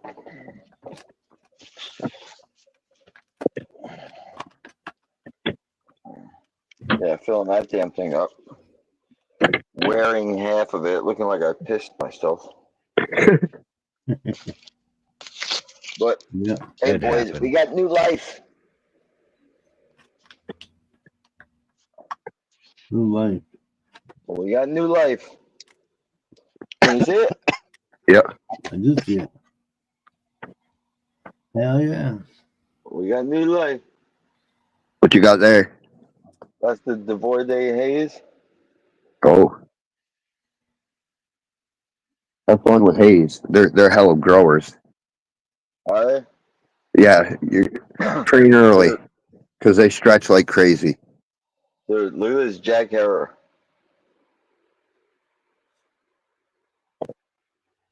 I keep bending her back. Yeah, the haze is going to be super skinny fingers.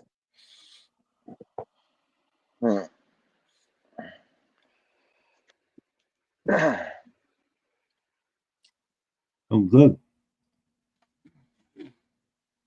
Thanks, Baba. Every single day I come in, just bend them down just a little bit. Yeah. Make sure those stalks stay movable until I'm ready. Got any weird ones? Do I got any weird ones? Yeah. Like Any weird oddball ones? grows? Yeah, oddball. Any gypsies in the crowd Well, there? well, check that out. Look at the inside where I topped it. Yeah. I've never seen that before. She wants to keep growing a node there. Yeah. I've never seen that before though. I have. I would pluck them off because what they do is they grow all kinds of funny and deformed, and it'll become a top bud, but it'll be a weaker top bud than your side buds. So get rid of that. Yeah, it'll be like a piece of crap. Yeah, you'll be like, what the fuck did I grow this for? All right. Well, gone. Deformed now is gonna be fucked up later. No free real estate. That's right. Yep. But I've got wedding cake and banana buttercup going. Got Kush babies. And then that's going to be another Divorce phase. And we do have life. They're very hard, but right there. Little guy right there, barely sticking out. That's the same with this spot. Oh, Kush baby. Both square one genetics.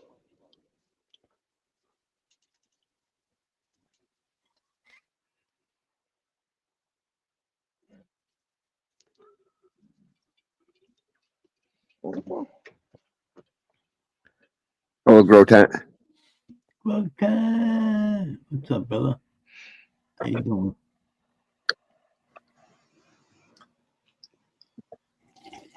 Cheers. What's up, Grow Yeah, Tent? cheers, grow tent. How the fuck are you been, brother? I can't see it, but what's up, Grow Tent?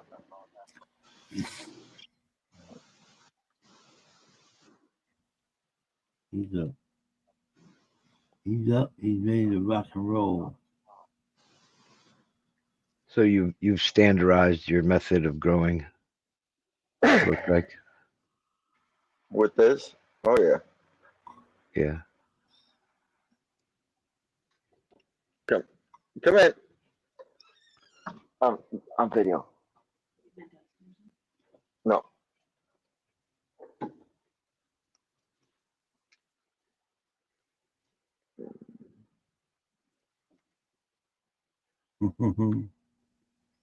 There she goes. Sweet. Don't play with it too much. What you sitting in? Is that a 4x4? This is a 5x5. Big tent. Yeah. God damn it. Yeah, I got the Spider Farmer Golf 8600 series. It's the biggest light they make before you start going into like real commercial.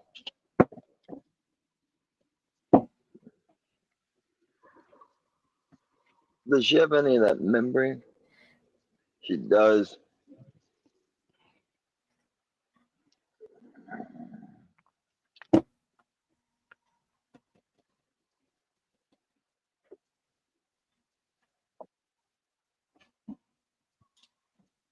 All right, Mom. I gotta get that membrane off. How you doing? That's decent. Yeah, I hate when they do that. Huh? Mr. Gummies? Yeah. I got big, fat, stubby fingers too. Trying to pick that shit off is a pain in the ass. That's the same here. Fred, that's the is that you, Frank? That's the same here. That's the same here. Then you go ahead and God forbid you twitch or anything. You know what I mean? Yeah. Accidentally ripped the little fucker out. Exactly. Oh, I'd fucking lose my mind. It drives me nuts. Ow. It's a common occurrence with my mutants. They like to get stuck in their shells. Yeah, it's been happening a lot to me lately. It don't matter how much I've been pouring water on it, you know what I mean? Just to loosen up the shell and everything. Just doesn't matter. Well, now I look like you. I fucking spilled my coffee on myself. Now I look like I pissed myself.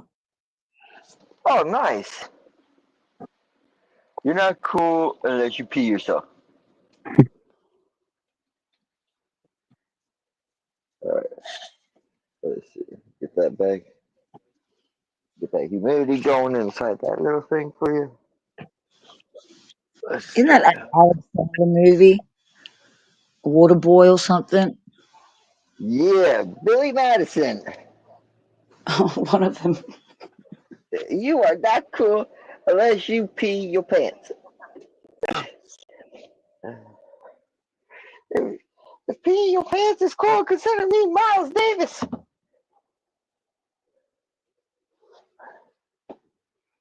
All right.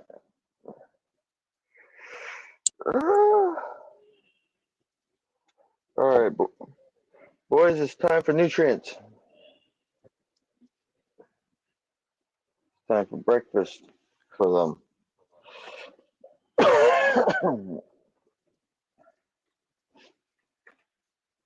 All right.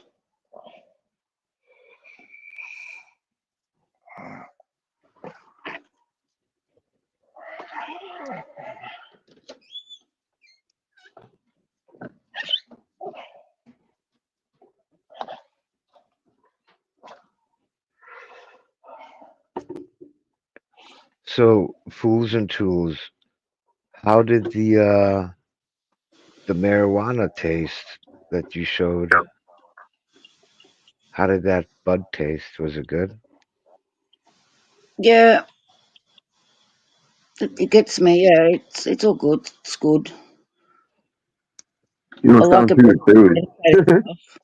I like it better than medicated stuff because the place I got, it's giving me good stuff, but it's not like what I had. Like I had toe pads and that took the pain, but this other stuff it takes the pain, but it's weird. Like I don't mind the medicated stuff, but it's that chemical stuff that I taste in the that I don't really like. So I prefer just the local stuff. Mm, Yeah, you really But need to get into making your own over there. it doesn't take my pain away though. yeah. You need to get yourself a little grow tent so you can make that specific plants you want. I've got my electricity bill to think about. I've got to think about it. Yeah, I know. I've got to think about it. It's debate. It ain't It's like a bad. So, with a little 100-watt light, that's all you really need to grow a couple small plants. It ain't going to be a fuck ton of weed, but hey, it's a little bit of head stash in between this fucking time, you know? And you can grow quite a bit of weed under a 100-watt light. That's true. We'll see. We'll see. All right. Because I'm not that bored here, Frank. All right. So I don't know what you guys use, but I use this Green Rush. Yeah, I'm not too picky. NPK is NPK to me. Yeah. So If it's a good deal at the time, I go for it. So, yeah. all I do is a half a teaspoon, 1 scoop, right inside, and then a half a scoop to compensate that. Let it grow. And then in the bloom, I do a little bit, about that much of a scoop. It's hardly nothing. It's like maybe a quarter of a scoop. Add it. What's the ratios on those two buckets? On the bucket? Yeah, like what kind of are they, like the NPK ratio? Are they like 444s, etc.? Oh no. It's 9, 1.5, and 7. And the other one is 6, 8, 12. Nice. So yeah, I'm trying to get that phosphorus in there. Yeah, that's what keeps away the purple stems. Mm-hmm. That's why I keep adding the purple, even though it's purple. That's why I keep adding the bloom, just to try and fight the phosphorus deficiencies themselves. Apparently, I heard something that LED lights eat up phosphorus. on Yes, they plants. do. Originally, people were thinking it was calcium, magnesium, and then it was actually me and Frosty Buds that actually figured this out. We put experiments behind it, and we determined that it was the phosphorus that was blocking the uptake of the calcium, magnesium. There was plenty of calcium, magnesium in the environment. And, yeah. So it was actually me and my buddy that figured this all out. We put a science experiment behind it. Oh, Jesus. Yeah, Jesus. I think I caught the girlfriend's cold. Fucking shit. Hey, Frank, guess what? What's up? You ever look up Kiss Organics? No, I have not heard of them. So my buddy is the head soil guy over there, and they're huge in the industry in Washington, apparently. Like really, really cool. If you ever get a chance, check him out. My boy, he's the crazy one that looks like one of the many members of Korn, practically. So he's like this 6'4" dude with glasses and dreads, and every time you see him on there, it's like all I can picture is like either a Head or Fieldy, you know what I mean, from Korn.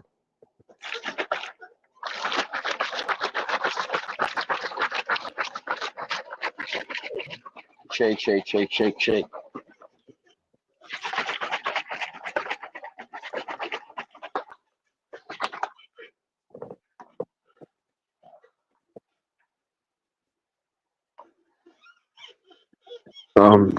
Let me go over to my thing.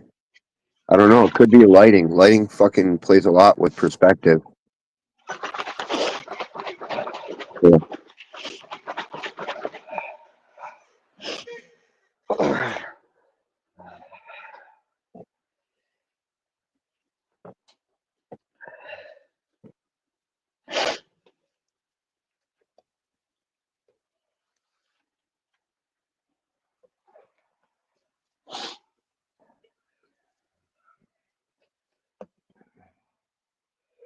Oh, this sucks. I hate crawling in and out of this tent.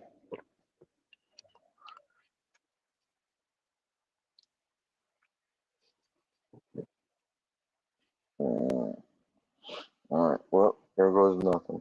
They look good to me, Mo. They look like more on the paler side of the gene pool, but I think that's more of a genetics is what we're looking at. They definitely got some mutants bred behind them. I can see the mutations. They're not fully locked down, but I can see mutations behind these plants. What are you guys talking about? Oh, Mo asked me to look at his plants, or anyone to look at his plants. They look good to me, dude. Oh. I do see. I see the light reflecting off them, which could make them just perceive like they're pale.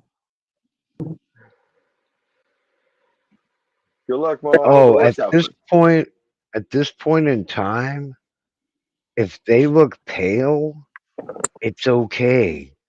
You're like in flower a few weeks already. In fact, that's not a bad thing. That's a good thing. Yeah, those plants look really good to me, Mo. Yeah, man.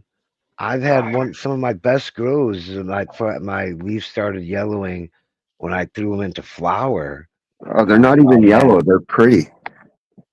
Yeah, they're not even yellow. I wouldn't see a problem with that at all. Here's this plants. They look pretty good. But if to him they look yellow, you know. They look like they're on the paler side of the gene pool. Like they're not dark green like a duckfoot, but that I believe is all genetics right there. The color that they're producing. Oh no, everything's fine. I'm looking at the whole video now. I don't see yellow. No, they look good to me. Yeah. Just keep doing what you're doing, dude. They look good. Yeah, those look fine.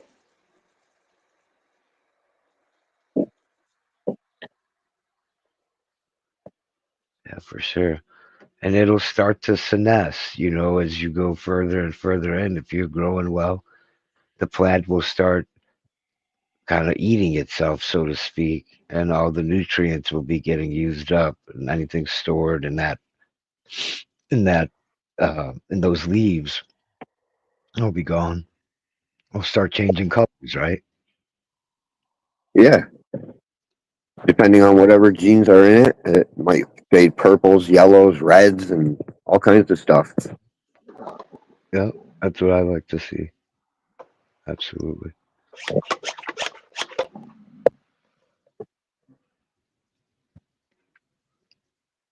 I was like, gotcha, guys. It's just the light.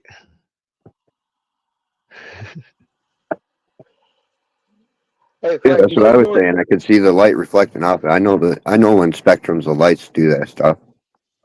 You know, Okay. my light's so bright that my plants look, when I turn the light on, they look like they're fucking glowing white. Hey, But yeah, Frank, how you much? you don't. Yeah. I'm sorry, guys. Hey, Frank, how much did you pay for that light? No, you said you paid $200. What was the name brand? Oh, that's Mark Hydro 800 watt. Nice. Very, very nice, dude. Yeah, it's pretty much like your light. They're the same. They got the same diodes and everything. They got those Samsung diodes with the I think they're Osram Reds or something. Yeah. Yep, exactly. That's exactly what that is. Look.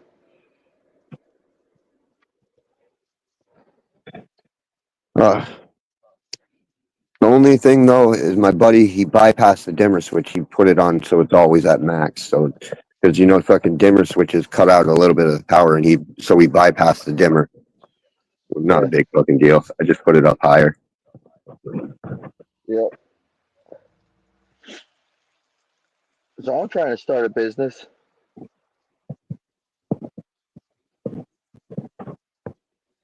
I don't know if I told y'all or not.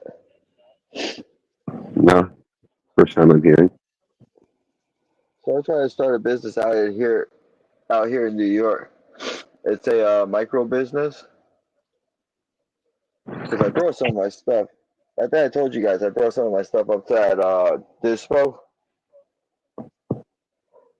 And the guy at the dispensary said that was some of the best stuff he's ever had. Like it was better than anything he's ever carried at his shop. It has gotten endorsed over that. And I was like, I appreciate the compliment. I said, he asked me, do I think I could produce that as a larger scale? And I was like, I think I can. I'm like 95% sure I can repeat. You know what I mean? The exact same, whatchamacallit, the exact same ratio and do it with multiple plants. Yeah. And so he told me, he suggested to me to get a micro business, which I looked at which is $5,500, $1,000 for the application fee and $4,500 for the license. And then I could grow as many plants as I want and sell to any dispensary anywhere.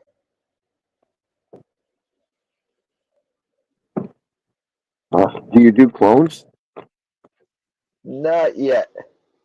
To keep the consistency, you'll definitely need clones because F offsprings, everyone's running these F1, so you need that cloned.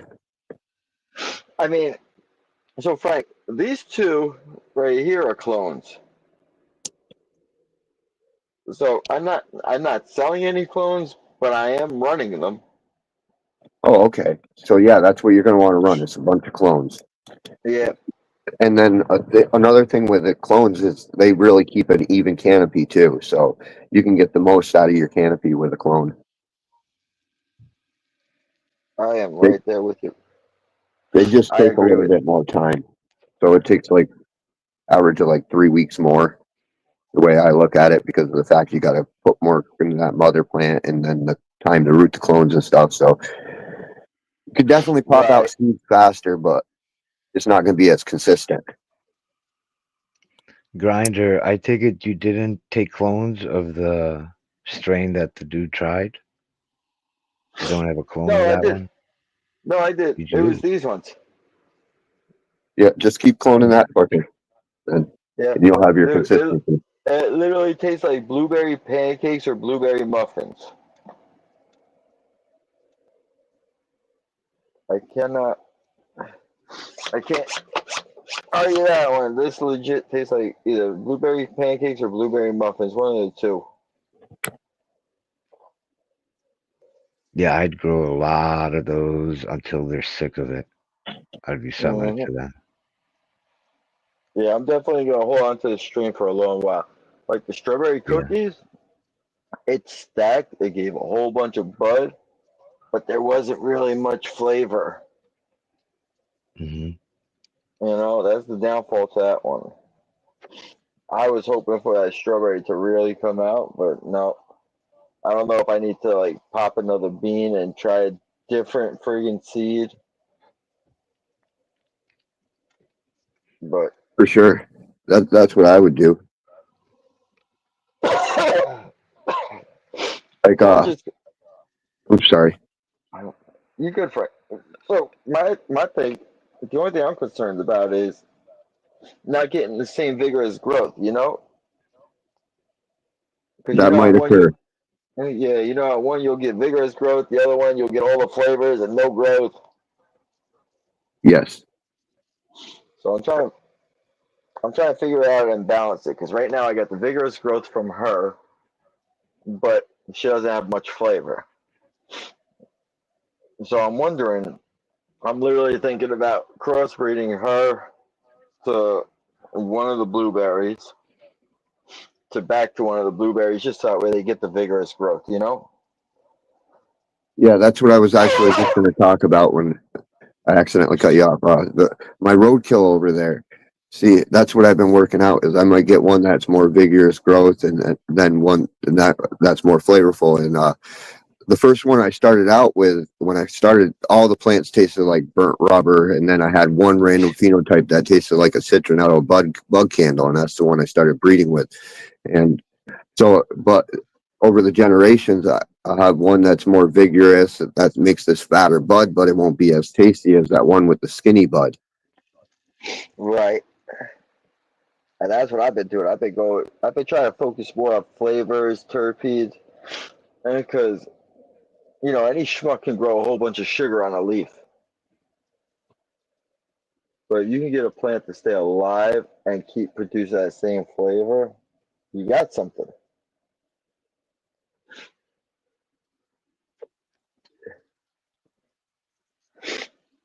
I just harvested my 2 roadkill last night. I can't wait to smoke them. Nice. Give us some show us some videos of hanging plants. I'm not supposed to go in there, but I'll go in there. Yeah, let me see. What is it, 48 hours? They're under 12-12. I run everything 12-12.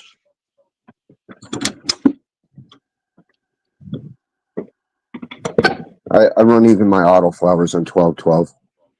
Oh, nice. You able to get them to grow too? Yeah, I don't even pledge. I don't pledge. It's a waste of time. Huh. Here's this is where I just took the roadkills from, so I stuck a couple new plants there. There you go. That looks legit. Yeah, look at that. Look at that head. Hey, that bud looks horny.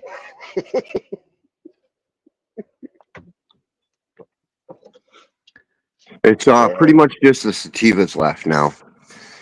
I got duckfoot down there too, so this is a duckfoot, little annoying bastard. That's what I'm slowly putting in, is more duckfoot. Now every time I look at plants, I think of gypsies. Like those are gypsy plants. Like this one's probably going to be next. Coming up in probably like a couple weeks. Sexy. I got the donkey dick over here too. This one's going to be coming up. The donkey dick. Nice. Oh, hey Frank, I I harvested that ass to mouth. Terrible. Yeah. Oh my God, terrible. So Frank, do these plants have the various plants? Are they bottlenecked? I'm working on it. But do they already have a bottleneck? They got several points of bottlenecking. So what I did is I took a bunch of bottleneck plants and I bred them together. So I have all kinds of mutant traits in here. Here's another, underneath this big bud right here, there's a roadkill down here. Or, I mean, a duckfoot. Here's another duckfoot. Here's a little duck leaf. A lot of one-bladers on here. The duckfoot struggle competing with these, like, sativas. They fucking get overtaken. I grew mostly the sativas.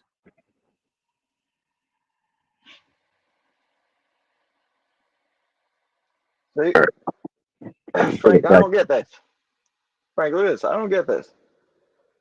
This one, this mofo green as hell, right? The Jack Harrow. So what? Yeah. The Jack Harrow, she's green as hell. She started to get purple and across the stem at the bottom.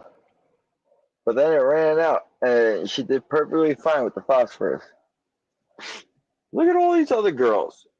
Look at this.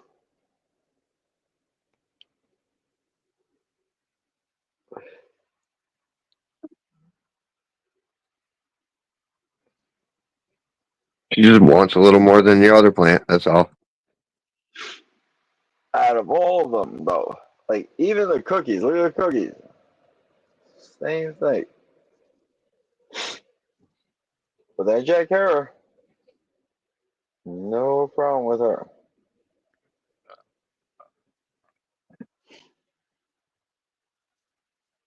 All green. Everything, I find this so funny and weird, you know?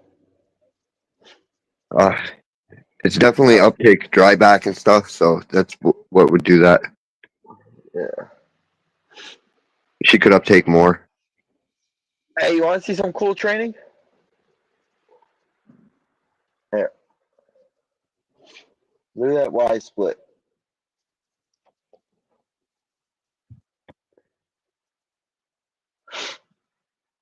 Oh, yeah. Those little trainers are good. Uh-huh. Yes, they are. Look how I treated her all the way around. All the way through the side and everything. Bent her down.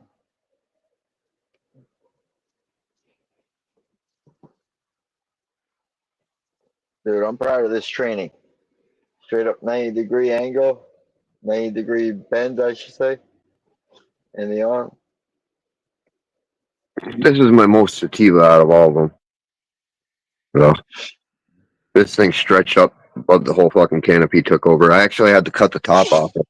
It was growing too much, and it was just about to touch the light, and now this one's now it's about to touch the light on the side buds. Can you zoom in, Frank? Yeah, she's looking pretty. Yeah, that plant took right over. She looks real nice. You're going to enjoy that. Oh, yeah, I like the sativas. They just take longer. Mm-hmm. Trust me, I wouldn't mind sativas if I found, like, a really good tasting one, you know? Oh, yeah. These are loud as fuck. Here, dude. I'll show you.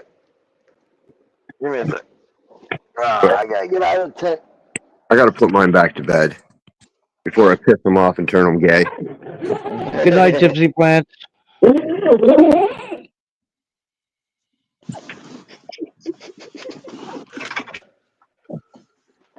Yeah. I was showing this the other day, Frank. Here. That ass to mouth. Literally tastes like You shit. wrote down it. It happens. Just don't grow that one again. Yep.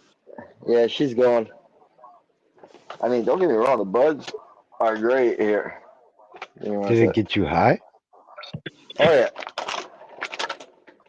There's nothing wrong with that.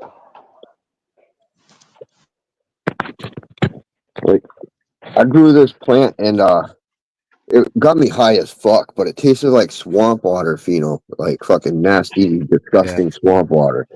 And then, so I thought I grew it wrong, so I grew it again, and it's just the fucking genetics were crap in that plant, but it fucking got me high as fuck.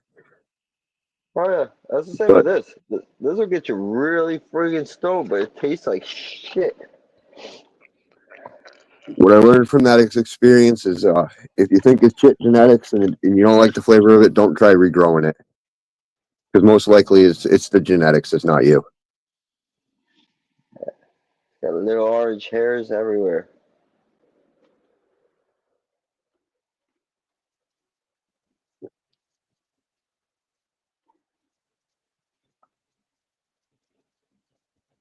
But grew great. Really did. Grew great. Stayed low. You know what I mean? The training was definitely top quality training. Stayed with it. But man, at the very end, it literally does taste like exactly what they explained it, ass to mouth.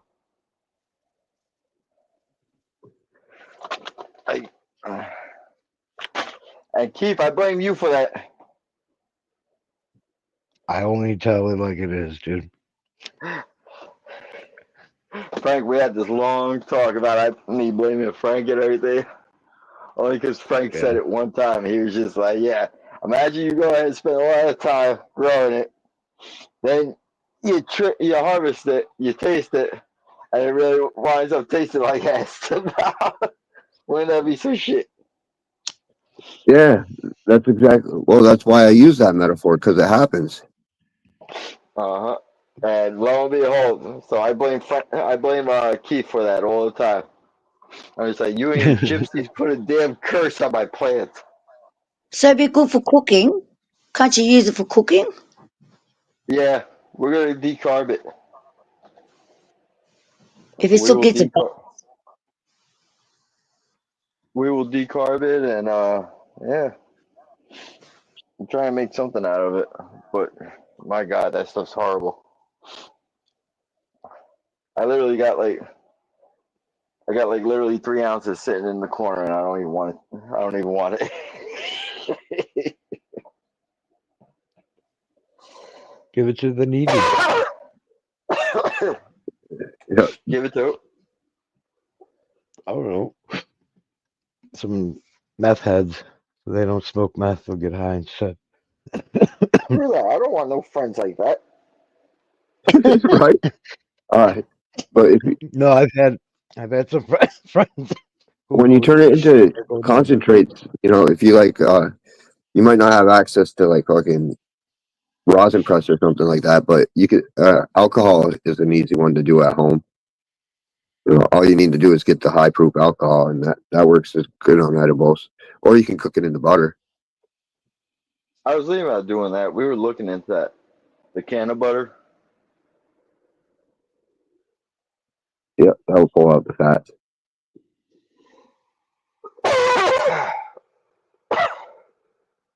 Oh, this fucking cough. You can also use coconut oil, and coconut oil is an interesting one because you can also use that in body tinctures. You can use that like you can make a decarb coconut oil to rub on spots where it hurts and shit. Yeah, I would do that. Topical. Yeah, and you can eat it.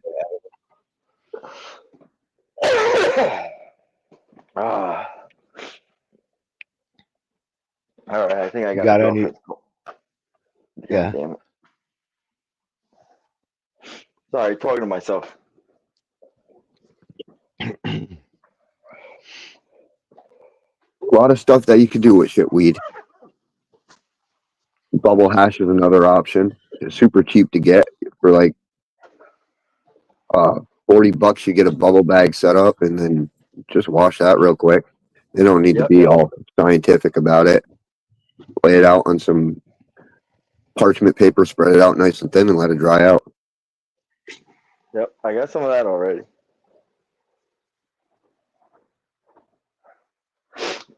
water might steal it. Then with the bubble hash, that nasty flavor might get pulled out in the water of the bubble hash, and it might be a water soluble compound, which makes the bubble hash might taste 1,000,000 times better. Huh. Yeah, because I got some of those bags. I wanted to buy them. I just haven't set any of it up yet. Because I don't have much trim, so I'm still waiting on trim to build up in the freezer.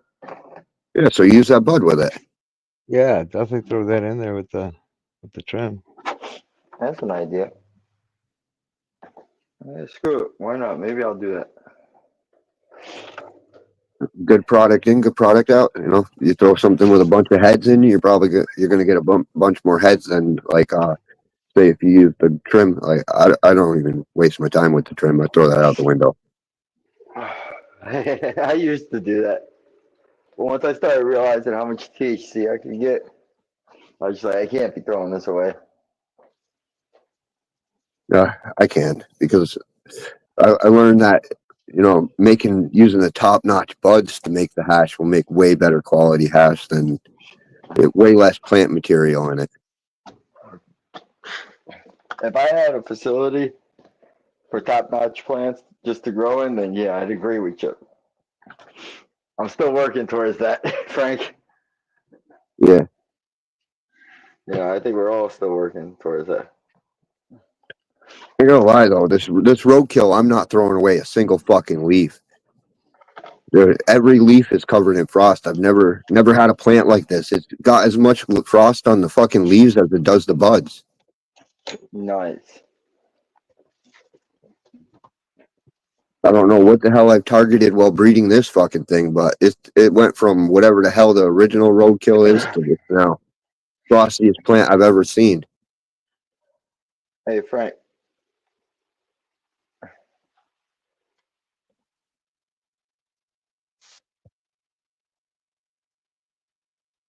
$20.5. Yep.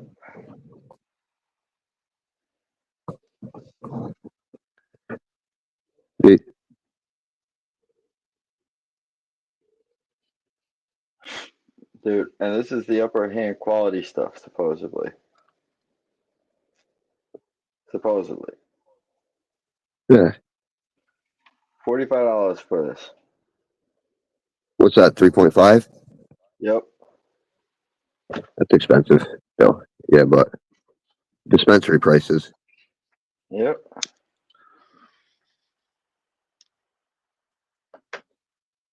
How's it stink? It's not completely there. Yeah, I've never got dispensary weed that really stinks. Yeah. It doesn't really have that taste either. No, they all taste very much the same, like blah. Yep. One might have a slightly sweeter taste than the other, but they ain't got a bunch of fucking. That's what we were talking about earlier. Monoterpenes to sesquiterpenes.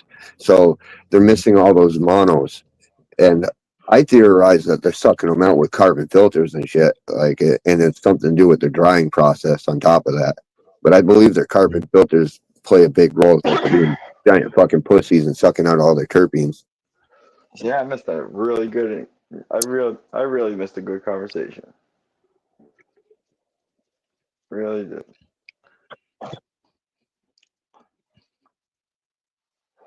But yeah, freaking $45 each one, $90, and then the New York State sales tax. And dude, I put it at like 113 or something like that. Yeah, I'm in New York too. Are you? Yeah, I'm upstate. I'm in Plattsburgh. Oh, I'm over by Poughkeepsie. Yeah, a little above there, or side. I don't fucking know. I'm over by Lake Champlain.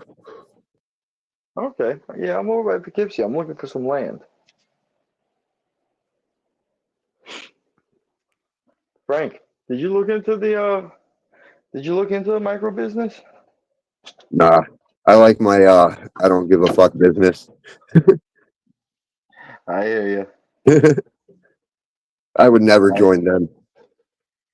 I've tried giving them my genetics though to fucking. I've given it to a lot of people, so there are people that are part of the like little micro business type of deal that got some stinky ass weeds.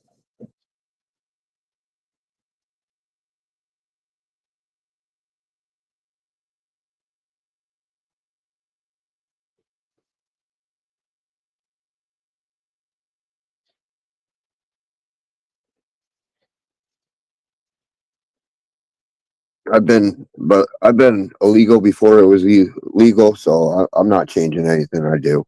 They never bother me while it was illegal. I don't see any reason why they'd start bothering me when it's legal.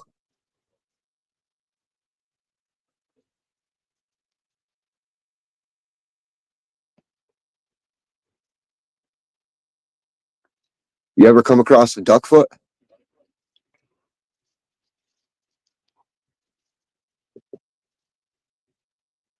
Grinding?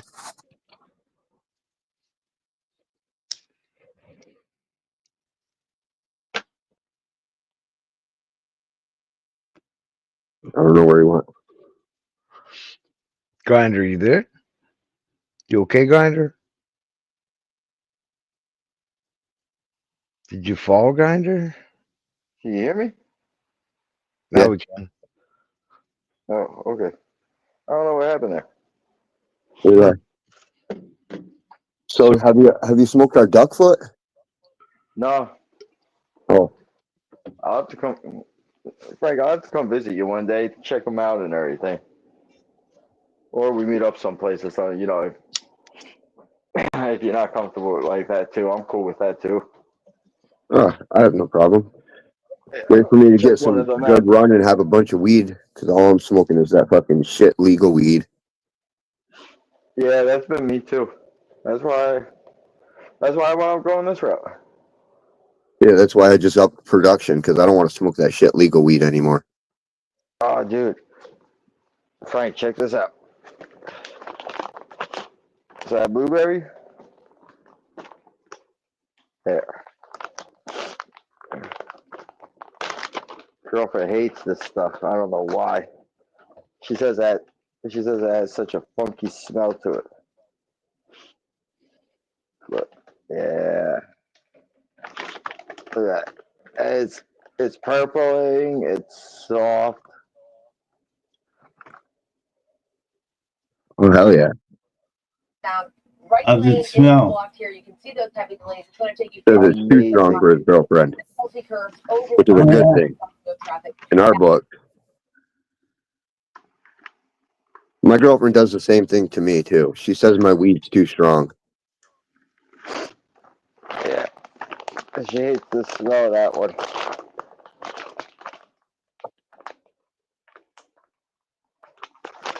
My book, the stronger the better. And then here you go. Here's the strawberry OG cookies. And this bag.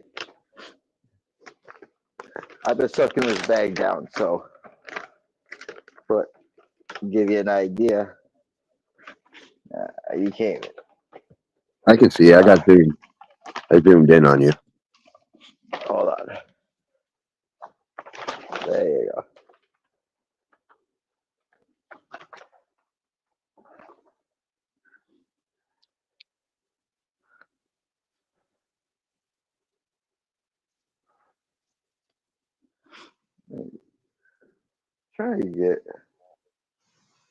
Try to get rid of that freaking shadow. You know what I mean? Yeah, that's a pain in the ass. I see her, though. Nice. Yeah, she definitely looks good. The other one definitely looks like it's better. Mm-hmm. Definitely has more flavor. That other one. Yeah, that one's definitely got bigger buds, though. Yeah. And dude, it was like you were talking about. It's white down in there. Buds are all free and just covered. Just Did a good job on the trimming there. thanks, man. Appreciate it, Keith.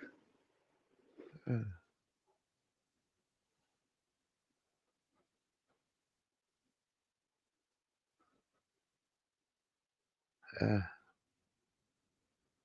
she's a good structure, bud. Yeah, that looks good. And she's solid too, just like the stuff in the friggin' dispensaries. It's like you squeeze it, you know what I mean? There's no give, there's no fluff to it.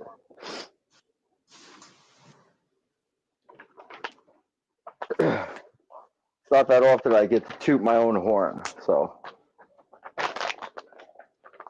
gotta admit I did all right with this one.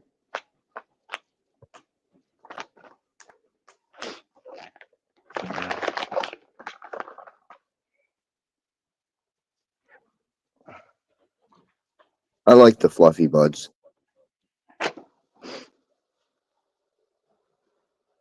So, my opinion, it depends on the plant. Because I'll tell you how it's going to burn, you know what I mean, structure-wise and everything. Yeah, I like that nice fluffy like golf ball globe shape. Oh, yeah. Absolutely. Those are my There's favorite other weeds. stuff. There's other stuff you find, though, that's brittle and it falls apart in your hands. You know what I mean? Yeah. Then you set fire to it and it like burns up like nothing before you get to try it. There's different textures behind those trichomes too. Some weeds might be like super dry like sand, and then other weeds might be super sticky and oily and greasy. Right. That's like cookies in there. It's oily and greasy.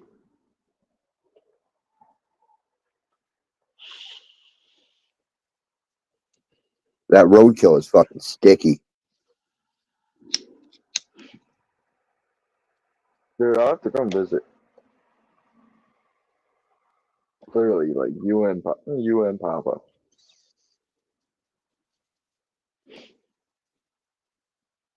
I don't have nothing fancy over here. I live in a trailer, dude. I live in a like straight up drugged out trailer park. Like I'm not gonna fuck it with you. Hey, I don't care. You should see some of my veteran buddies.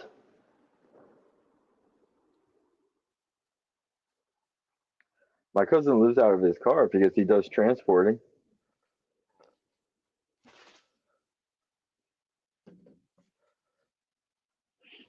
Transporting people? No, any type of pets, exotic animals and stuff.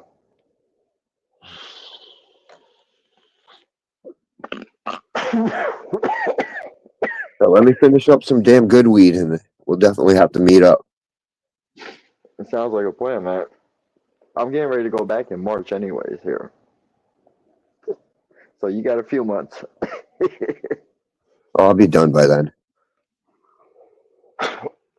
Push comes to shove. Dude, I'm gonna bring over a clone of the blueberry and you can give me a clone of the duckwood. I actually don't do clones. Oh no? No, I hate fucking clones. So only seeds? Yeah, I like seeds. Yeah. Alright. Clones have been nothing but problems for me. They carried spider mites, powder mildew, and all kinds of problems. So I went about the seeds. Seeds come with it. I'd rather take instability over pests. I got you. You think one of the people in the park are causing you problems? Only thing I can think of. They're close to what? You think one of the people in the park is causing you problems? Oh, I live in a swamp. So yeah. If I plant out my yard, I'll face everything from rose aphids to white aphids to fuzzy aphids, and those are just 3 aphids, and then I'll have spider mites, and then dude, it's a nightmare growing up here. It's all the pine trees and shit. It's filled with bugs. Powder mildew, crazy. Everybody gets powder mildew up here. I don't even like growing in the summer. Oh, that sounds about right. That's why I do it all indoors. Yeah, I'm going to shut down for the summer. That's what I did. I'm finishing up everything that has in here. I'll grow a bunch of plants outside. We'll get away with it. And what will get bugs, I'll just fucking ignore. And what doesn't, I'll smoke. Sounds like a plan. Definitely sounds like a legit plan. Hey, curiosity. Why do you guys come on at night? I always miss you guys. I don't. I come on whenever I'm awake. Yeah, I was wondering because Bob always starts the channel like 3-4 hours prior. You guys have the entire conversation, and then throughout the whole day, it's like, man, no one's around. He's a night owl and probably has things to do during the day. He runs around a lot. Yeah, fair enough. I don't know. I All right, just boys. happen to wake up a lot at 2 a.m. All right, boys and girl, I'm gonna get going. I gotta charge this phone up. Been a pleasure. Easy, man. Frank, it's been good talking to you and Keith as well. That's pretty awesome to see you guys again. And Have a good day, Gurney. Cool. Take care of yourself, Papa. I'll see you soon.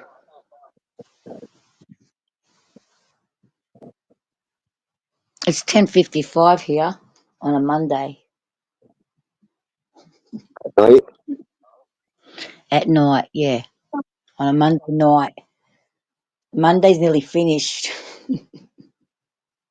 Monday's just starting here at 6:56 a.m. Yeah. He's even earlier. He's like 4 a.m. Yeah, Oh, 4:56. oh, we missed 4:20. Yeah, it's okay. I was smoking. It's always 4:20. Yeah. Here, I'll give you your 420. It's always 420. Unless it's 710. Sometimes it's 710. Right now it's 420.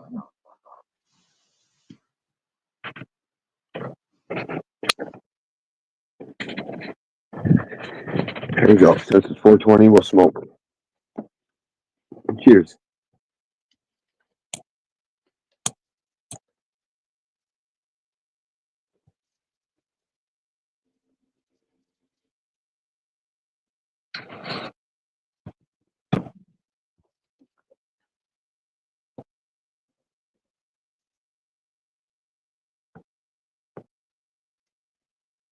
Boy, I took that hit and my stomach started moving and growling.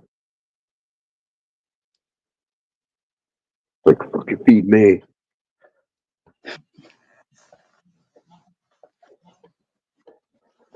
Hungry. Yeah, that one kicked in the munchies. Hell yeah. It's sandwich time.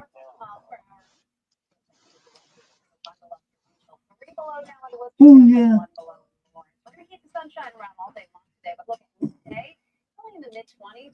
High in the mid 20s.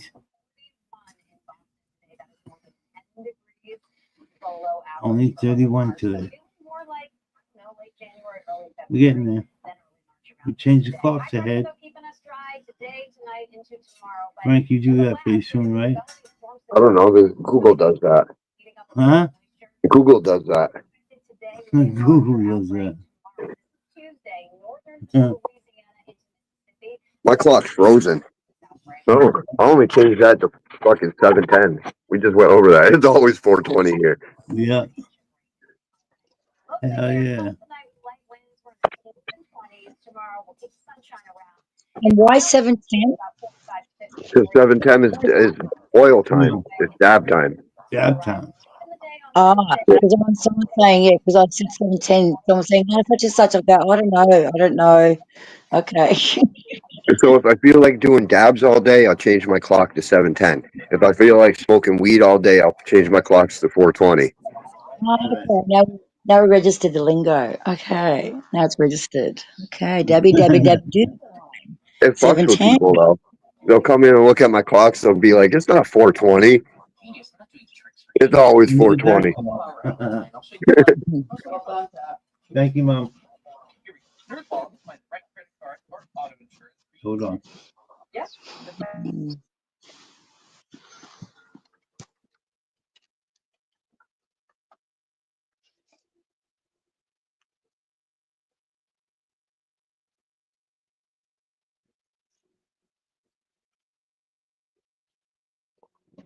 I love Suno.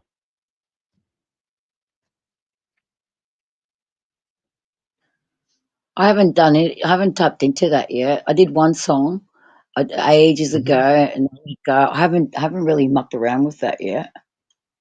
Mm.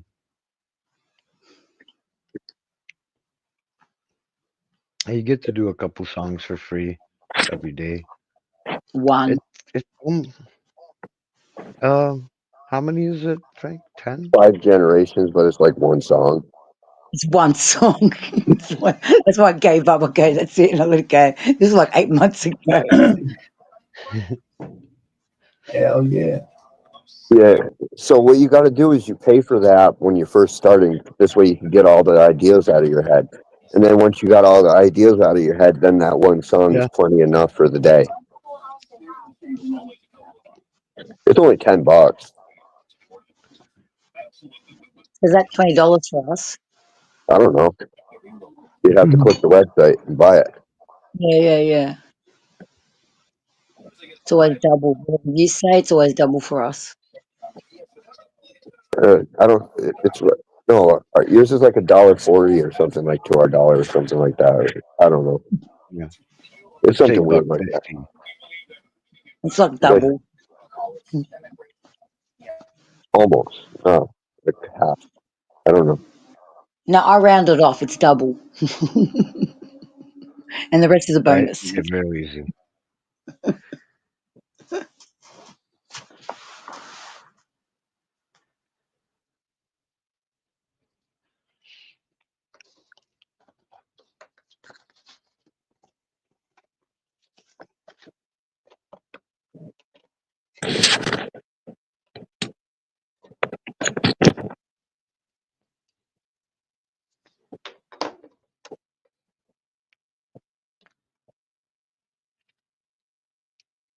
I'm gonna hop off.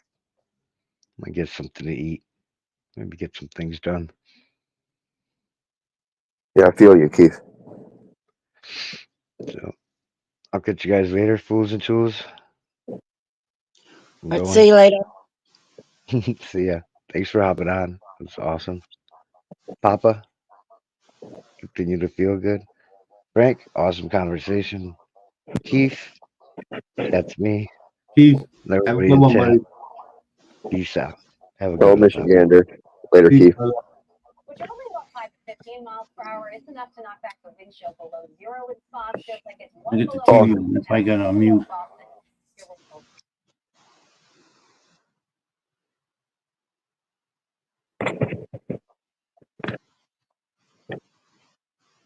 Definitely got to get Ryan over there to taste some of the fucking world's famous North Country weed. Got to finish up this batch.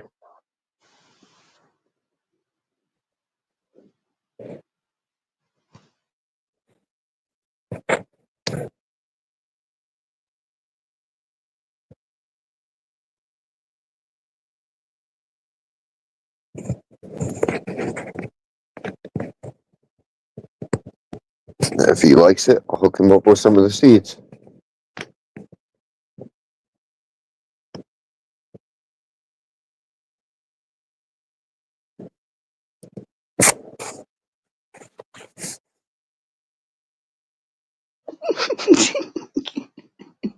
Oh, that's based off your search history, Michigander.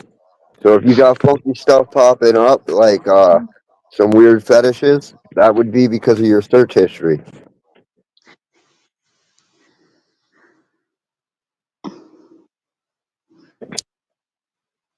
Or even what you say, man. Gotta be careful what you say. You probably say some weird stuff. And they pick that up. They'll be like, oh, he said this? And next Or thing what you know, they're showing you. friends are following, or what your friends are following. Yeah, or you got some weird friends. That's another option. It's associations.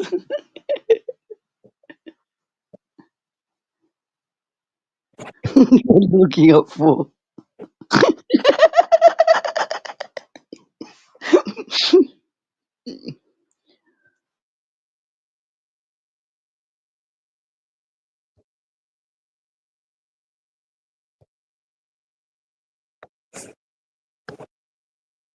Yeah. No, I do agree. There's some fucked up shit on Facebook in general. I've tested it out. they're advertising some really fucked up shit. I'm just fucking with you, Michigander. Because I'll scroll through my fucking Facebook reels and they'll all be fucking fishing because I like fishing. I'm really into them. Next thing you know, they'll advertise me some really fucked up shit. It's not me, it's my friends. Or cave diving. I watch a lot of those videos too. It's like, dude, a cave will get me. I don't know what the hell it is about crawling in a fucking hole, but man, I tell you what, I like those videos of people crawling in holes.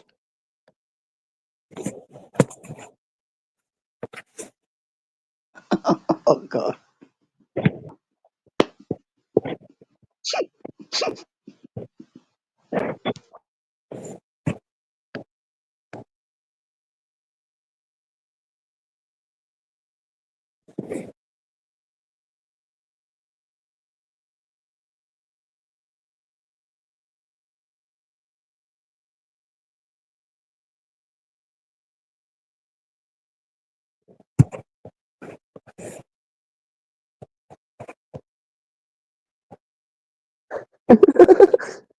I'm sure you like crawling in holes. Not being serious though. I really like those videos. I could watch caving videos all day. I don't know. It's the mystery of what's in there. What people going down like weird little like caving like the one and then they're water like they go into water or just like caves. Yeah, like underground waterfalls and it's just cool. Whatever. I actually am being advertised the cave video right now.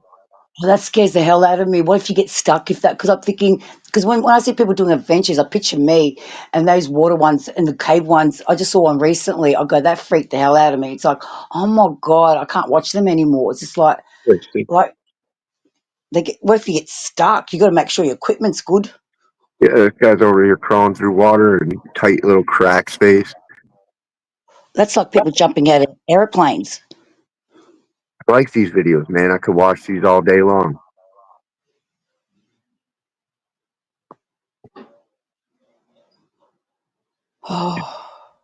Hasta la vista, baby. I'm done. Excuse me. Hey, that's cool. What the fuck is that? A cave? Yeah, they're caving videos. I watch these all the fucking time, man. Oh, that's badass. Oh, the fuck? This guy's just crawling through a hole. I don't know what it is about it, but man, I really like these videos. They're like exhilarating. You get the fucking little sense of fear. Yeah, that was a creature. The creatures? Because the monsters are in the ocean, not under your bed.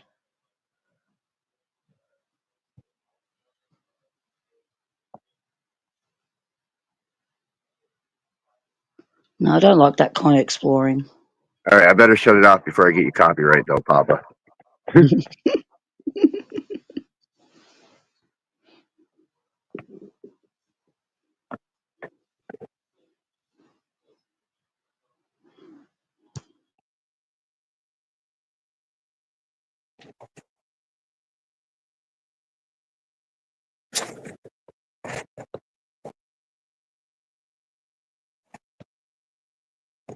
With the 4 girls can drive, and they came across that thing living in the caves.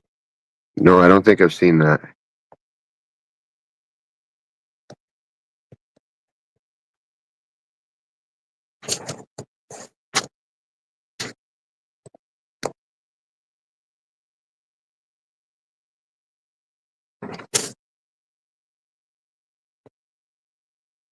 I don't know. Maybe it's like the mystery of there could be like treasure or something hiding in there.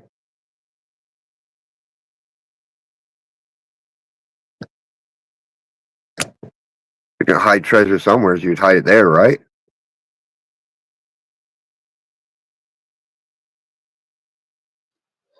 Have you ever gone like prawn fishing, like oysters and stuff like that? Have you ever done that? Yeah, I crayfished and stuff. Frog hunted. I've ate fucking all kinds of things.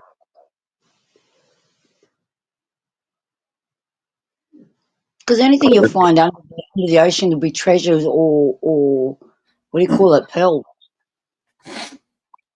Hell yeah, motherfucker. All right, there's my glasses. Top of my head. Check out old movie called. What'd you say, girl?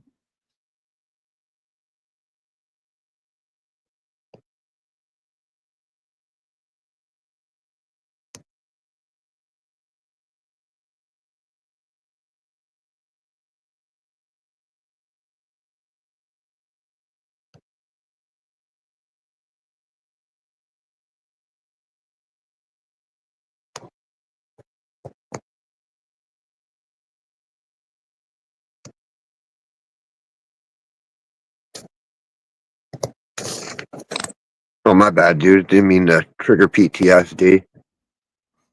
Going to take out the trash. Oh, Gracie, you stay here. Gracie, girl.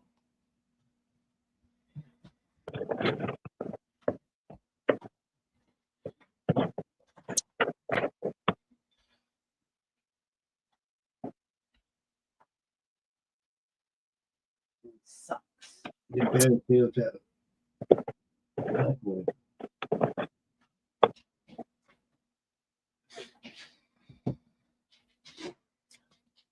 He'll let it build up and build up and build up. But I think I'm enjoying Keith on his idea. I'm gonna go get me some breakfast. My stomach's telling me to eat. Oh, I just ate. Sorry. All right, I'll catch you around, Papa. Okay, my friend. Thanks for spending some time with me, brother. I appreciate it. Yeah, have a great day, bud. You too, bro. You too, fools. I'll catch you around.